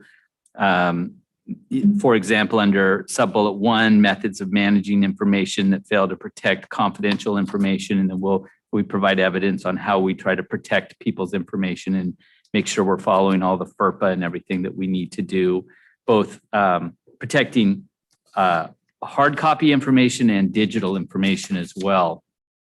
In item 2, fail to provide a process for the effective handling of complaints.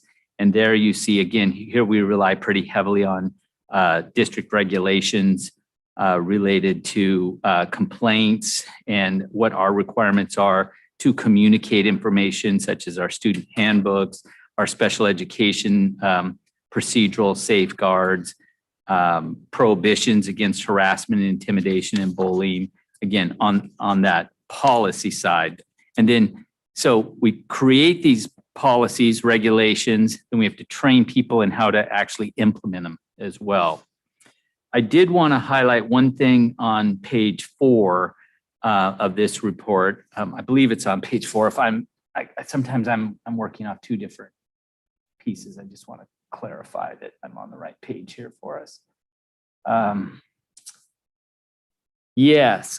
So last year, the board had a question about how do people know how they should approach the system if there is an issue, if they have a complaint or a concern.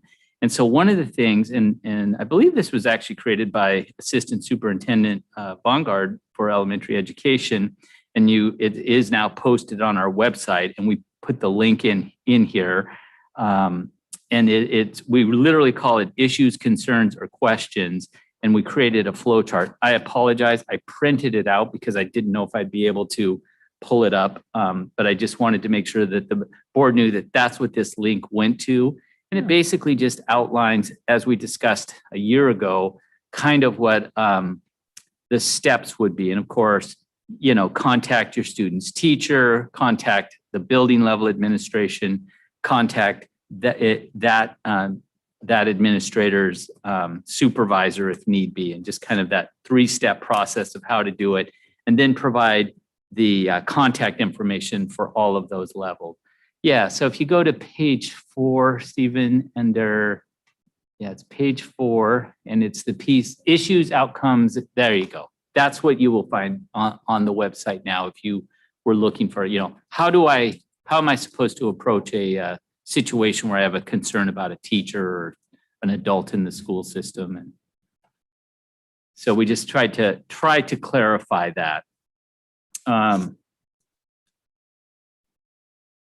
That's one update that was probably of a little more significance. And it's found under family resources on our website too.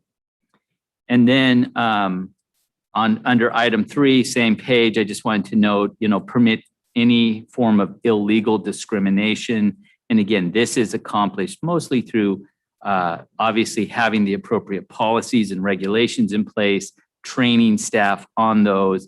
And this one, can be quite comprehensive because it can involve job interviewing and hiring and placement issues as well. So just obviously making sure staff understands that that is not permitted and giving them the tools to ensure that that doesn't happen.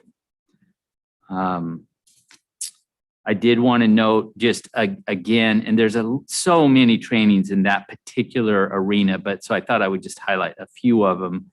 And one that we've talked a lot about here is our trainings that we have done over recent years on cultural competency, so that we would be a more culturally competent system and a system that teaches in a manner that is culturally responsive as well. So that's been a big part of what we originally called cultural competency work. It evolved into our equity work, which I think it's more appropriately titled as equity work now, but with that goal.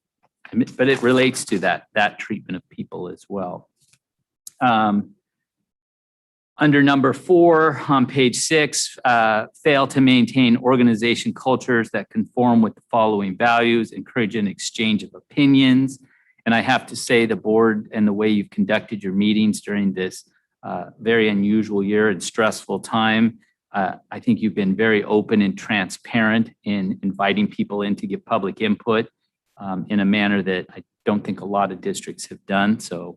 And it hasn't always been easy, particularly if you're the superintendent when people are unhappy, but I do think it reflects a transparency that we can be proud of as an organization. We need to reasonably include people in decisions that affect them and open and honest communication in our written and interpersonal interaction, focus on common achievement of the board's ends policies. And again, there's a lot of procedures. So how do we involve people? We've involved them, and I'm not going to go through an exhaustive list, but I wanted to touch on just a few that have been created in the recent years. The continuation of our district equity advisory group, continuation of our equity family engagement partnership. We continue our curriculum adoption, including opportunities for parents to provide feedback on those materials. Of course, we maintain an instructional materials committee, lots of roles for parents and staff and even students, typically secondary students, to serve on committees and work groups and listening sessions that the staff has done, that the board has done, is trying to find lots of opportunities. We do survey a lot. I find it interesting when in this time when people are saying, I think you need to survey us more, because boy, every time we hit the button on a survey these days, we're just like, because we're doing so many of them. But there are some really critical ones that the board is well aware of. The biannual healthy use survey, which we missed. We weren't able to administer last October, but it will be administered this coming year.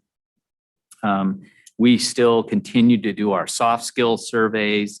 In fact, those just got pushed out here a few days ago because that happens at the end of the year. We do our senior exit surveys. So we do create opportunities for us to get input. And obviously the reason for that is if we see a trend in something that is demonstrating that people aren't feeling well treated, then we have to, analyze what's going on there and make changes to the organizational culture as necessary.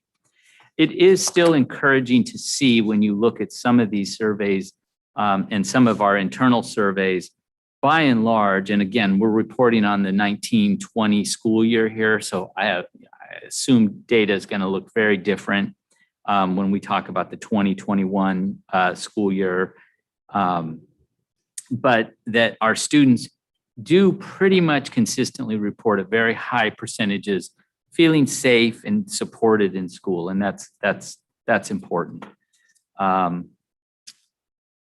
Let's see, under 5, failed to provide an open and responsive environment that encourages parent involvement. And again, here's more opportunities. We enjoy wonderful, and of course, this has been so impacted this year, just an army of parents who volunteer in our schools historically who have done that. We're really missing that. We're looking forward to bringing them back in, participating in events in our schools, cultural celebrations, our activities for our middle school and high school students to get in, and parents to come to the campus and participate in and observe student performances and the like, curriculum nights on the academic side. Outreach, one great program that is often in partnership now between the Issaquah Schools Foundation, the PTSA is Parent Wiser, and often we were able to combine. We'll be bringing in some national speaker or something. They'll pick it up and pay for the speaker to provide additional parent or evening presentations. That's been very popular over the recent years. And then, of course, opportunities for parents to engage. I mentioned the aforementioned equity advisory committees, levy committees, boundary committees like we did earlier this year. We want to find ways to encourage that parent voice into the system to help inform our decision making. And one I just wanted to note too, which has been an important one for the last couple of years for us, is the dyslexia parent engagement meetings. Because that's a group that was of high interest, and I really appreciate how Executive Director Mellish, and I know he was helped in that endeavor by Deputy Superintendent Almy too, to engage with that parent community. And the board might recall at first that it was almost like a hostile. There was a tension between the two groups, and that's not to say that we have addressed all of the concerns of every parent that has concerns about dyslexia. But I would argue, I think we went a long way towards collaborating better with those folks and bringing them into the fold, learning from them and their experiences, and incorporating some of their ideas into the work that we did through an elementary literacy adoption. So those were the main highlights that I was going to share, President Weaver. So obviously any questions as well. Questions from the board?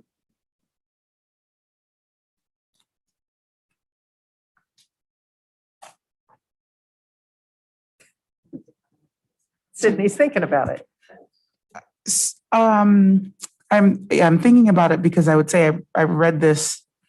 I fully now understand that it's a year ago. It's a year in arrears, but it is really hard for me to, I guess, absorb knowing some of the challenges, particularly in the protection of data and the sharing of data in the last year. So I think what's here makes sense to me, but I do want to make sure we're still looking at some of the challenges that have happened in the last year and are making proactive steps now to resolve some of that.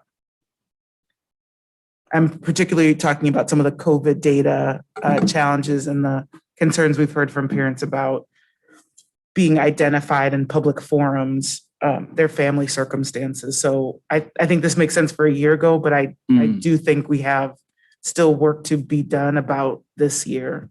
And I want to make sure that we're actively making traction there. Yeah, and so there is follow-up work that the district still has to do on helping to educate our employees. If I'm tracking you correctly, Director Mullins, related to some of the social media things that were happening earlier in the school year and how staff were posting, maybe had access sharing, to commenting. information, and I know we'd had a session with one of our legal counsel related to that as well, and a gray area. We do have some guidance for, as I mentioned, a lot of this is about training. How do you train your staff? And when we went through that experience and I looked at what guidance we were providing to staff related to social media, I'll be honest, it felt very outdated to me. It felt like it was almost from another era that was really more about contemplating how discouraging almost interactions on social media between teachers and staff, because you can get in trouble doing those kinds of things. And that it wasn't contemplating, well, what happens when staff members in turn have access to information and choose to push it out on social media accounts. So we have some guidance, recommendations from the attorney that presented to the board. We just have to follow up with that in terms of how does that become new guidance? Can it be a regulation? What do we have the authority to control what people do with social media? And how do we provide them good guidance in that area as well? And we have to be clear, it's not also about just social media, because it's not necessarily the employee that put the information on social media, but shared information outside of the employee group. Right. Oh, I see. And then somebody else posted it. Okay, yeah. Right. Yeah. Yeah, and that is a challenge. Harlan, did I see a hand?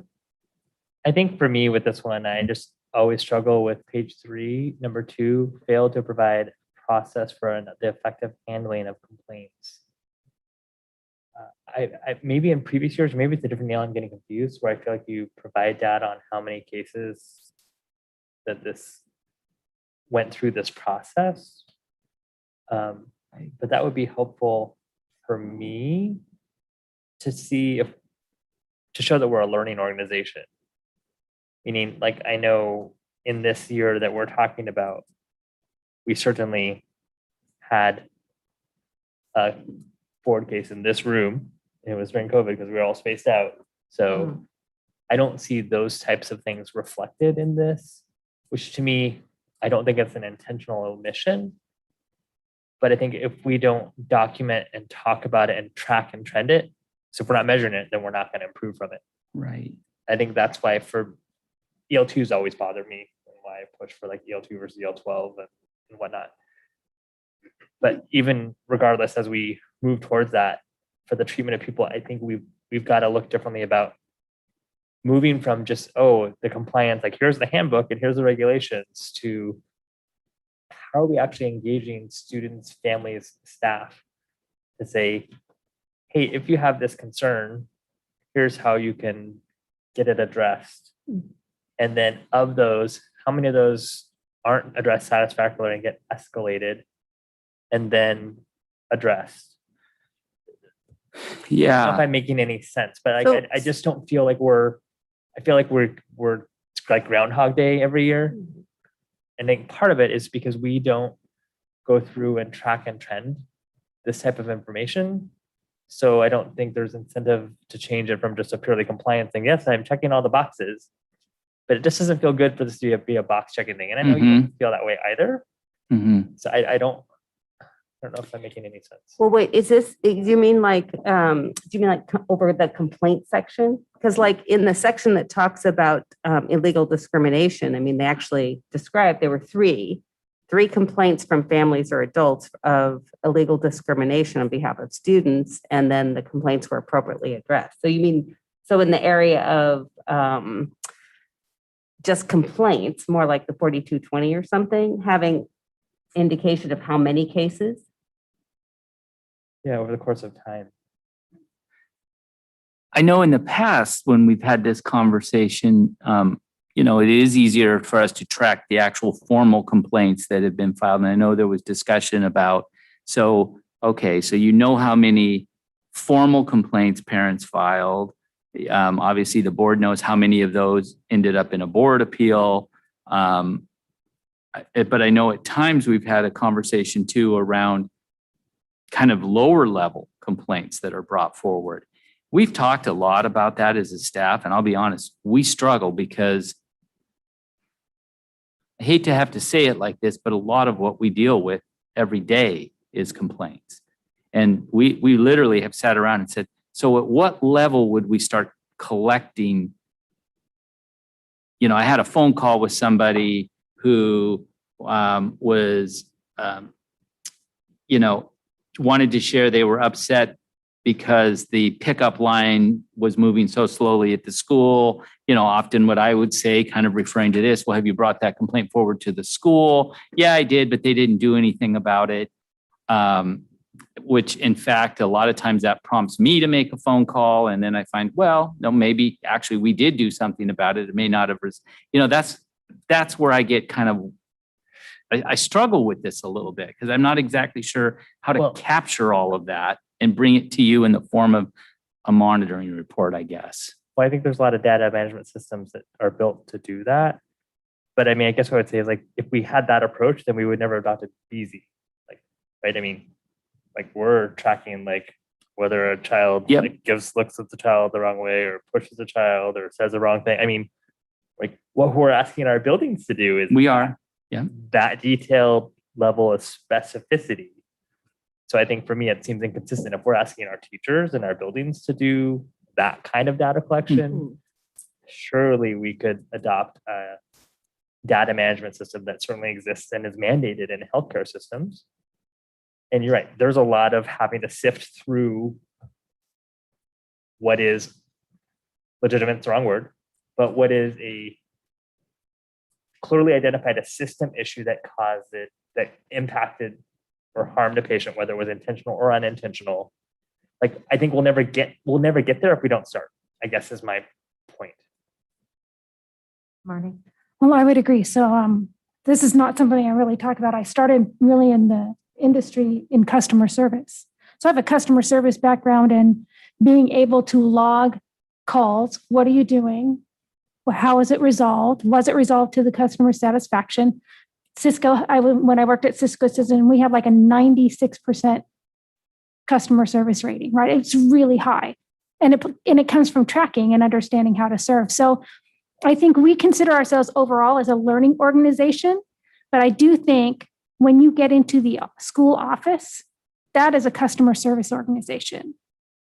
And are we really considering that? And maybe it isn't the things that go directly to the teacher, but once they start to get escalated, after that first escalation, I would want to start tracking and having an understanding of how somebody can make a complaint informal versus formal. I think we had this discussion at a board retreat over a year ago. Is really, that really comes from our equity work of, I know I can look at policies, find where it is, but if I'm not even aware really of the system, if I'm not cognizant of what the system is, I'm not going to get the support that I need.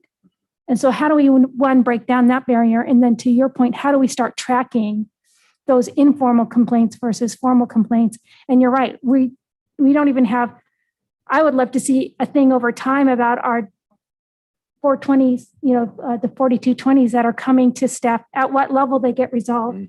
Because we as a board, we had the discussion the other day with our lawyer when we were doing an appeal, just how many appeals are coming to the board. And so being able to track that over time to show the public, when you do these complaints, there is a process and we are adhering to those processes. So yeah, I think that's important. To build off that, I think in my 6 years here on this board, if there's one thing consistently I've heard from the community, and it's not majority, but a consistent theme that I hear from our community is they don't feel heard. Like whenever they actually do have a concern, they feel they get marginalized or placated or whatever word you want to answer. And I don't think it's intentional. I really don't. But I think that we're all so busy. We're juggling so many things, but there isn't a process by which that is cataloged. And then therefore, you, and sitting in that role at the 30,000 foot level, can say there's not a problem. But if you had something that was like, wow, this is a consistent theme across 15 of my 25 buildings, that's all low level, but like, that's an issue. I think that would give you more visibility to closer to the ground, things that maybe aren't going as great as you think they are. from both a staff perspective or from a parent perspective. I think that's what's missing for me. And again, I don't think it's intentional. Yeah. But I think that without a process in place, we'll never get to be the true learning organization that we want to be. Josh, you had some thoughts? I just had an idea, just as somebody who works with the superintendent, executive directors, principals on the 4220P process, as board member Meraldo was saying, and I'm just going to speak on the formal piece of it. I believe that we could put together a data tracking piece that really tracked those when they rose above the building level, and like step 2, steps 3, ones that went to the board. I think that would be very doable. We're doing that work anyway, but to bring it as a data point, I think that the more of the informal piece, would have to think about that a little bit more and maybe want more input from the board about what that could look like. But I think from the formal complaint process, tracking that, as soon as it rises above the building level, would be very easy to do. And over time, it would be data point to see if are those things that are increasing, are they decreasing, are they static? What does that look like? And I don't know if the board would be interested in that type of tracking of the formal complaint process, but from my perspective, that'd be very doable. So I heard that as well, and I don't disagree. I think, and Josh is a step in a lot of these, so he would have a sense of it. I'm actually kind of more interested in unpacking the discussion about a data management system, kind of like what you referenced when you worked in the private sector, Director Meraldo. I'm just kind of, and then I think what I heard, and I'm not sure who said it, it may have been Josh, of complaints above the teacher level.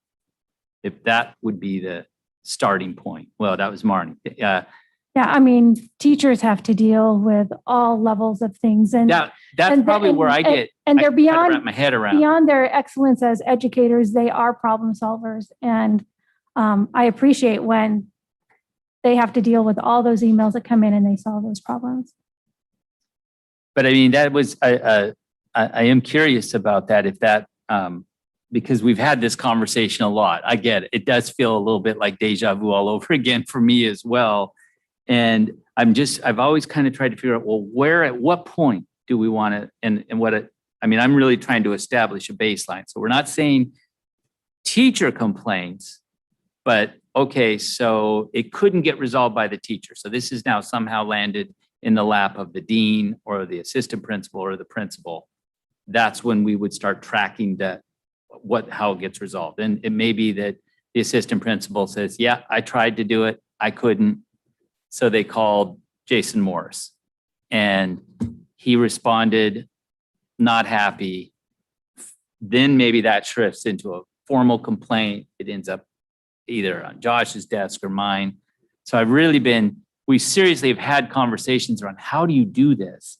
And this is actually helping me maybe to understand. And I don't know what that data management system would be, but and I think there's obviously a starting point would be tracking the 4220s. That's relatively You got to start easy. somewhere. Yeah. But I'm thinking back to many, many years ago when I had one single real big problem with a teacher. And we took it to the principal, and the principal came in, and I thought the resolution was terrible. I mean, we weren't happy at all. We walked away mad. But I never filed a formal complaint. I just figured bad thing happened. Principal sided with the teacher. I'm done. I imagine that experience is not uncommon. Yes, I was very dissatisfied. No, I didn't file a formal complaint. So other than the teacher and the principal, and now all of you, nobody knew about my dissatisfaction. Yeah. So, those are the ones that, how do you track them? And given that the principal didn't think I had a particularly valid complaint, would that get tracked? Right. So. And how is that recorded in the system? Or is it? Yeah. Because the one challenge, I'm just going to, be honest here, is that when I have conversations sometimes with a building administrator, they may say, oh no, I think I did exactly what I need to do there. They may not be happy with it, but that doesn't mean I was wrong. Right. And I don't know, how does that get, what is that But it's still a recorded complaint. as just But a it's still a complaint. complaint unresolved or resolved to whose satisfaction? And that would or- be the difficulty. I don't think it's whether it's resolved or not, it's whether it's escalated or not. Yeah, and if that's the level of data, that it made it out of the classroom to the principal's office or to the principal's office and to the exec director office. And I guess for me, that's not what I'm getting at. And that's actually what I care about, just to be clear. It's more if all of a sudden we started to hear, so we rolled out a new curriculum, let's say, and there's this one part of it in the science or our new STEM curriculum for elementary.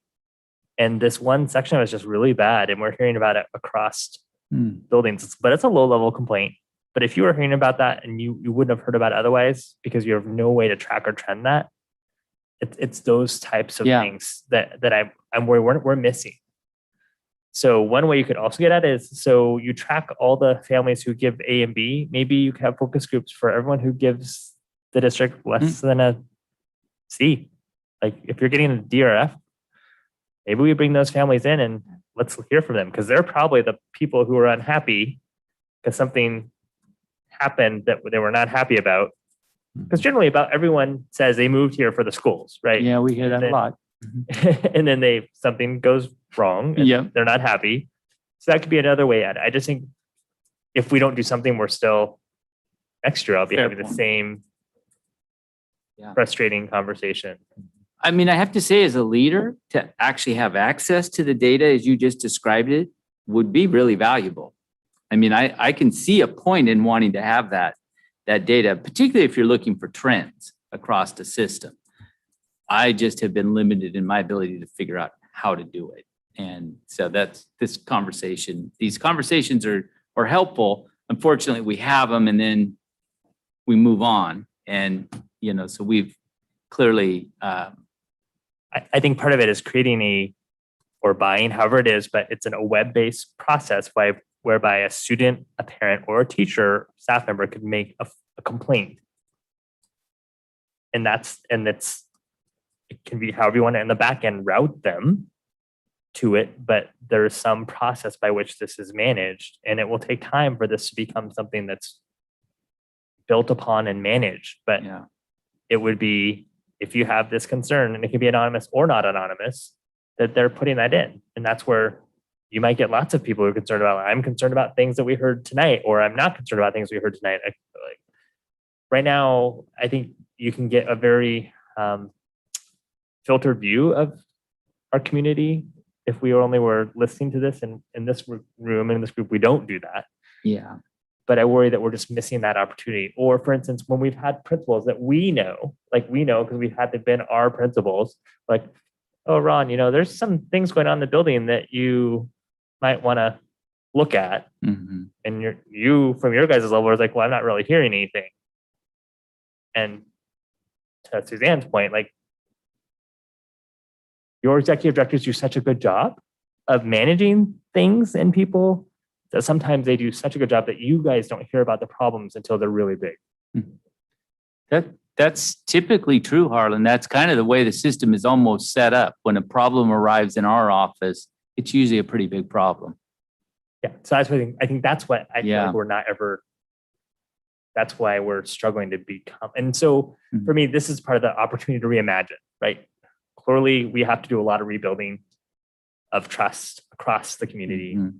I think this would be a way, and for staff also to be able to say, like, they may be in a situation where they're in a building and they're being bullied by a staff. We've had that too. Mm-hmm.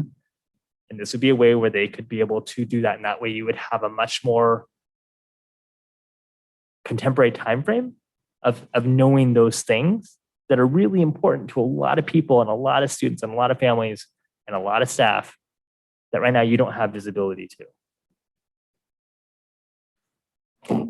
Yeah, I also heard from the board two things, not only the data piece, but I would wholeheartedly agree about focus groups.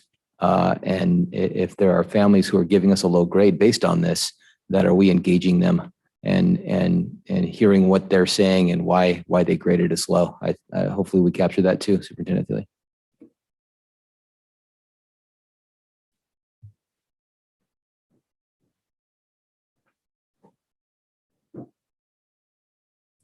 Anything else? My computer's restarting, so I can't really reference anything. Oh, no, it's going around. Yeah. It's contagious.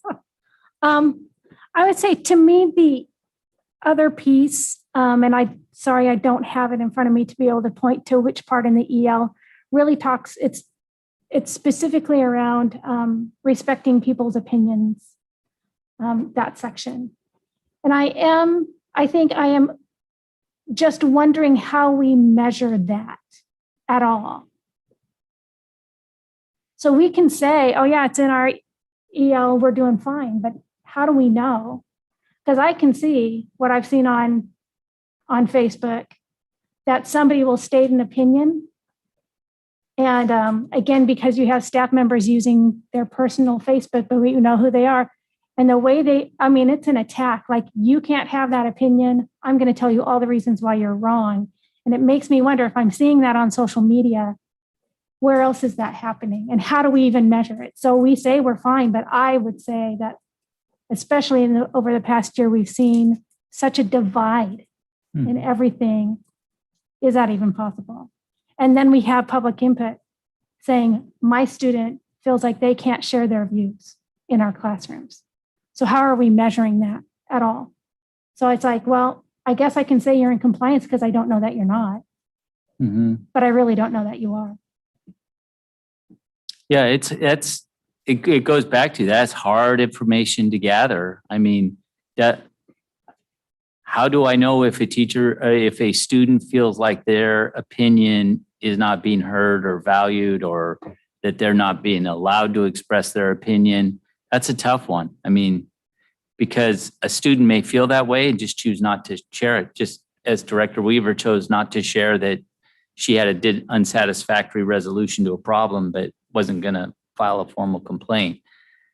That's a tough one. You try to create an environment in which kids will talk to you, and, they'll have somebody if you're in a secondary environment, that there would be at least one of their teachers that they would feel they could talk with and bring something like that forward. It's just really hard to know. It's not that I don't want that information. I genuinely struggle with how to get it, how to get all of that and know exactly what people are thinking and feeling out there.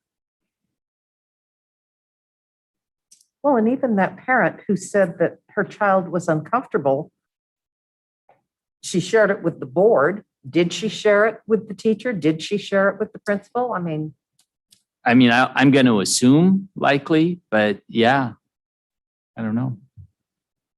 Well, and someone else might observe some of those interactions and not come away with the same feeling. Somebody else might say, no, I felt like you got to express yourself. Maybe you didn't get the response you wanted, but again, it's all how I interpret what just happened to me is going to be just that, my interpretation of it. It's complex. I mean, the interpersonal interactions that occur, I know in some of my general interpretations in some of these ELs, I say, there are literally countless interactions that happen every single day in this system. And I would love to tell you that everybody leaves those interactions feeling good, but I know that that's not the case. To what degree they don't feel good, I think is kind of what we're having this discussion about at some level, because and how does the system know that? And clearly we have a lack of information that comes into the system based on that.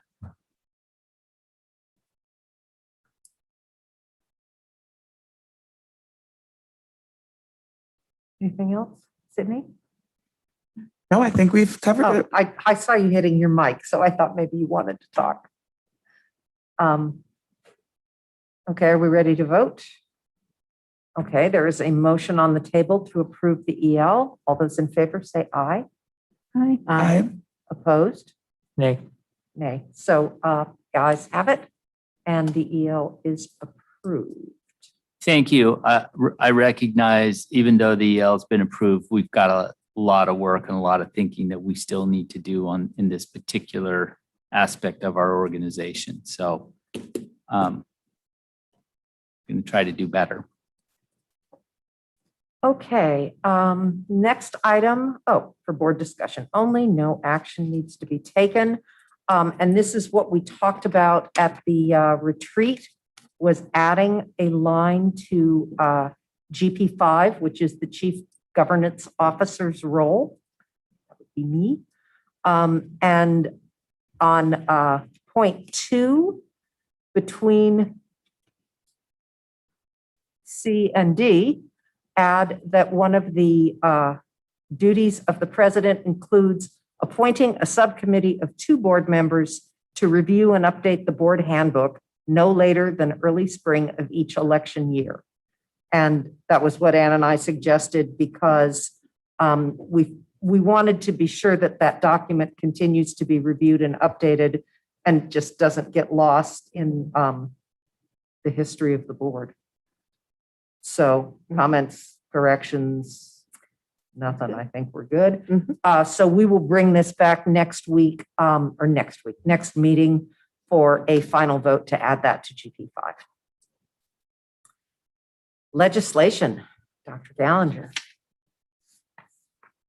There was one item we wanted to bring to your attention. It was printed for you, sent electronically. You would review that, and I will hand this off to Dr. Moraldo, who wanted this presented and reviewed. And it's a WASDA position that we would like our board to support. That's coming from East King County, that's now grown to become more than just King County. Right. So as part of our meetings with not only with the East Side school directors, also as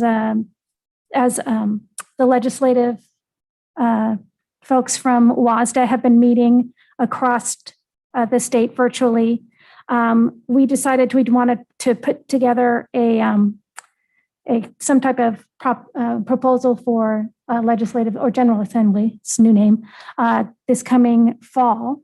And so North Shore, no, actually it was Cassandra Sage from Lake Washington, came together with this language, and it was helped by I think board members from Bellevue, and I think also some board members from Evergreen. But really talking about, or excuse me, yeah, I think that's right. But really talking about what we've had discussions around, what remote instruction looks like, if we're going to offer it, being able to get full FTE for that. And then the funding that would also include regionalization. So that's essentially what this is about. Talking about either the district providing that directly or in a combination with a cooperative with other districts. And so part of WASDA's process is trying to get sign on from more than one district. So yes, Lake Washington can submit this, but the more that sign on, I think the more kind of power it has behind it. And so we've been asked if we would want to sign on to this. And Marnie, since this isn't actually attached to the agenda, do you want to just go ahead and read the Sure. proposal? Sure. WASDA shall initiate and or support legislation that defines remote learning as a valid modality in basic and special education alongside full-time in-person learning.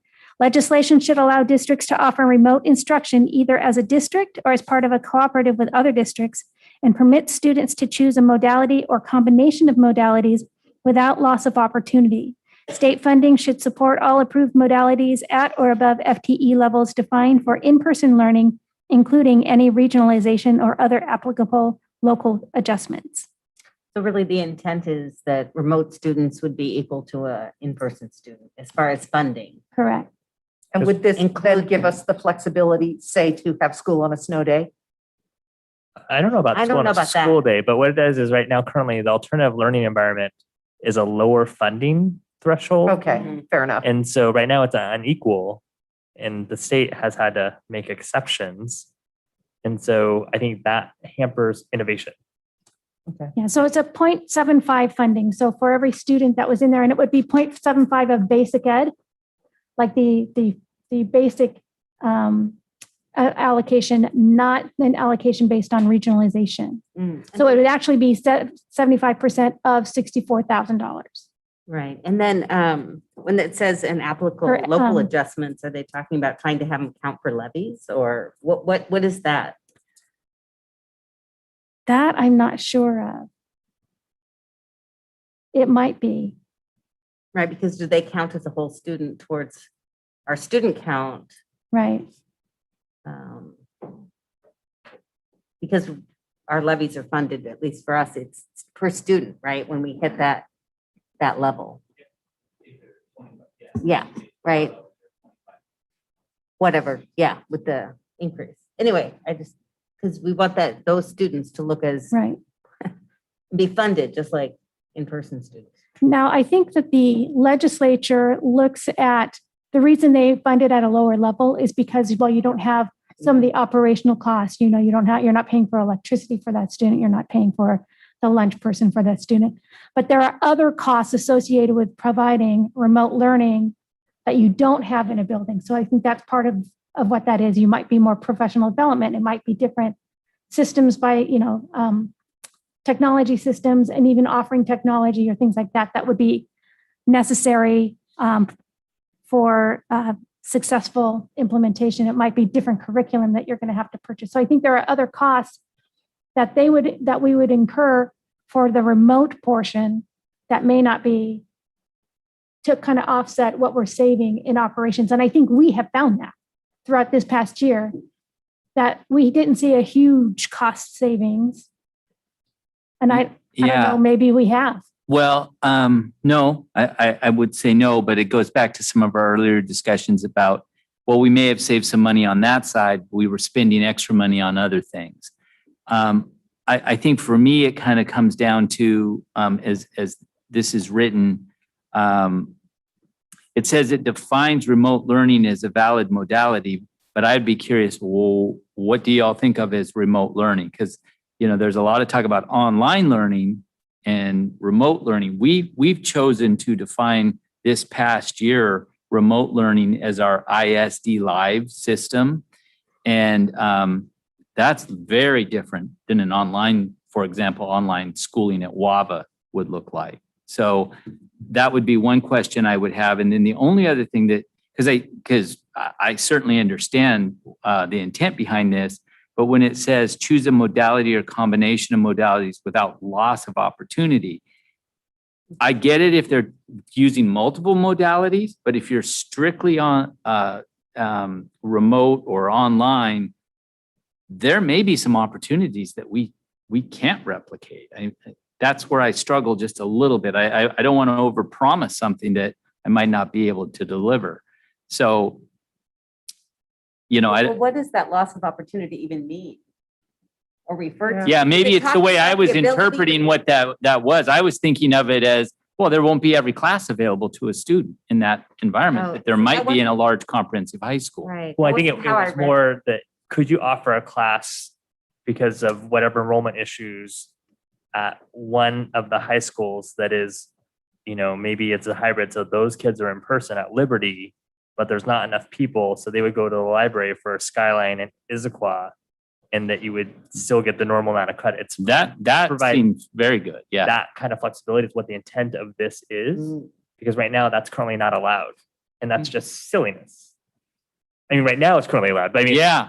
No, I know what you, okay. Pre-pandemic. If that's what they're talking about, allowing us to provide opportunities for kids that we wouldn't be able to provide by accessing a hybrid option, that makes a lot of sense.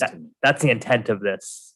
I understand the wording is kind of clunky, but that's what they're trying to accomplish, to say, let us be innovative and thoughtful, but these students that we're delivering education to, we should get the same state funding for every student, no matter how we're delivering their education.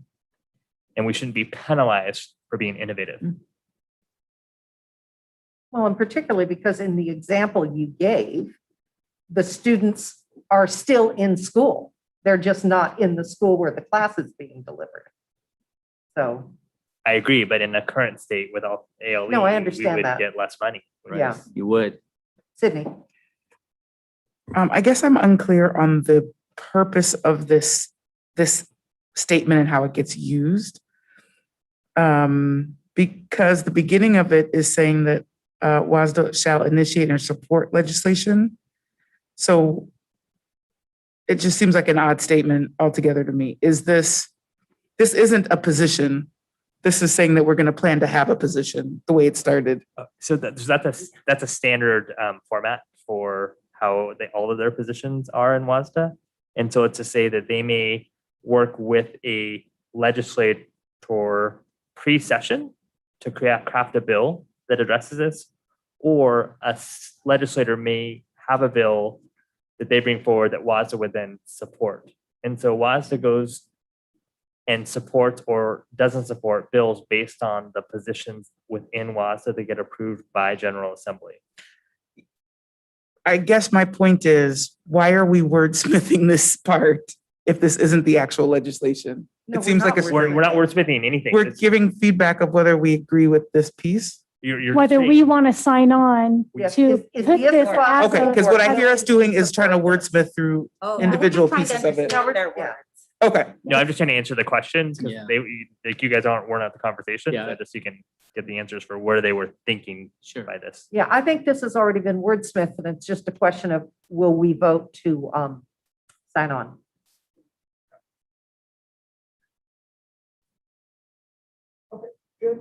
And we can probably then have a shorter conversation. So I probably Spend a should have long asked for time a on this. motion before we had this conversation. Well, I move that we approve, or excuse me, I move that we support the proposal for the proposed WASDA. Well, I don't know how to word it. Support the proposed WASDA proposal from Lake Washington School District. Thank you. There's a second. Second. Okay, it's been moved and seconded. Are there any other questions for Harlan or Marnie? So is there an opportunity to actually give feedback on this item, or we're just accepting it on its face, yes or no? You can absolutely give feedback and we will relay that tomorrow Okay. morning. But in terms of the vote on the table. It's right just now, yes or you no gotta support of pick this as yes it's or written. no. Just because Yeah. this is our last meeting before the May 15th Yeah. deadline. Right. Wonderful. I am ready to decide on that. Okay, so all in favor, say aye. Aye. Opposed? Okay, you have the support of the Issaquah School Board. Anything else on legislation? Nope. Thank you. Okay, homeward stretch, or home stretch? What? I can't even speak anymore. Works in progress, Superintendent Thiele. I have a really long list tonight, so I may do some editing along the way here. Just as a comment to this, if we are successful, the devil will be in the details of whatever the piece of legislation is. Oh, sure. That's where we're going to want to really dig in and spend our time. So just a note there. So some of the work that's been happening in this building, first of all, can I just say how nice it is to have this building open and full of people every day?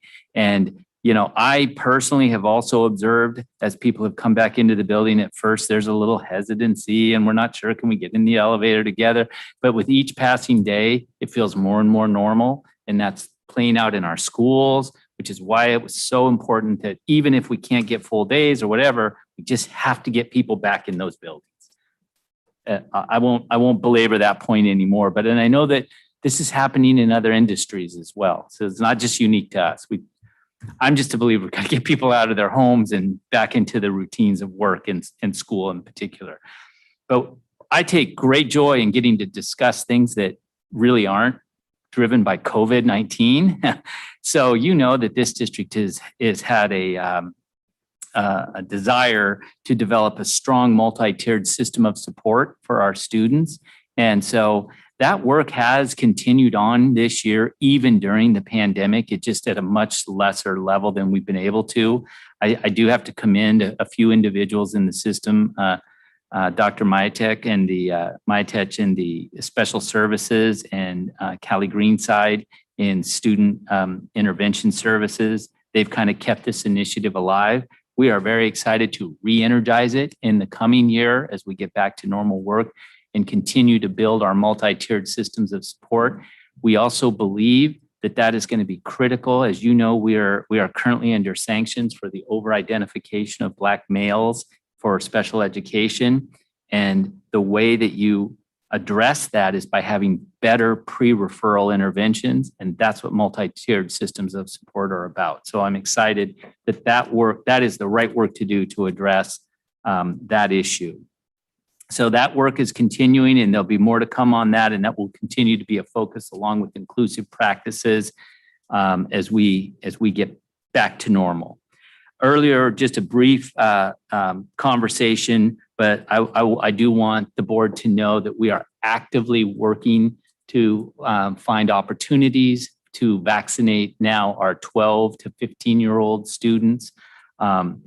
You know, when I saw that map in the Seattle Times and showed our high vaccination rates, I did say to myself, I have a feeling that we, the Issaquah School District, Dr. Gallinger and our nursing staff and team, we're part of why we have that high number, because we put over 3,400 shots in people's arms in this community. So I'm so grateful to that. We know, I believe that getting as many people vaccinated as possible is critical to our return to normal.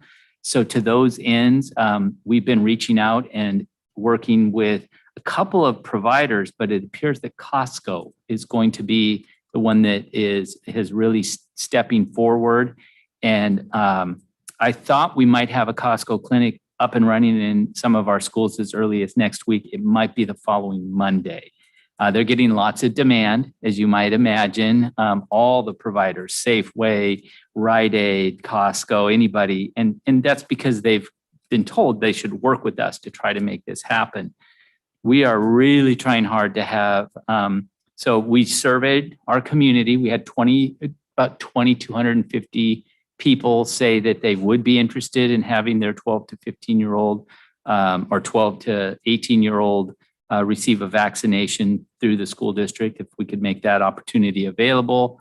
And we believe that we will be able to do that, and we should have vaccination clinics either. And we said, wherever you want it, whenever you want it, we're here to do it. You bring the jabbers and the drawers, and we'll provide you. We've got spaces, we've got freezers, whatever you need. So Martin Turney provides the vaccine. I mean, who they would bring they would request and bring it? the vaccine. Yes.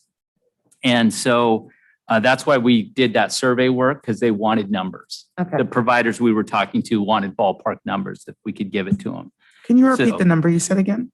I'm sorry, what? The response number from the survey. It was like 2,250. So we're using the number 2,400, Sydney, that we think that, so 1,200 a day clinics. And then of course you'd have to follow that up 3 weeks later for the second dose.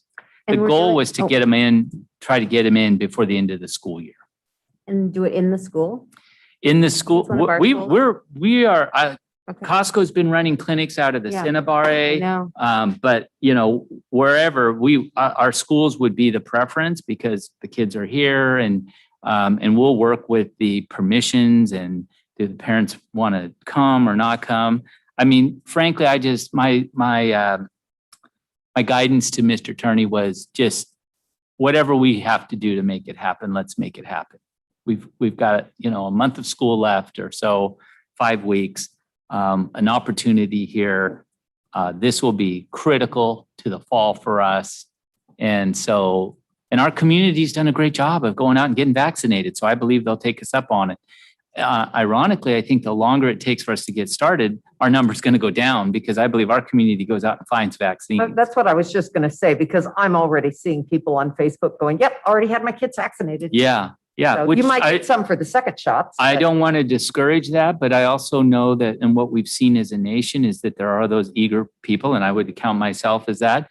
But then once you get to that 50, 60% rate, then you got to start coercing people a little more. And so maybe bringing it into the school is one way to make it easier for those that might be a little more reluctant. Let's just take down barriers and get people vaccinated. So I just want you to know, Martin is doing a great job on that, staying on top of that. As soon as we have the information, we will push it out. They have their own registration appointment system and everything. So they have been running these clinics, and they are actually, I believe, if I remember right, I think they were going to do something for the Riverview School District, maybe even as early as this weekend. So it's starting to happen out there. I think over the course of the next 2 weeks, you're going to see vaccinations, COVID vaccinations happening in school systems all over the region. That's what I'm hopeful for. We did talk a little bit about communication when you were doing your update on the board retreat, and I just wanted to share again as a work in progress. Our communications department is really taking off now on the development and of our new ISD website that is coming. It looks like it'll be a soft launch in December, with the idea that we will go full tilt starting in January of 22.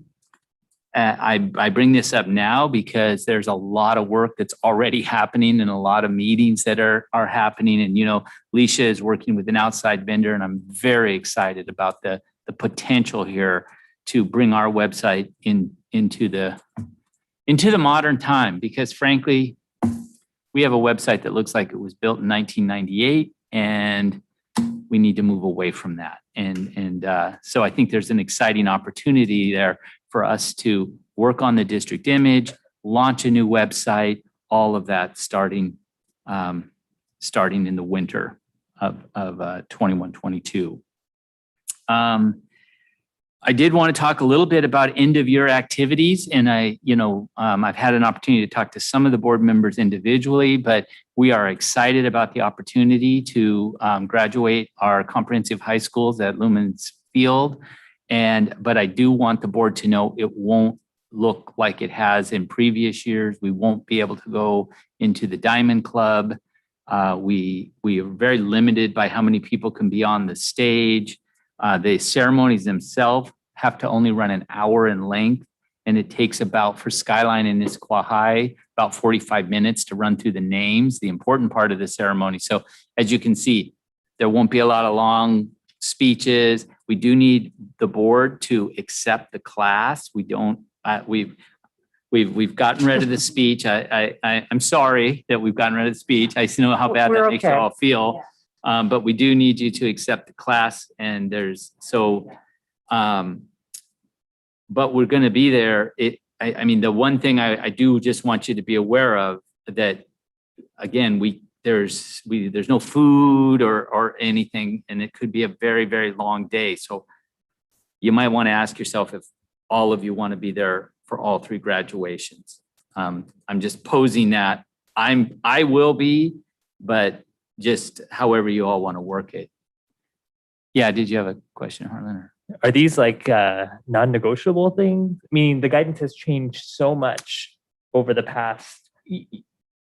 That's a fair point. That's the latest that I had from Lumen's Field. But you know what? It's been since last week that I've checked in. That was the guidance that they were giving us, the Mariners Lumen's Field. Because they're now doing full suites for vaccinated people. So it means the normal number of people in a suite, which is 20. So things have changed rapidly over the past 2 weeks. I'll double check, obviously, and bring back another report, have Donna.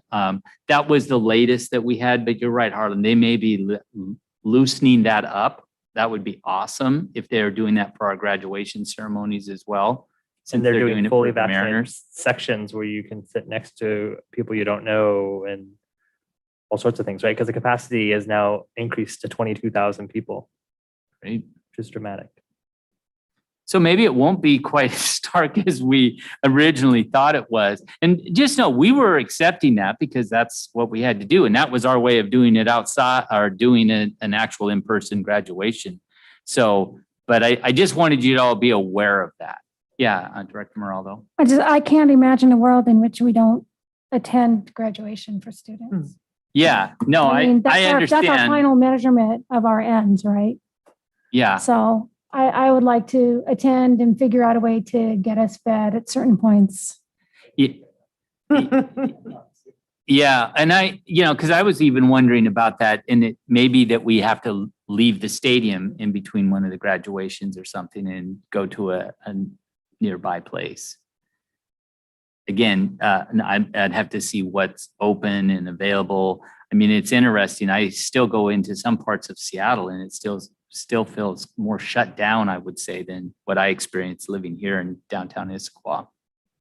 But we'll figure it out. I mean, I'm assuming that you would want to be there. I didn't want you to show up and know that we were just going to have to sit in there for 10 hours or whatever that day is. And given the experience that we've had in the past, which is quite nice when we're able to go down and wait in between the graduations. And didn't they also say that the kids couldn't do the processional because they don't want them lining up in the tunnel? As of now, they're not allowing the processional. Yeah. That actually kind of does make sense because they're pretty crammed together in the tunnel, although it's too bad because the processional is a really nice part of it.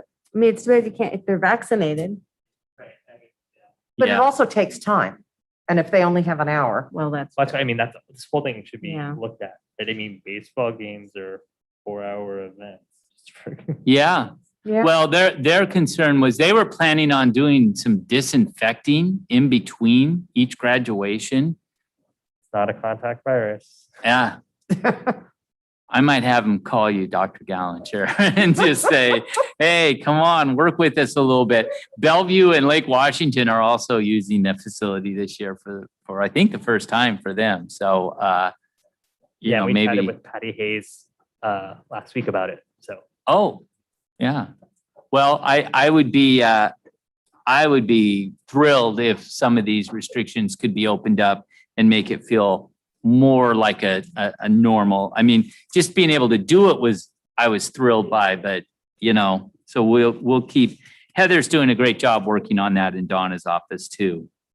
The other thing we have been working on and discussing, and it's related to the action that the board just recently took, is what are we thinking in terms of online learning options for the 21-22 year? So we've been discussing that internally as a staff. Donna and I participated in a regional conversation about that as well. And right now things are kind of all over the map. Districts are trying some different things. Some districts have already had, like the Federal Way Academy or the Spokane Academy. They've had these things set up, but those I would describe them much more as online and not remote. If we're thinking of remote, like there's a live teacher and there's live streaming and stuff, that is not typically what a WAVA or a virtual academy is. They're more asynchronous pushing of information, traditional kind of online learning classes. So I'll voice my opinion here because we really haven't had that conversation. What is remote learning? And to me, it is about live instruction done remotely. Mm-hmm. And if people want something else, there is a WAPA they can apply to.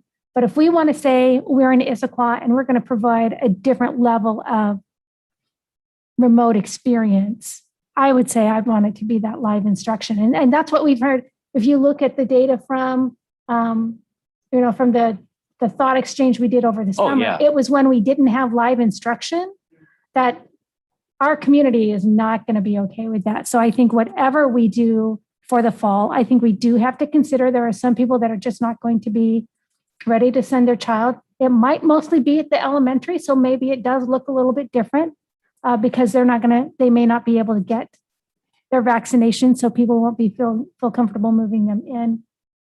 So I think depending on that, and maybe asking those questions, like what would be the barriers to you coming back into full-time learning? Yeah. Because we did focus so much of our attention was getting kids back into school. And we know that a segment of the population have not done that. So it's now asking and kind of addressing their concerns. Like what is it going to take for you in the fall to be okay coming back in the classroom? And if you won't be, what does remote learning look like for you?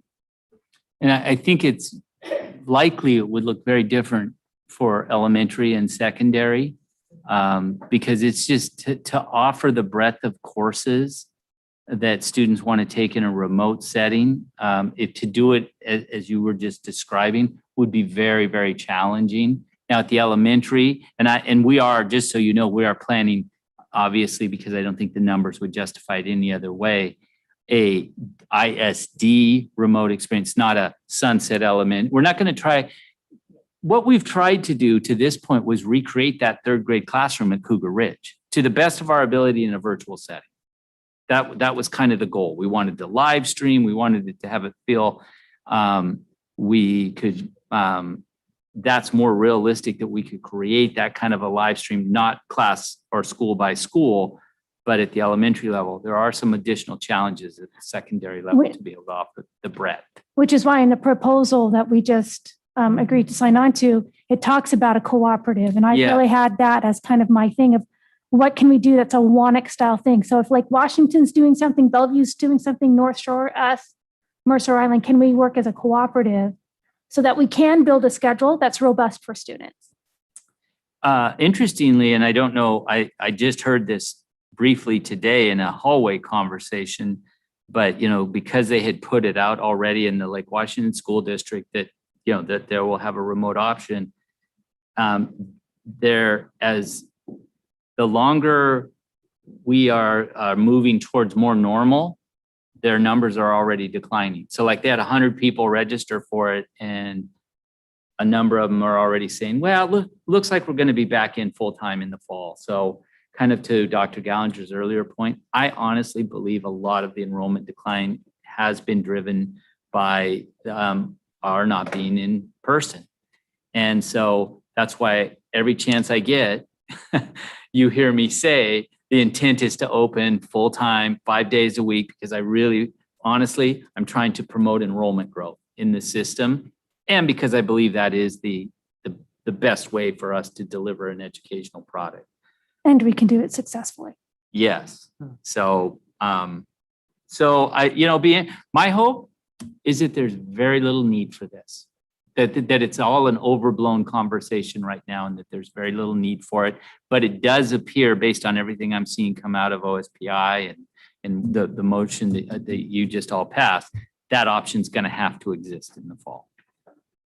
I just hope that most people don't want to take advantage of it because they want their child to come in person to school, and we're able to provide that for them. Right, because if that's a really small group, that becomes very difficult to staff. It gets harder. You can't have, even if across the whole district, you can't have one full first grade class. Right. We already have staffing issues. Yeah. No, that will only add to it. You could end up with some multi-grade classes. Right. We'll just have to see. We'll have to do some work to try to determine numbers. But the fear we have is if I ask that question today, right, I don't know that that's going to give me decent data, because if come August 20th, we're out there saying, guess what? Everything's back to normal. Don't worry about the mask. We're rolling. Those numbers could just dwindle away. And then what do I do if I'm left with 19 kids over 8 grade levels? If families sign up for it, it's at a full year commitment, because we also can't necessarily have people going back and forth. Right. So that becomes problematic. It does. There's challenges to this. Mostly, I just want you all to know we're thinking about it, and we are talking with our neighbors and recognizing that it's likely something we are going to have to do. So, so that's part of our ongoing work. I did want to note too, the City of Issaquah and ISD SRO discussions.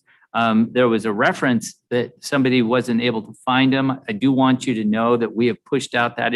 It's a city organized, city's taking the lead here, but we have pushed out that information through IMS, through PCMS, through Issaquah High, and through the district as well. I followed up, President Weaver and Director Moraldo, I did want you to know, because I got that question from Council President Hunt in our meeting the other day. I just couldn't answer it on the spot. I did follow up with an answer through the city manager and ask him to share it with her or any other people that he thought might be interested.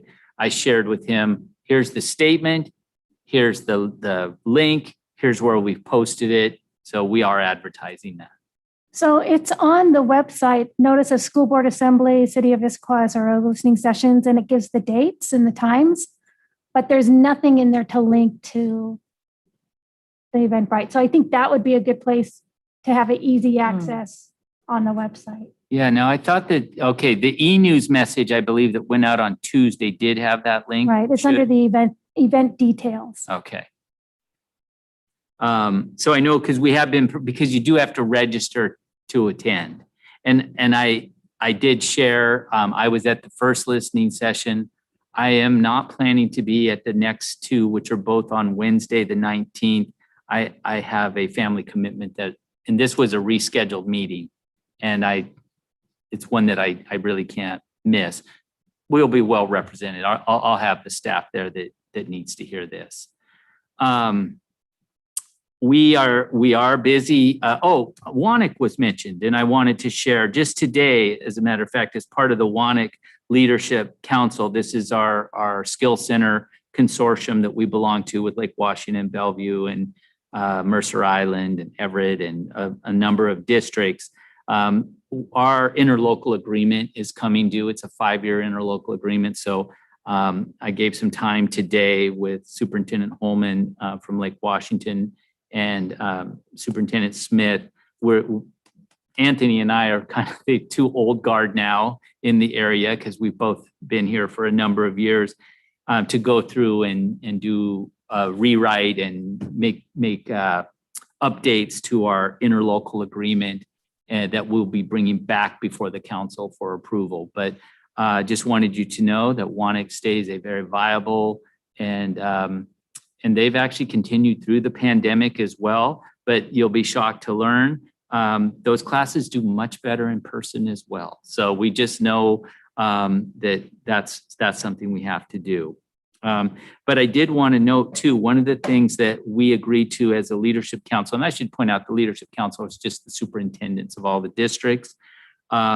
We are adding a special education position to the WANIC staff because we have a high percentage of students with an IEP who take courses at WANIC, and we just feel like they needed to be better supported while they're on that campus at the Lake Washington Technical Community College. So again, anything that's kind of non-COVID related work just really gets me jazzed up these days. We are interviewing and conducting interviews. Right now, we've got some important admin staff positions we're filling. We've interviewed for Beaver Lake Middle School principal. I believe I have second level interviews for that tomorrow. We've got Echo Glen principal interviews coming up. And I just wanted to thank those hiring teams, a number of staff, parents who sit on those teams. Everybody is working hard to get that work wrapped up. And then the last thing I wanted to share today, and it will be on the YouTube, but and you'll hear me talk about this publicly a lot more. But as the board knows, a longtime assistant superintendent for elementary ed, Jody Bongard, announced that she'll be retiring at the end of this school year. And she will be sorely missed. Jody is just an outstanding educator, somebody that I've had a relationship with dating back over 25 years. I was actually the principal of her children who are adults having babies now, creating grandchildren for her. So I'm really, really happy for Jody. I'm really bummed out for us because she's just been an outstanding partner and she'll be sorely missed. But I am very happy for Jody, and we should all get to go away and retire at some point in our careers, I guess. So, but there'll be more to come on that. That's all I had. Okay, thank you. Can I follow up with a question for him? Sure. So I have a question that I would ask that you or your staff find the answer to for me. What is the regulation on if we wanted to mandate COVID vaccines that's right. for students or for staff for our district? Yeah, and you know that I'll have to research that, Dr. Gallagher, because I don't know, but I will find out. And specifically, the question that I heard was, what is the regulation related to? What's the question? Yes, is there any regulatory body in the state that would prevent us from mandating vaccine for staff or for students? Right, because obviously the state can tell us to do it. But if the state doesn't tell us to do it, can we still do it if they don't tell us not to? right? So, Is there anything that bars us from doing it? yeah. Right. Because 'cause it- again, it's about removing barriers to returning to normal. And I know that a lot of families would feel a lot more comfortable if they knew Mhm. that they were sending their children to schools where everyone around them was vaccinated. Also, the nuance to that is if we didn't mandate it for everything, can we mandate it for extracurricular activities like high contact sports? So that's where it becomes very important. So for football, for example, rather than all the work that your staff has to go through for the contact tracing and the now state mandated testing twice weekly for high contact sports, that seems like a very big expense. Yeah, and then they changed the wrestling one right as the season ended. It made no sense. It's like, okay, so now you got to do all these crazy things for wrestlers. Oh, by the way, the season's over. Okay. So I will absolutely follow up on that. I know it was interesting hearing the state come out and say that they wouldn't make it mandatory as long as it was an emergency authorization. That was kind of an interesting preemptive move on the state's part, but Especially since big state agencies like the University of Washington and Washington University They're- mandated it. yeah. I So took that. It can be done. I was super encouraged by that, by the way. I just want you all to know, because if you can't tell by now, I'm a big believer that the vaccine is a critical part in our battle against this virus. And I thought to myself, with a school district like ours, where 65% of our graduating seniors go on to four-year schools, and most of them they go to are in that list, UW, WSU, Western, that's awesome. Because that just tells me my seniors are gonna be going out and getting vaccinated because they're going to college in the fall. So good job, university system, in my opinion. So I'll get back to you on that, on how that will play out, whether we can do that or not. I will say I've been frustrated historically about our state's rules around vaccinations, because I feel like the loophole to not be vaccinated is,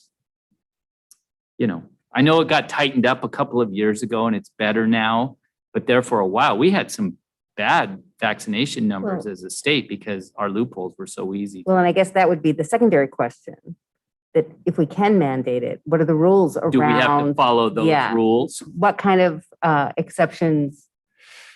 Do we have to offer any exemptions from it? And then what would that look like, right? Because that would be the next phase of the question, if we're allowed to do it. I think we would have to be consistent with that. And I would think so. Well, but it's very interesting because I was reading something that talked about all the vaccines that our kids have to have, and they only talked about the exemption related to the measles, mumps, and rubella. And I did not understand that. So I don't know if it was poorly written. Yeah. And that was not clear, or that's same article. actually true. that's the contested vaccine. And so I sat on that technical committee, like the morning. So, but that's the contested vaccine because that's the live vaccine by and large part of the challenge. Which one? The MMR. So that's the way kids have such a strong reaction to it. Oh. So, But the other ones, there is no exemption for? yeah, I don't believe so. Did not know that. Yeah, see, I didn't know that. Well, we've got some learning to do as an organization about the requirements, regulations related to it. It's just never come up in my career where we wanted to contemplate, can we make a vaccine required even if the state doesn't? Right. And obviously it would only be for the ages it's authorized for. I mean, we wouldn't be Right. trying to overdo that. Yeah, I don't think we can override No. I don't think CDC, FDA. So they do talk about lowering that age I know. down. And by then more. we may cover Great. them too. Yeah, so I'll get back to you on that. Okay, announcements, correspondence. We had correspondence. It's listed. If you have more, send it to Diane. Anything urgent?